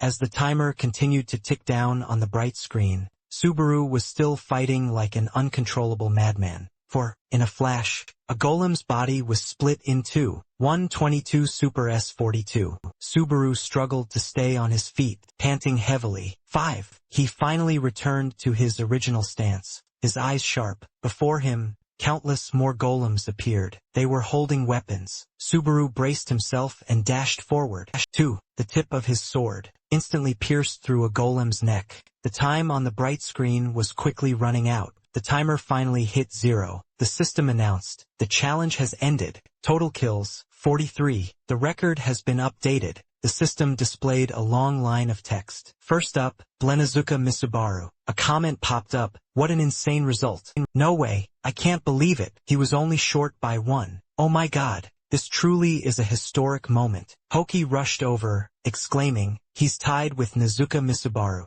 It's a draw. That was so close. What does everyone think? A comment appeared. That gave me goosebumps. I thought he only got to second place. Through sheer luck. I thought even getting second place was a stretch for him. I thought he was just some random scrub, honestly. Rambo Lin has gifted you 100 prestige points. I was so scared, I nearly pissed my pants. I've subscribed to the channel. Hoki laughed. Thanks for the 100 prestige points. A comment from Hawkeye's Foot Wiper popped up. Gifted 200 points. There's a reason I'm boosting you. Hoki replied. You again. Hawkeye's Foot Wiper. It's been 100 times already. Please change that username. Anyway, thanks for the prestige points. A comment from Most Dung Violet appeared. Gifted you 1000 prestige points. Hoki scratched his head. Are you asking if this is Nezuka Misubazu's livestream? No, it's not. A comment popped up. Zien gifted you 10,000 prestige points. Hoki's eyes suddenly froze at the name on screen. Zen. Another comment appeared. Seriously? Could it be the Zien? Nah, it's probably a fake. Why would the one swordsman be here? What if it's the real one? It's really him. Such a big name in the chat of an unimportant. Mid-tier streamer. Hoki scratched his head, embarrassed. Zien, thank you for the 10,000 prestige points. I can't believe a high ranker is watching this stream. Subaru thought to himself. The one swordsman. Huh? Suddenly, an image of Dale flashed through his mind. A comment from Zien appeared. Gifted 1,000 prestige points. I always watch your streams. Nazuki Subaru's run was an inspiration to me. Oh my god, Hoki thought. I've actually made it. Hoki chuckled, truly amazed. I'm truly honored. Subaru shot a glance to the side. Why is he watching this stream? He wondered, could he know what I did with Isaac? A comment from Zien popped up. Gifted you 1,000 prestige points. I've always watched your streams. Nazuki Subaru, will you collaborate with me? His gaze suddenly locked onto the screen. A comment from Daso appeared. This new guy's really shooting up the ranks. I knew he'd be huge. Subaru just scratched his head shyly, not answering. John and Hatsuka both gestured for him to agree.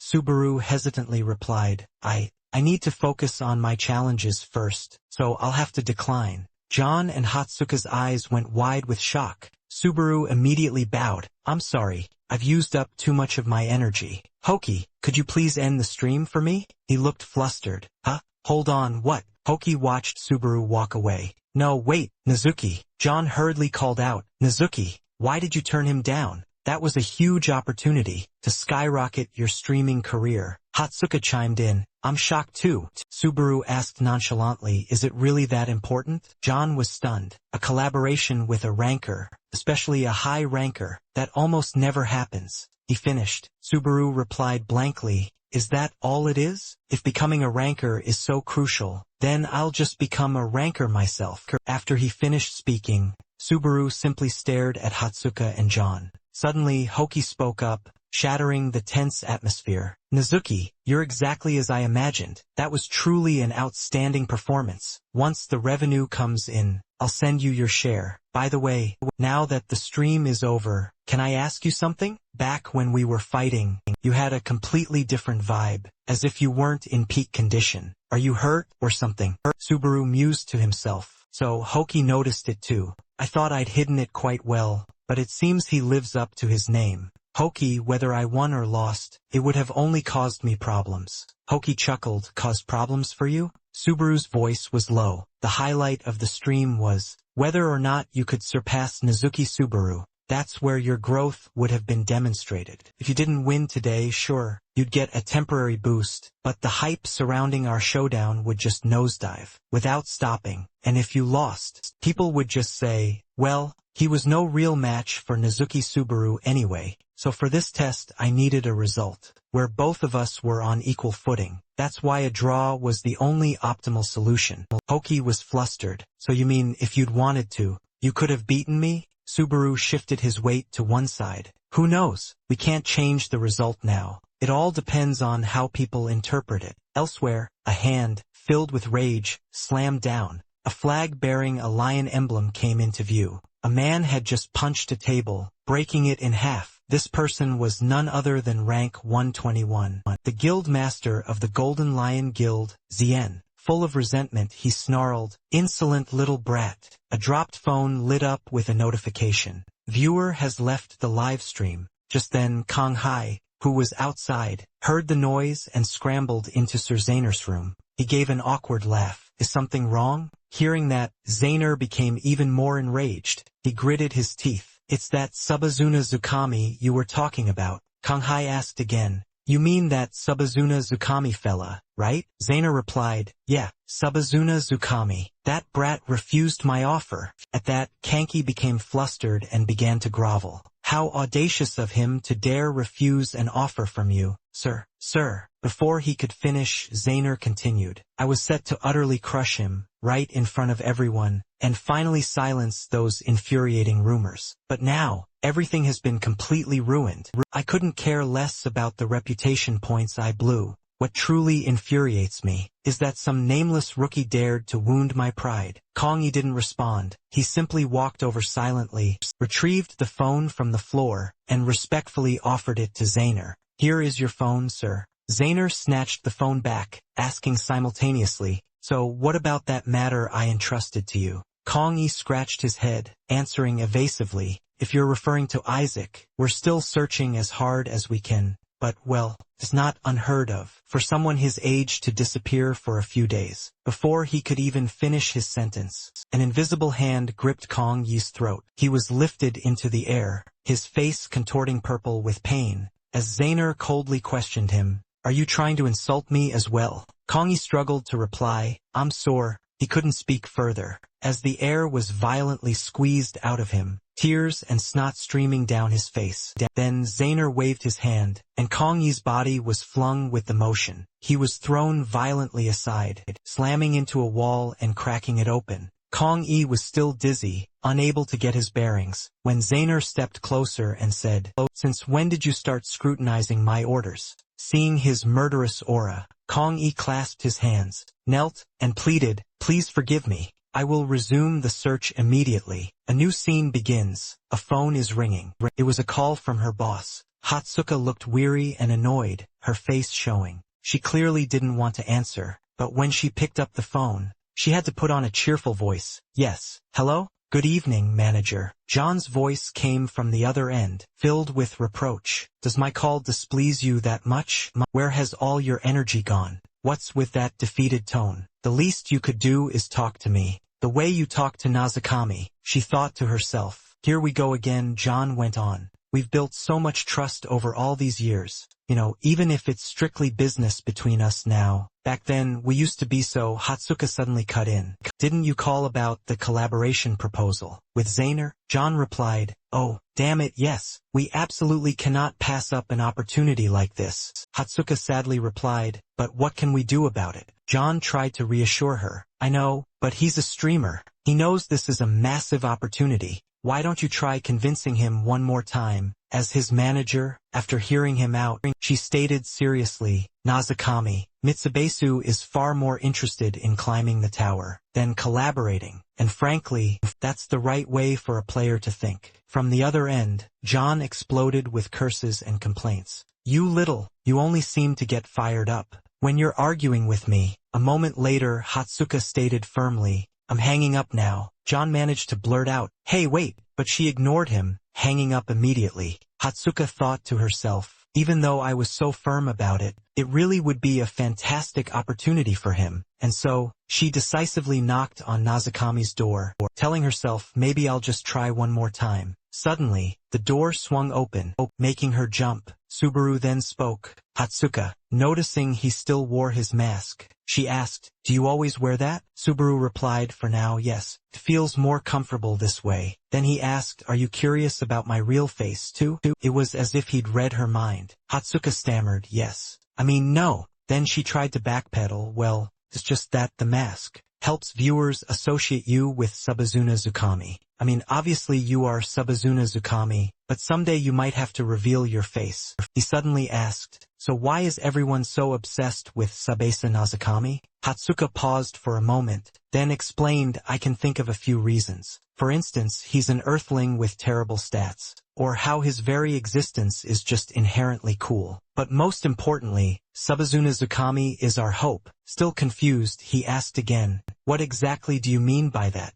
Hatsuka recalled an old memory and began her story. "You probably don't know this, but when I first came to the tower, there was almost nothing here. Monsters were everywhere, and there was nothing to eat. No way to earn money. Stability was just a fantasy. There was only one way to survive, and that was to climb. If you climbed, you earned reputation points. With those points, you could settle down and build a life. And slowly, bit by bit, people started to believe that this world could truly be ours. At that time, the greatest players gave us hope that this tower could actually be conquered, that we could make a home in this world. And the one who stood above all of them was Sabasa Nazakami. His achievement wasn't just about climbing. He was the first to prove that it was even possible." Returning to the present, Subaru asked, "And you think so too?" Hatsuwaka playfully leaned closer to him and answered coyly, "That's a secret, just like the face behind your mask. Maybe I'll tell you one day." At that, he changed the subject, opening the door wider and politely inviting her in. "Anyway, you came here for a reason, didn't you?"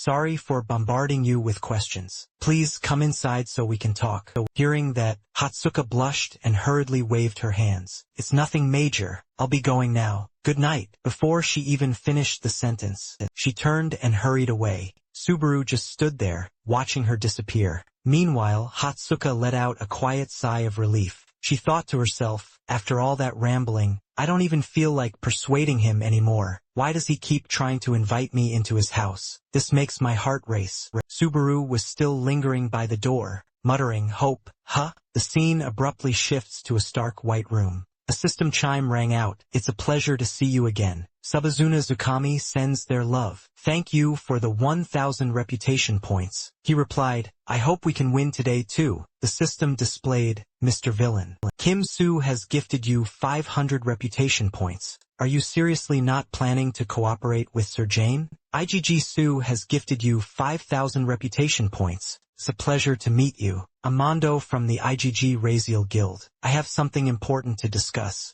On the livestream screen, are you free? Subaru sighed as viewers' comments continuously flooded in, all questioning his upcoming decision. Which faction are you joining on the third floor? Or will you keep going solo? He thought to himself, partnership is just insane. At this rate, with viewers and donations pouring in, I want to give everyone what they want.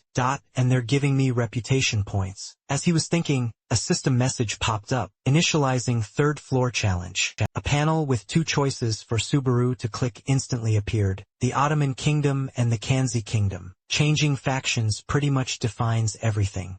For this floor's challenge, they despise each other, so Subaru's missions will change. Depending on which faction he chooses to join. Finally, the system displayed Subaru's choice. You have chosen the Kanzi Kingdom. Only about 3 of players ever choose Kanzi, and there's a very good reason for that. Third floor, the Kanzi Kingdom, a renowned resting place for mercenaries. The instant he stepped inside, a man, brimming with excitement, noticed him. A newbie, perfect timing. I was bored as hell. The man instantly approached him, clearly up to no good. Just as they passed each other, Ken abruptly shoved Subaru's shoulder. But to his utter surprise, Subaru didn't even budge. He even pushed back, forcing Ken to awkwardly pivot his foot to keep his balance. With that, Subaru just swept past like the wind, ignoring Ken's completely stunned expression. Ken yelled furiously, watch where you're going. But internally he was thinking, damn, he's strong. Seeing Subaru turn his head to look back, Ken pressed his advantage, puffing up his chest and shouting, what the hell is your problem? Subaru calmly and concisely replied, you're the one with the problem. You bumped into me on purpose. Hearing this, Ken's pride was deeply stung. He lunged forward, grabbed Subaru by the collar, and snarled, you little punk. You're obviously just some worthless E-rank. How dare you talk back to a B-rank? Huh. The people nearby also turned their attention to the two, eager to see what was happening. Huh? A fight? Who's the new guy? Looks like Ken's bullying an E-rank again. Subaru said nonchalantly, a B-rank? Perfect. Let me test something. Ken was confused. Huh? Test what? Before he could finish, lightning crackled around Subaru's leg. He immediately shot his knee upwards, landing a vicious blow on his opponent's lower jaw, giving Ken a uniquely rearranged set of teeth. After that, he was sent flying through the air, utterly motionless. He landed flat on the floor, leaving everyone stunned. Huh? What just? He went flying. Did you see that flash of light? Maybe he's sick or something. Being sick doesn't send you flying backward like that. Amidst the noisy crowd, one man's eyes were fixed on Subaru. The others aggressively rushed forward, planning to teach him a lesson. No, he's the one who kicked Ken. I saw it. Why is an E-rank showing off like that? You bastard. I'll rip that mask right off your face, and your skin with it soon enough. Subaru was surrounded by a mob. One of them said barbarically, this is gonna be your grave, newbie. He remained silent, his eyes watching them intently. After a brief struggle, the entire group was beaten to a pulp. Their initial ferocity was replaced by sheer fear. What the hell is he? He's not human. Just then, someone approached to speak with him. You're quite the strong young man. The man extended a hand, introducing himself. My name is Raymond, a high-ranking examiner. I haven't seen you around here before, So what missions have you completed? Subaru replied, as you know, third-level mercenaries are limited to certain jobs. Meanwhile, the chat began to grumble. What a waste of time. Move on to another topic. Is he just making a scene to snag more jobs? That B-rank guy just got played. Speaking of which, the third floor's objective is to complete tons of mercenary work and earn a grand total of 10,000 points. E-rank mercenaries only get 50 points as a reward. At most, that's why many players underestimate it and end up stuck here for about a year. Subaru glanced back at the battlefield he'd created and thought to himself, I need a shortcut. I can't afford to waste any more time. In a situation like this, I can't just level up leisurely here. Raymond mused, a shortcut, you say? Come to think of it, you're a new player, aren't you? We usually don't see your kind around here. Even so, I can't grant you special treatment. Everything must be done in the proper order. Subaru immediately shot back. Surely there must be a way to shorten that process, right? Hearing this, Raymond waved a dismissive hand. Do you really think it's worth special treatment for players who are just going to leave anyway? At that, Subaru grew thoughtful. There's only one way to clear the third floor. Instantly, he stated, I'll make your dream a reality. His words left Jamin utterly confused. Who asked back, what do you mean? Subaru replied, Thunder Cave. I'll turn it into a pathway right away. Jamin was absolutely floored. His jaw dropped as he exclaimed, wait, you mean you're going to conquer that place? Only A-rank mercenaries are even allowed there. More importantly, the real problem is, before he could finish, Subaru cut him off. I know, it's a battle of pride between Osman and Khan Z, about an unclearable dungeon. Thunder Cave is a unique dungeon located on the third floor. No player, mercenary, or knight has ever managed to clear it throughout the conflict between the Khans and Ottoman kingdoms. A massive, impassable mountain range stands between them, a territory both nations have fiercely fought to conquer. Clearing Thunder Cave would grant them an easy passage through these mountains, which has long been their shared ambition, both to prevent invasions and secure a military advantage. Subaru then continued, if you give me an A-rank certification, I'll clear it. I promise I won't abuse it. At this, Jamin became pensive. Seeing this, Subaru thought to himself, if he refuses me right here, then things are going to get messy. I'll have to defeat him if it comes to that. This thought immediately made the chat explode. Oh my god, run. You'll end up like the last guy. However, the man's answer was the exact opposite of what he expected. Raymond gave a knowing smile. In that case, I'll write you a letter of recommendation to join a raid. Raid parties are always short on people. At this, the chat could finally let out a sigh of relief. Phew, he made it out alive. He doesn't even know he just dodged a bullet. With that, Draymond turned and walked away, saying the raid party will depart in 5 days. I'll bring the letter of recommendation right over. Wait here a moment. At the same time, the system also announced, the villain has given you a quest. Clear it alone. Clear the dungeon to obtain 20,000 credit points. Safety Pouch has given you a quest. This is safe money, right? 10,000 for the same quest. Perfect 10 class has given you a quest. 5,000 for the same thing. Don't get cocky, bubbler. Get over here. Subaru thought to himself again. 5 days from now is exactly when the third stage ends. Did Lamku plan this? Just then, Raymond returned. He spoke up, clearing Thunder Cave, you say? To be honest, I'm a little skeptical. I challenged that very cave myself back when I was younger, and that day I lost half my team. Subaru took the letter from his hand and declared, that won't be happening this time. His sheer confidence left the man utterly perplexed. Oh, then why do you even want a letter of recommendation? Subaru answered firmly, because I plan on going in alone. At this, the chat practically exploded. Comments instantly came flooding in. Is he really gonna take it on? I mean, he did clear the second floor solo, but anyone can clear that one. This is far tougher territory. Raymond instantly exclaimed in utter shock. Are you insane? Thunder Cave is a quest that requires 20 people to handle, and you're saying you're going in alone? Subaru immediately retorted, I've heard that already. Kans is far more short-staffed than Osman. The real question is whether they can even gather more than 20 people. Honestly, that would be quite difficult.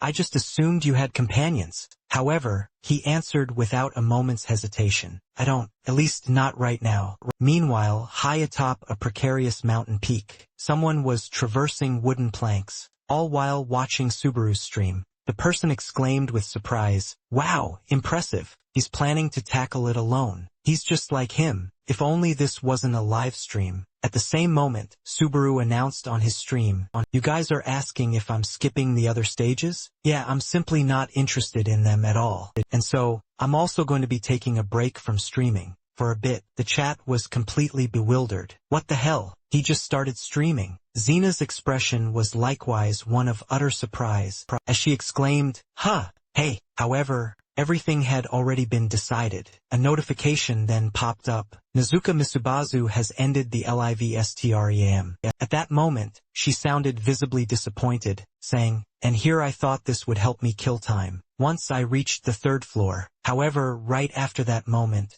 her expression suddenly brightened as she mused. "He really reminds me of him. He always forged his own path, no matter what anyone else said. It's like the real Subaru is streaming live right now. Alright, so he's joining the tournament too, huh? I'll probably follow him and have a chat, but I really hope he doesn't win though." Back to Subaru. "You're currently wandering around with Hatsuka. Just as I expected," she exclaimed. "That's exactly how Natsuki would act. You're really just like the original." Subaru immediately replied, "But all the viewers hate me." Hatsuka explained, "If you only came here to take on normal jobs, your channel wouldn't be anything special. Don't you think so?" Subaru was quite surprised by her explanation. He asked her, "You think so?" "Thanks for the advice." Then Hatsuka asked again, "So what are you going to do next?" Subaru replied, "I'm going to go hunting. Until the tournament. I don't know what kind of opponents will show up, so I think I should level up a bit." In his heart he thought, "I also need to know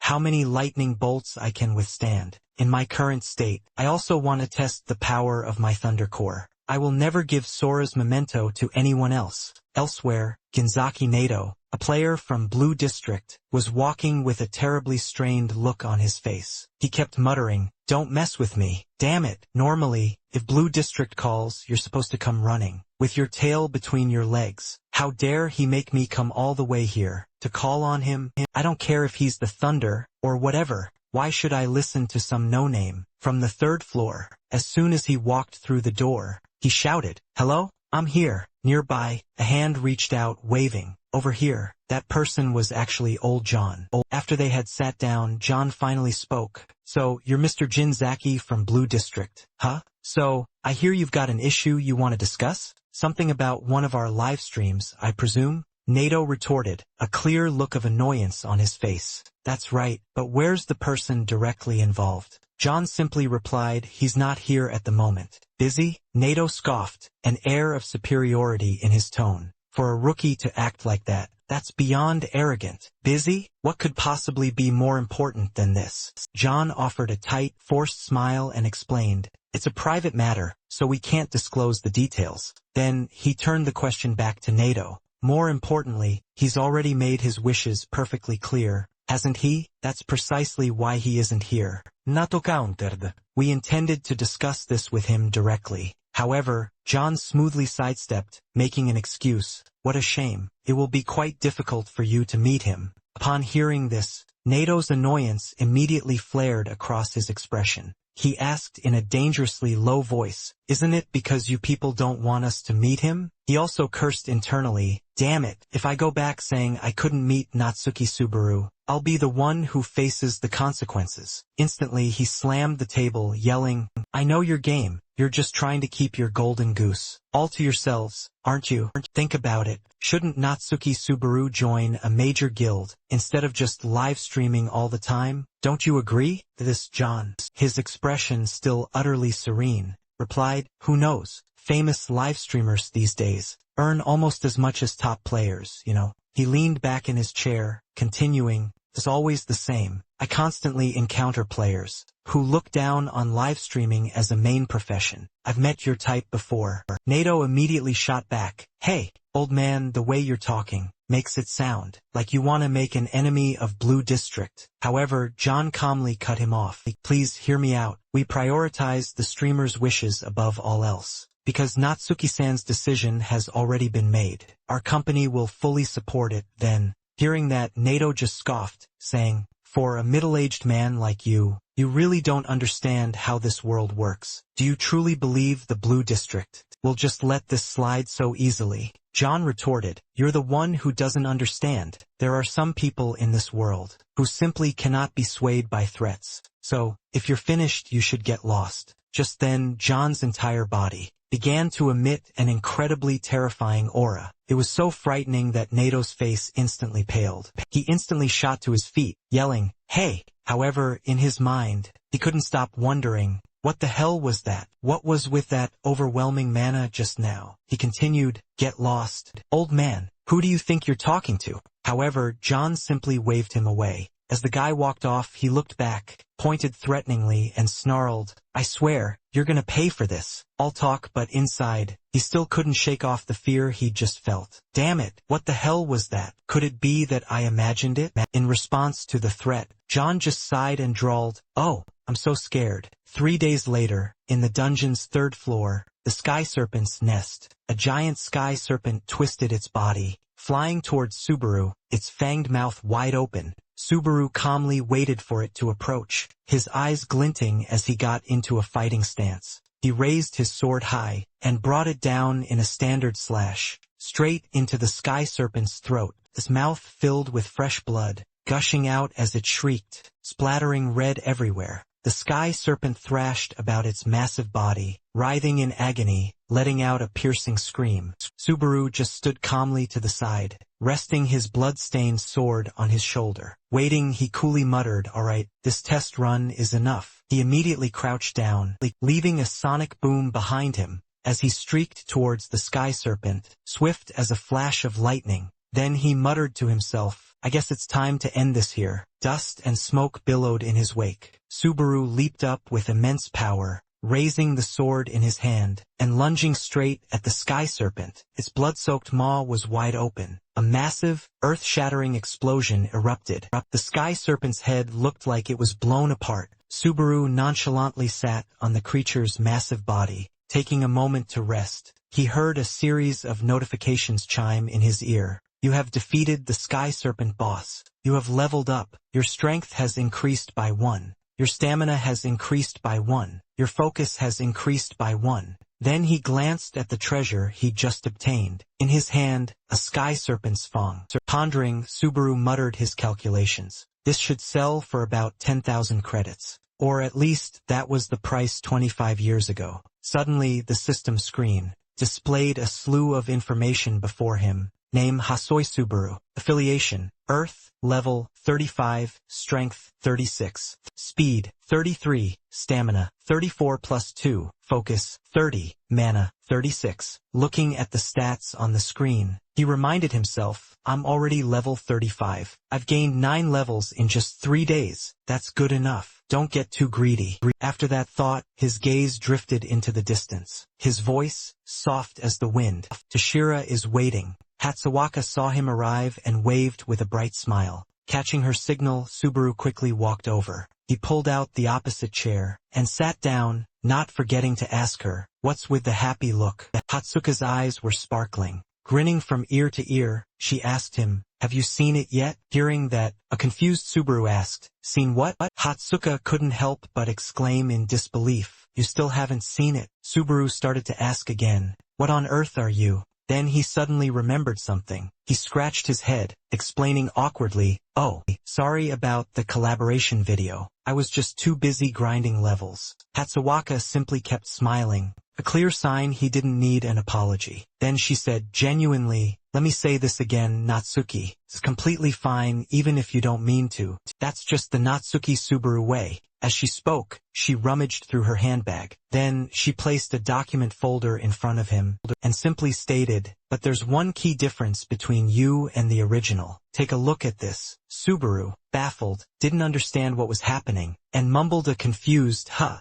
Hatsawaka then explained, "This is the revenue statement from your recent collaboration stream with H. Ga." As he carefully opened the document, he stared, shocked, thinking to himself, 49,789 credits. That's way more than I expected. Suddenly, Hatsawaka said seriously, "I could have given this to you any time, but actually, there's another reason I wanted to see you today." Hearing her say that, Subaru who had been engrossed in the document, paused slightly. She then said, a bit hesitantly, I have a friend named Keizo Hazu. He's a gambling addict, or rather, more of a betting enthusiast. Anyway, thanks to him I found something out. She thought guiltily to herself. A friend I'm even hesitant to introduce to people. Seeing her pause, Subaru prompted her. And what about this guy? Hatsuwaka then explained seriously. There's a type of bet where you wager on the winner, and you get a prize. The higher a player's win rate,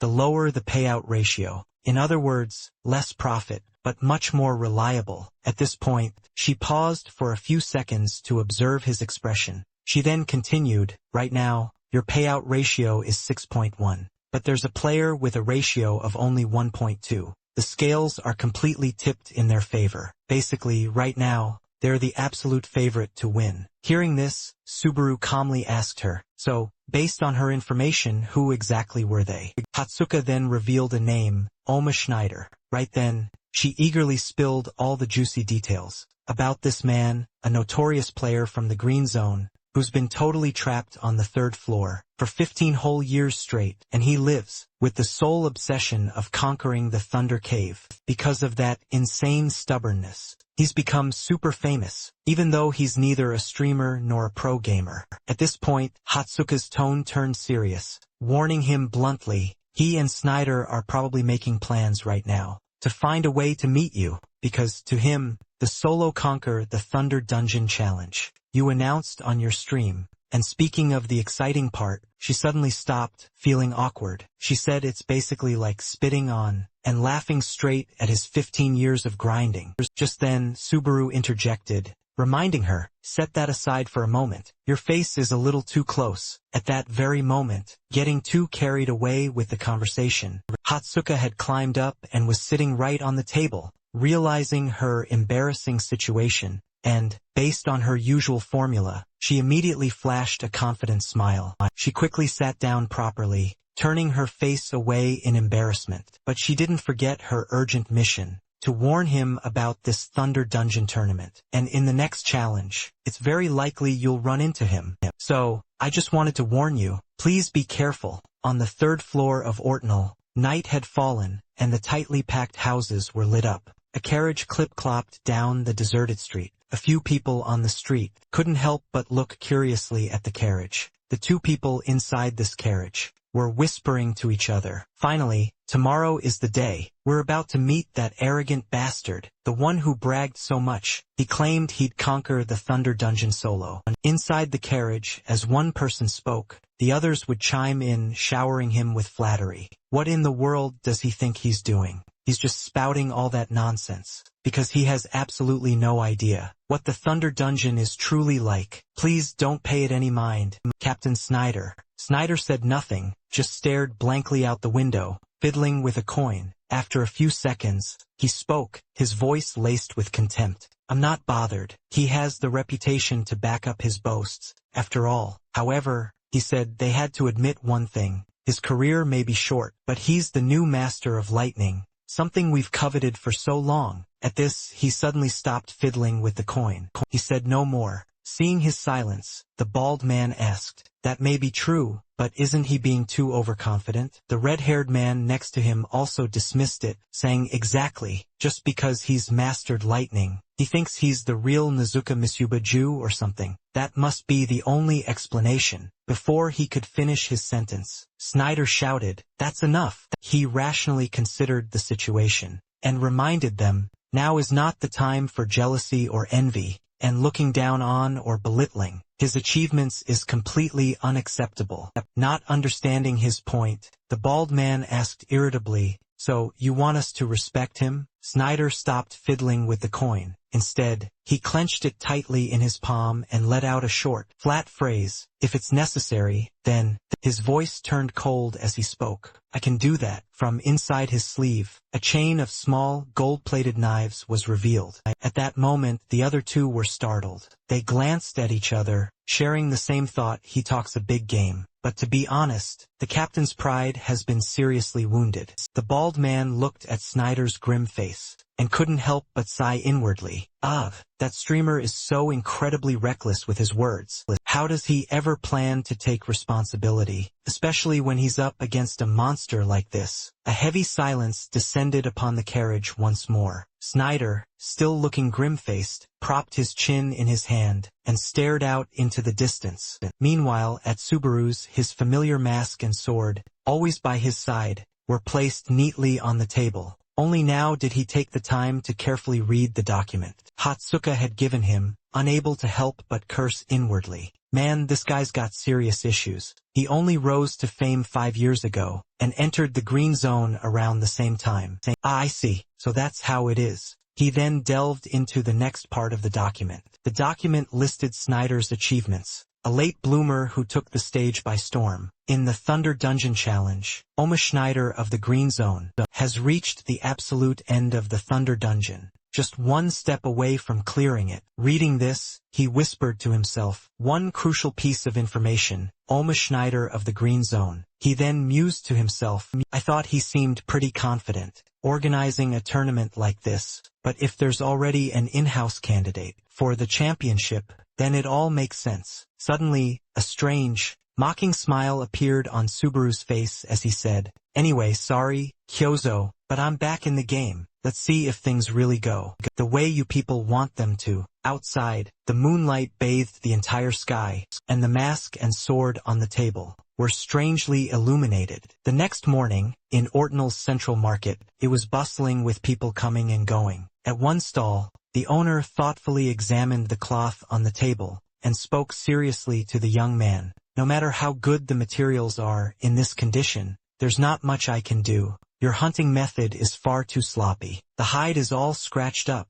Then he quoted a price, 1,500 credits. Hearing this, the young man shouted in dissatisfaction. What, that's all? The shopkeeper, stroking his slick hair, he just casually stated, take it or leave it, kid. That's my final offer. The flustered young man had no choice but to refuse. After the disappointed boy left, the shopkeeper rolled up the hide, thinking smugly to himself, today is my lucky day, because Cho hides have self-healing abilities, which makes them incredibly valuable. There are still too many people who don't know that even now. Subaru then brought a sky serpent's fang to his stall. Upon seeing the treasure on the counter, the shopkeeper gasped, This is a sky serpent's fang. Subaru cut straight to the chase. How much will you pay for this? The shopkeeper pressed his eye right up to the fang, desperately trying to pick out a flaw, but found not a single one. He thought with some annoyance, there's nothing to find fault with. It's an S+ grade item with virtually no damage.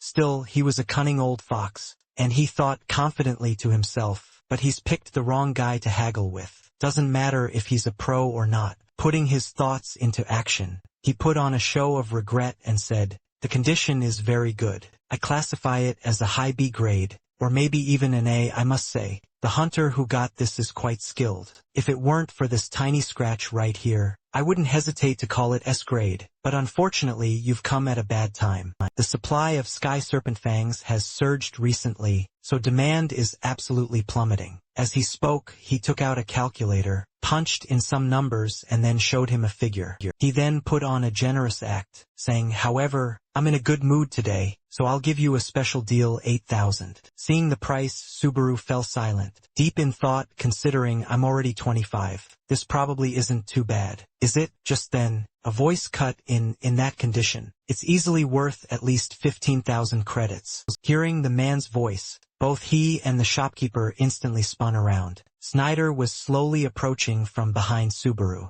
He then reminded the shopkeeper, sky serpent fangs are incredibly hard to come by, so the seller can basically name their price. Struck by his audacity, the shopkeeper frantically yelled in protest, that's a blatant lie. Subaru and Snyder faced each other for the first time, neither speaking first in the end. Snyder finally spoke up, asking him, you're Natsuki Subaru, right? Subaru realized the man knew exactly who he was. He also directly called him by his name, Snyder. At a lavish-made cafe coffee shop, decorated with trendy items popular among women, Subaru crossed his arms and curtly asked, "Why don't we just get straight to the point?" Not far away, a few girls were whispering, "Is that Snyder?" Subaru said, annoyed. "Our relationship isn't close enough for us to be on a leisurely date like this," he thought with a sigh. He then glanced at the sweet ice cream, decorated with bright pink cookies, then looked at Snyder, wondering, does a parfait really suit this guy's image? Just then, the old man spoke up.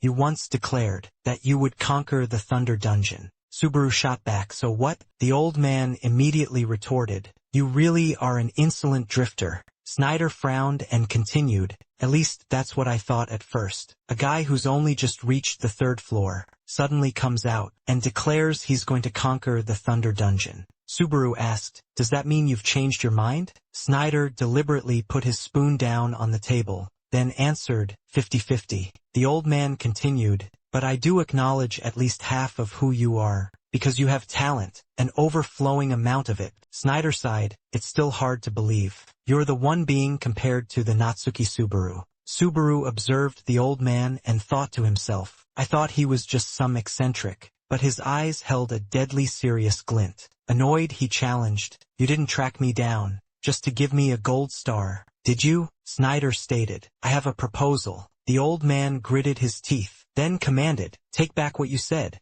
That solo declaration, the one you made the other day, admit it was just arrogance born from ignorance. Go on stream and sincerely apologize." Subaru calmly remarked, "That doesn't sound much like a proposal." Snyder declared, "Of course, I'm not telling you to do it right now. If I defeat you in this tournament, you will have to admit your own immaturity." The old man continued, "That's when you'll bow your head." Subaru sighed and replied, "Fine. In return, if I win," he countered, "you'll give me all the information you have about the Thunder Dungeon. Since you're the one who proposed this, I'm sure you'll accept that condition, won't you?" Snyder stood up and said, "No problem. After all, there's no way I can lose." The old man frowned and continued, "At least not to the person you are right now." Then Snyder left. Subaru sat still, muttering thoughtfully to himself, "Looks like he hasn't wasted the past 15 years. Huh?" At an entertainment company's office, a blue-haired man shouted,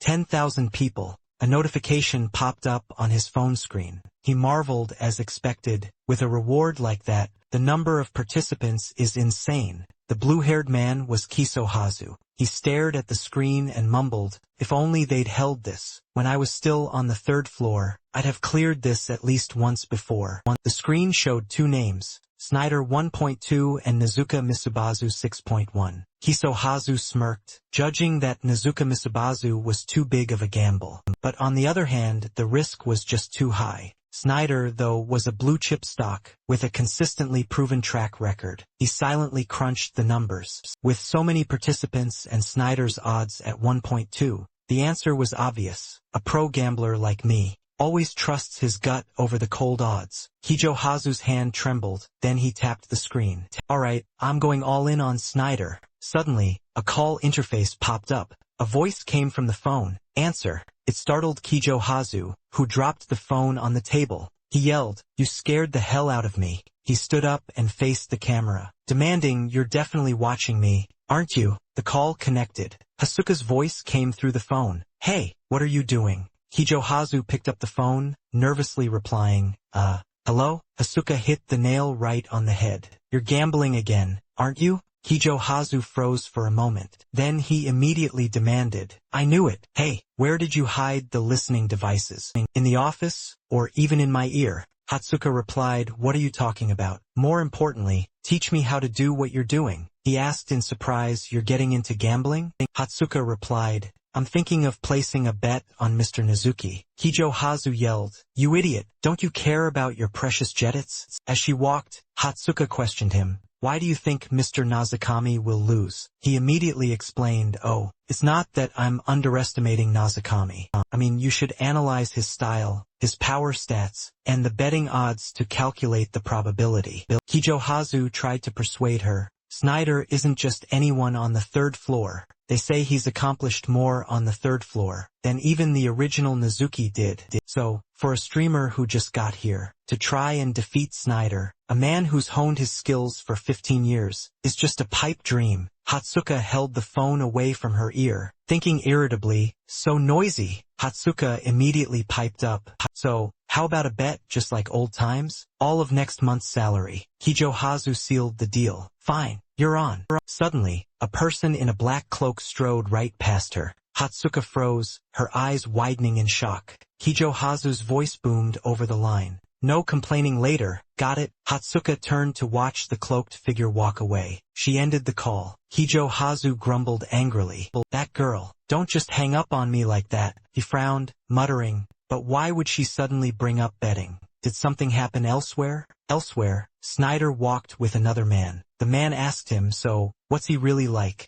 He's no amateur, Snyder remarked. The man exclaimed in shock. No way, is there any chance you could lose? Captain Snyder immediately glared at him. The man gritted his teeth, saying, it wasn't until I saw him in person that I realized. He then confidently declared, there is no way I can lose. Absolutely not. On a high rooftop, someone was watching Snyder. That person mumbled, so, that's him, huh? The championship favorite, Snyder. She smirked, assessing him. He possesses a decent amount of magic power, doesn't he? Looks like I don't need to worry about any upsets. A few days later, blue flags, with a dragon emblem, were proudly hung up. For the start of the Antenna Arena tournament, townspeople and adventurers bustled about. Subaru walked down a long, sunlit corridor, heading towards the tightly shut doors of the arena floor. Subaru pushed the doors open and stepped out. The moment he stepped into the arena, the spectators in the stands immediately roared. A few people murmured in surprise. That mask, it's Nezuka Misabazu. That streamer? He's participating today too? The betting pools are already closed. His betting odds were definitely number 2. So then, who is? The opposite door opened, and then a figure slowly emerged. Snyder strode into the arena, spear in hand. The man fixed his gaze intently on Subaru. The crowd immediately erupted with cheers for Snyder. Snyder, chants of his name, Snyder, flooded the stands. Snyder, Snyder. Fireworks burst spectacularly across the sky, signaling the grand start of the match. Suddenly, a figure materialized from mid-air. Thank you all so much for waiting. The blonde girl promptly introduced herself. I'm Mira, a proud member of the Blue Zone, and I'll be your MC for this epic tournament. It's an absolute pleasure to meet every one of you. The tournament will be split into a thrilling qualifying round and an intense final round. Subaru stood alongside the other contenders, looking up, eager to hear Mira speak. And now, let's unveil the incredible prize. This grand prize will be awarded to the sole victor, the one true winner of the final round. So let's behold the ultimate prize for our champion. She raised her hand, and a brilliant red light burst forth. Mira bellowed, the very boots once wielded by the god Henris. The red light intensified, growing ever more dazzling. The MC continued her dramatic introduction. The pride of our entire Blue Zone, the legendary legacy of Hatsuka Sora of the Saigon. A pair of majestic boots materialized in the air. Mira roared, the boots of Tanisha, and those very boots are right here before your eyes. Subaru gazed up, his eyes locked intently on the boots. He thought fiercely, just you wait, Sora. Subaru clenched his fist, a fierce resolve as he muttered to himself, your boots, I will absolutely claim them. Back in the stands, Hatsuka observed him intently. She smiled, and a thought crossed her mind. Mr. Nezuki must be getting all worked up now. Suddenly, the person seated beside her muttered, those bastards, how dare they? Hatsuka tilted her head curiously to get a better look at the person beside her, and instantly recognized who it was. She observed the figure, draped in a black cloak and an ominous mask. Hatsuka remembered the mysterious person she had met earlier. A system notification then promptly appeared. Subaru stood, watching the endless stream of comments relentlessly pop up. Nezuki Subaru has gone live. Things are heating up. Hey, everyone, aim for the championship. Long time no see. Subaru's gaze swept over the comments. It's been a while, everyone. Look who finally showed up. Me? Gone? I'm always right here. Oh, wait, is this the real Reiko channel? What's a Reiko stream? Sounds like a term for newbies. They're flooding in from the video highlights. Yup, it's all the newbies from Jericho. I'm watching live from the stands right now. How's he looking? In the arena and live streaming simultaneously. Subaru frowned, watching the chat explode non-stop. His brain just couldn't keep pace. The energy is absolutely insane. Just reading the chat is exhausting. Then, a new system notification suddenly popped up. A familiar name flashed on screen, instantly changing the vibe. Nazakami's sister Love just registered a new mission, supporting you with 30,000 credits if you win. The prize money alone was enough. Subaru instantly snapped into combat mode. He gripped the hilt of his sword and responded with pure excitement. 30,000 credits. Thank you so much. Awesome. Time for a landslide victory. More like a landslide loss to snatch second place. I'm only sticking around to watch him crash and burn. And then, MC Jaha descended from the sky. She gracefully waved her hand as fireworks brilliantly burst, illuminating the sky, capturing everyone's attention as she shouted, "Let the tournament begin." The stands immediately erupted with thunderous cheers, loud enough to shake the entire arena apart. People couldn't stop exclaiming things like, "So cool. The scale of this is truly on another level."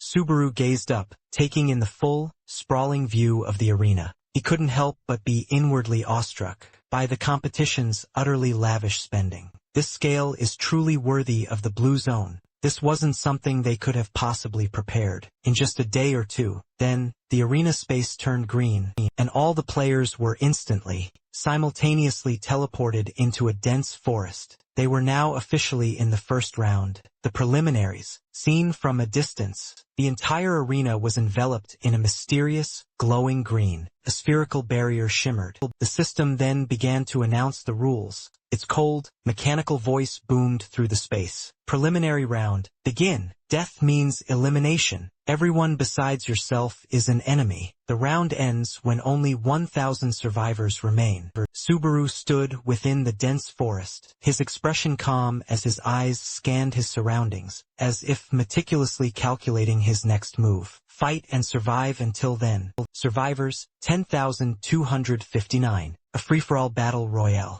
He mused, already formulating a strategy. His attitude was a stark contrast to the tense atmosphere surrounding him. Since no one's gonna target me in the prelims anyway. So I can probably conserve my strength. Just then, the system was flooded.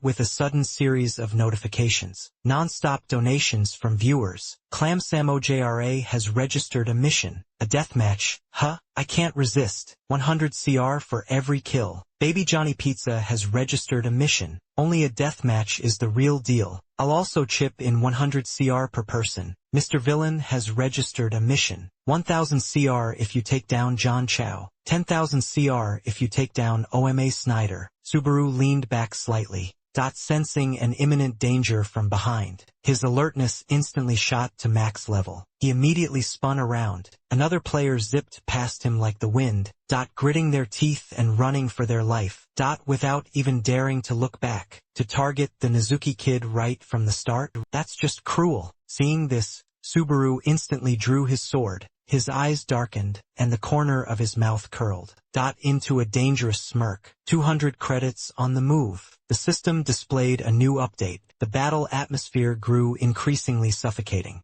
Survivors, 8,544. Heavy, powerful footsteps approached. Each heavy, decisive step carried an invisible pressure. Snyder appeared, a large blade in hand, his stride radiating an overwhelming aura. Snyder stared intensely straight ahead. These small fry aren't even on my radar. My target is just one person. Snyder paid no mind to anyone else. Yet there was one person he was dead set on defeating, and that was Subaru Nazakami. Snyder suddenly sensed an incoming threat. His pupils contracted, his reflexes terrifyingly fast. He quickly leaned to the side, effortlessly dodging an arrow by a hair's breadth. After skillfully evading the attack, Snyder turned to face his assailant, a flicker of interest in his eyes. The archer emerged from behind a bush, his face a mix of clear annoyance and regret. Damn, that was close. Other players quickly appeared, gathering together and beginning to talk. A blond man in the group began to step forward, a sarcastic tone in his voice, but was immediately stopped by a red-haired man. Very hot.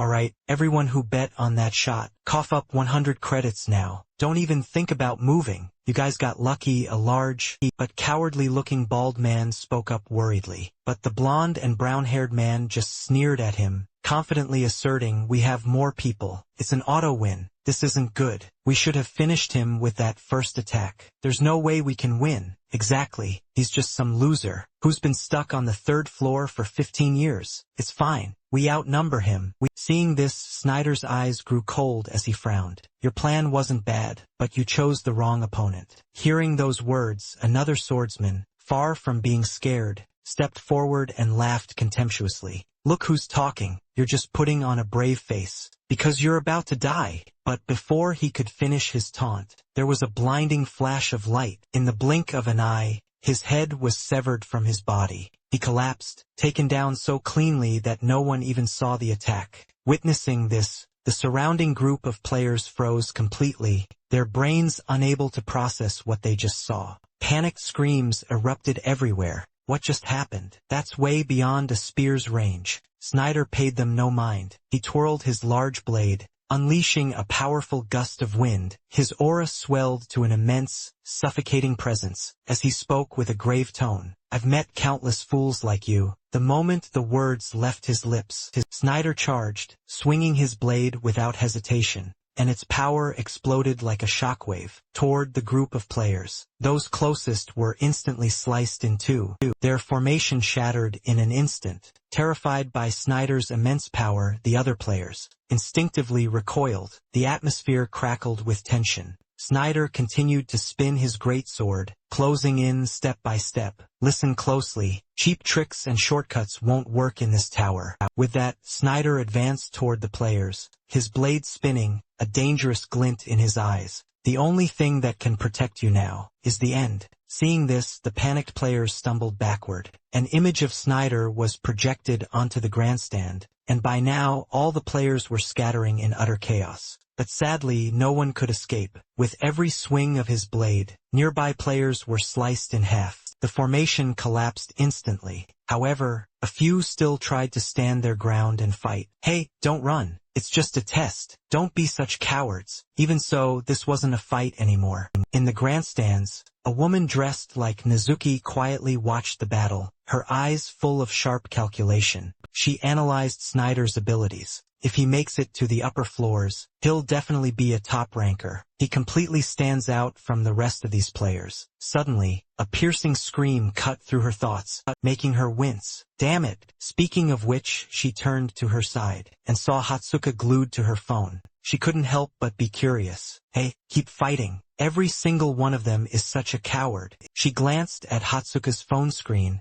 and was surprised to see she was watching Nezuki's livestream. Hearing the name, Hatsuka turned her head and asked in surprise, "Nezuki? You know him?" Hatsuka looked at her mask. Her voice suddenly burst with an uncontrollable excitement. That mask. You must be a fan of his, right? Hearing her readily admit it, Hatsuka's cheeks flushed crimson. She then introduced herself in a hushed tone. I'm a massive fan, too. For 25 years now. My name is Hatsuka. Hatsuka then offered a gentle smile, her gaze softening as she asked, "And you are?" The scene then shifts back to the forest. A system notification dramatically pops up. Subaru strides through the silent woods. Survivors, 1,342. How many were there just now? Killed, 97 people. No, 98. He took down the one who fled, too. That makes 98. Hearing the system announcement, he gazed up at the sky, a thoughtful look in his eyes. Is it time to end this? Yet, Subaru hesitated, the prize money proving incredibly tempting.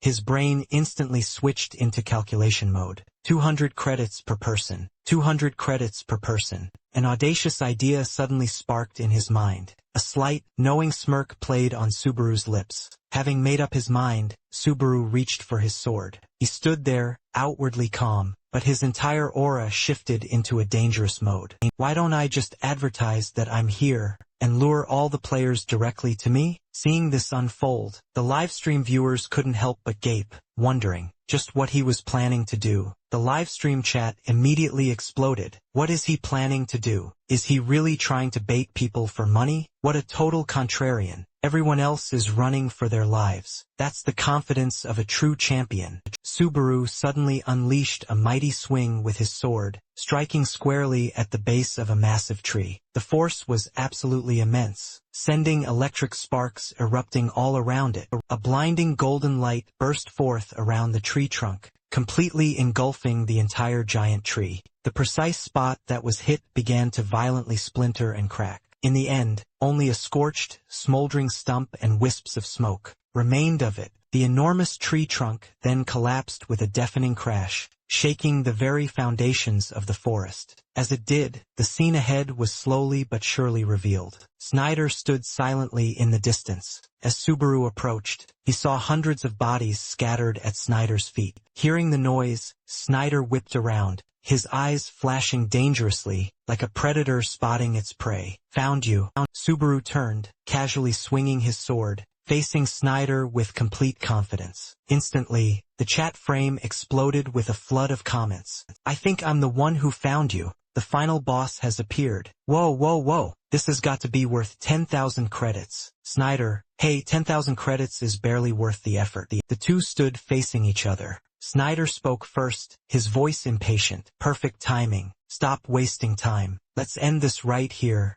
right now. A system notification for a mission appeared. Seeing the reward amount, his lips curled into a smile, his spirits clearly lifted. Mission: Villain has registered a quest. 1,000 credits for defeating John Doe. This is 10,000 credits for defeating Oma. Snyder, 10,000 credits. Looks like I'll be getting my money sooner than expected. The two stared each other down. The tension was palpable. Survivors, 1,202. As the system voice faded, Subaru was silently calculating. Only 202 people left until the end of the preliminary round. Then, his eyes widened in shock. A wave of force was flying towards him. Luckily, he dodged just in time. At that moment, a storm of leaves swirled. Around him, Subaru remained silent and on guard, watching the man before him. Snyder stared straight at him and spoke in a cold voice. Only 202 people left. I still have plenty of time.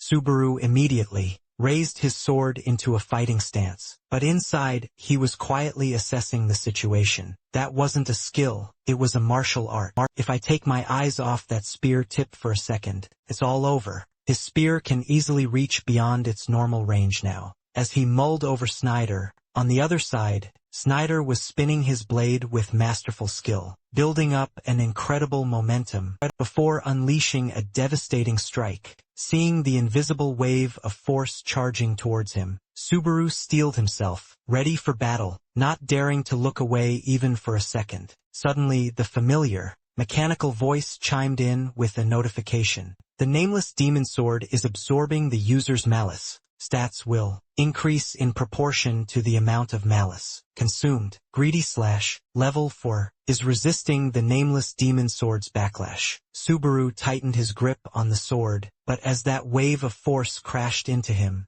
he quickly brought his sword up to block. He strained against it for a moment, until Subaru finally managed to counter the attack. Suddenly, to his disbelief, he saw Snyder, quick as a flash, had appeared right in front of him. The sharp tip of his spear was inches from his face. As the spear lunged forward, he swiftly leaned back, dodging to the side. Subaru's feet scraped against the ground. As he regained his footing, Snyder didn't let up for a second, relentlessly attacking Subaru with one strike after another. After several lightning-fast exchanges, he managed to dodge them all cleanly. Now he finally launched his own counterattack. Subaru raised the sword in his hand and brought it down in a single powerful slash. That sent Snyder flying back. Thanks to his masterful agility, he managed to land perfectly on his feet. The two sides fell silent, looking at each other as they simultaneously lowered their weapons. Unexpectedly, Snyder was the first to speak. "Why aren't you using your lightning flash?"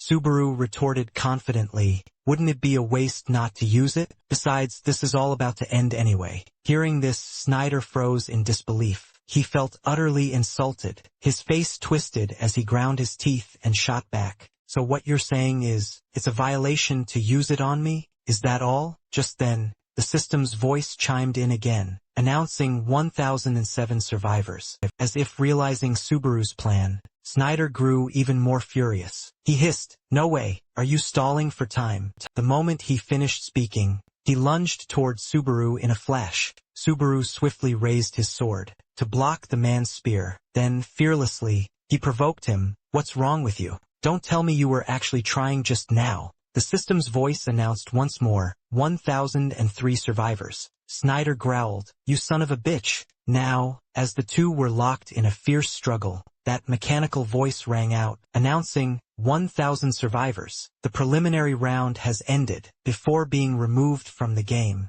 Snyder stubbornly taunted him, "Next time we meet, you'd better be prepared." Subaru just replied nonchalantly, "Alright, see you later. I'll just hold on to those 10,000 credits for you. In the meantime, okay?" After loading, the system voice announced again. Moving to the waiting room, a virtual screen appeared before Subaru, displaying, "You have been moved to the waiting room. There will be a 30-minute break." Calming himself down, he looked at his trembling hand, and couldn't help but think to himself, "In those final seconds, I was almost pushed back. If that fight had gone on just a little longer." Just then, comments from viewers were still flooding in. "So close. If only there wasn't a time limit. I was so focused I forgot to breathe." Looking at his viewer count, he muttered to himself, 10,000 viewers. Then he remembered a previous conversation with Hatuka about what the department head had said. "That's the wall for streamers." He had said that if a streamer could break the 10,000 milestone, even just once, they could survive in this industry. Thinking about it, Subaru sighed to himself, 10,000. I succeeded in grabbing attention as a streamer. Both the stream and the fight with Snyder went well, but there was still one thing that worried him. Still, it's absolutely shocking that even someone of Snyder's caliber couldn't conquer the Thunder Cavern.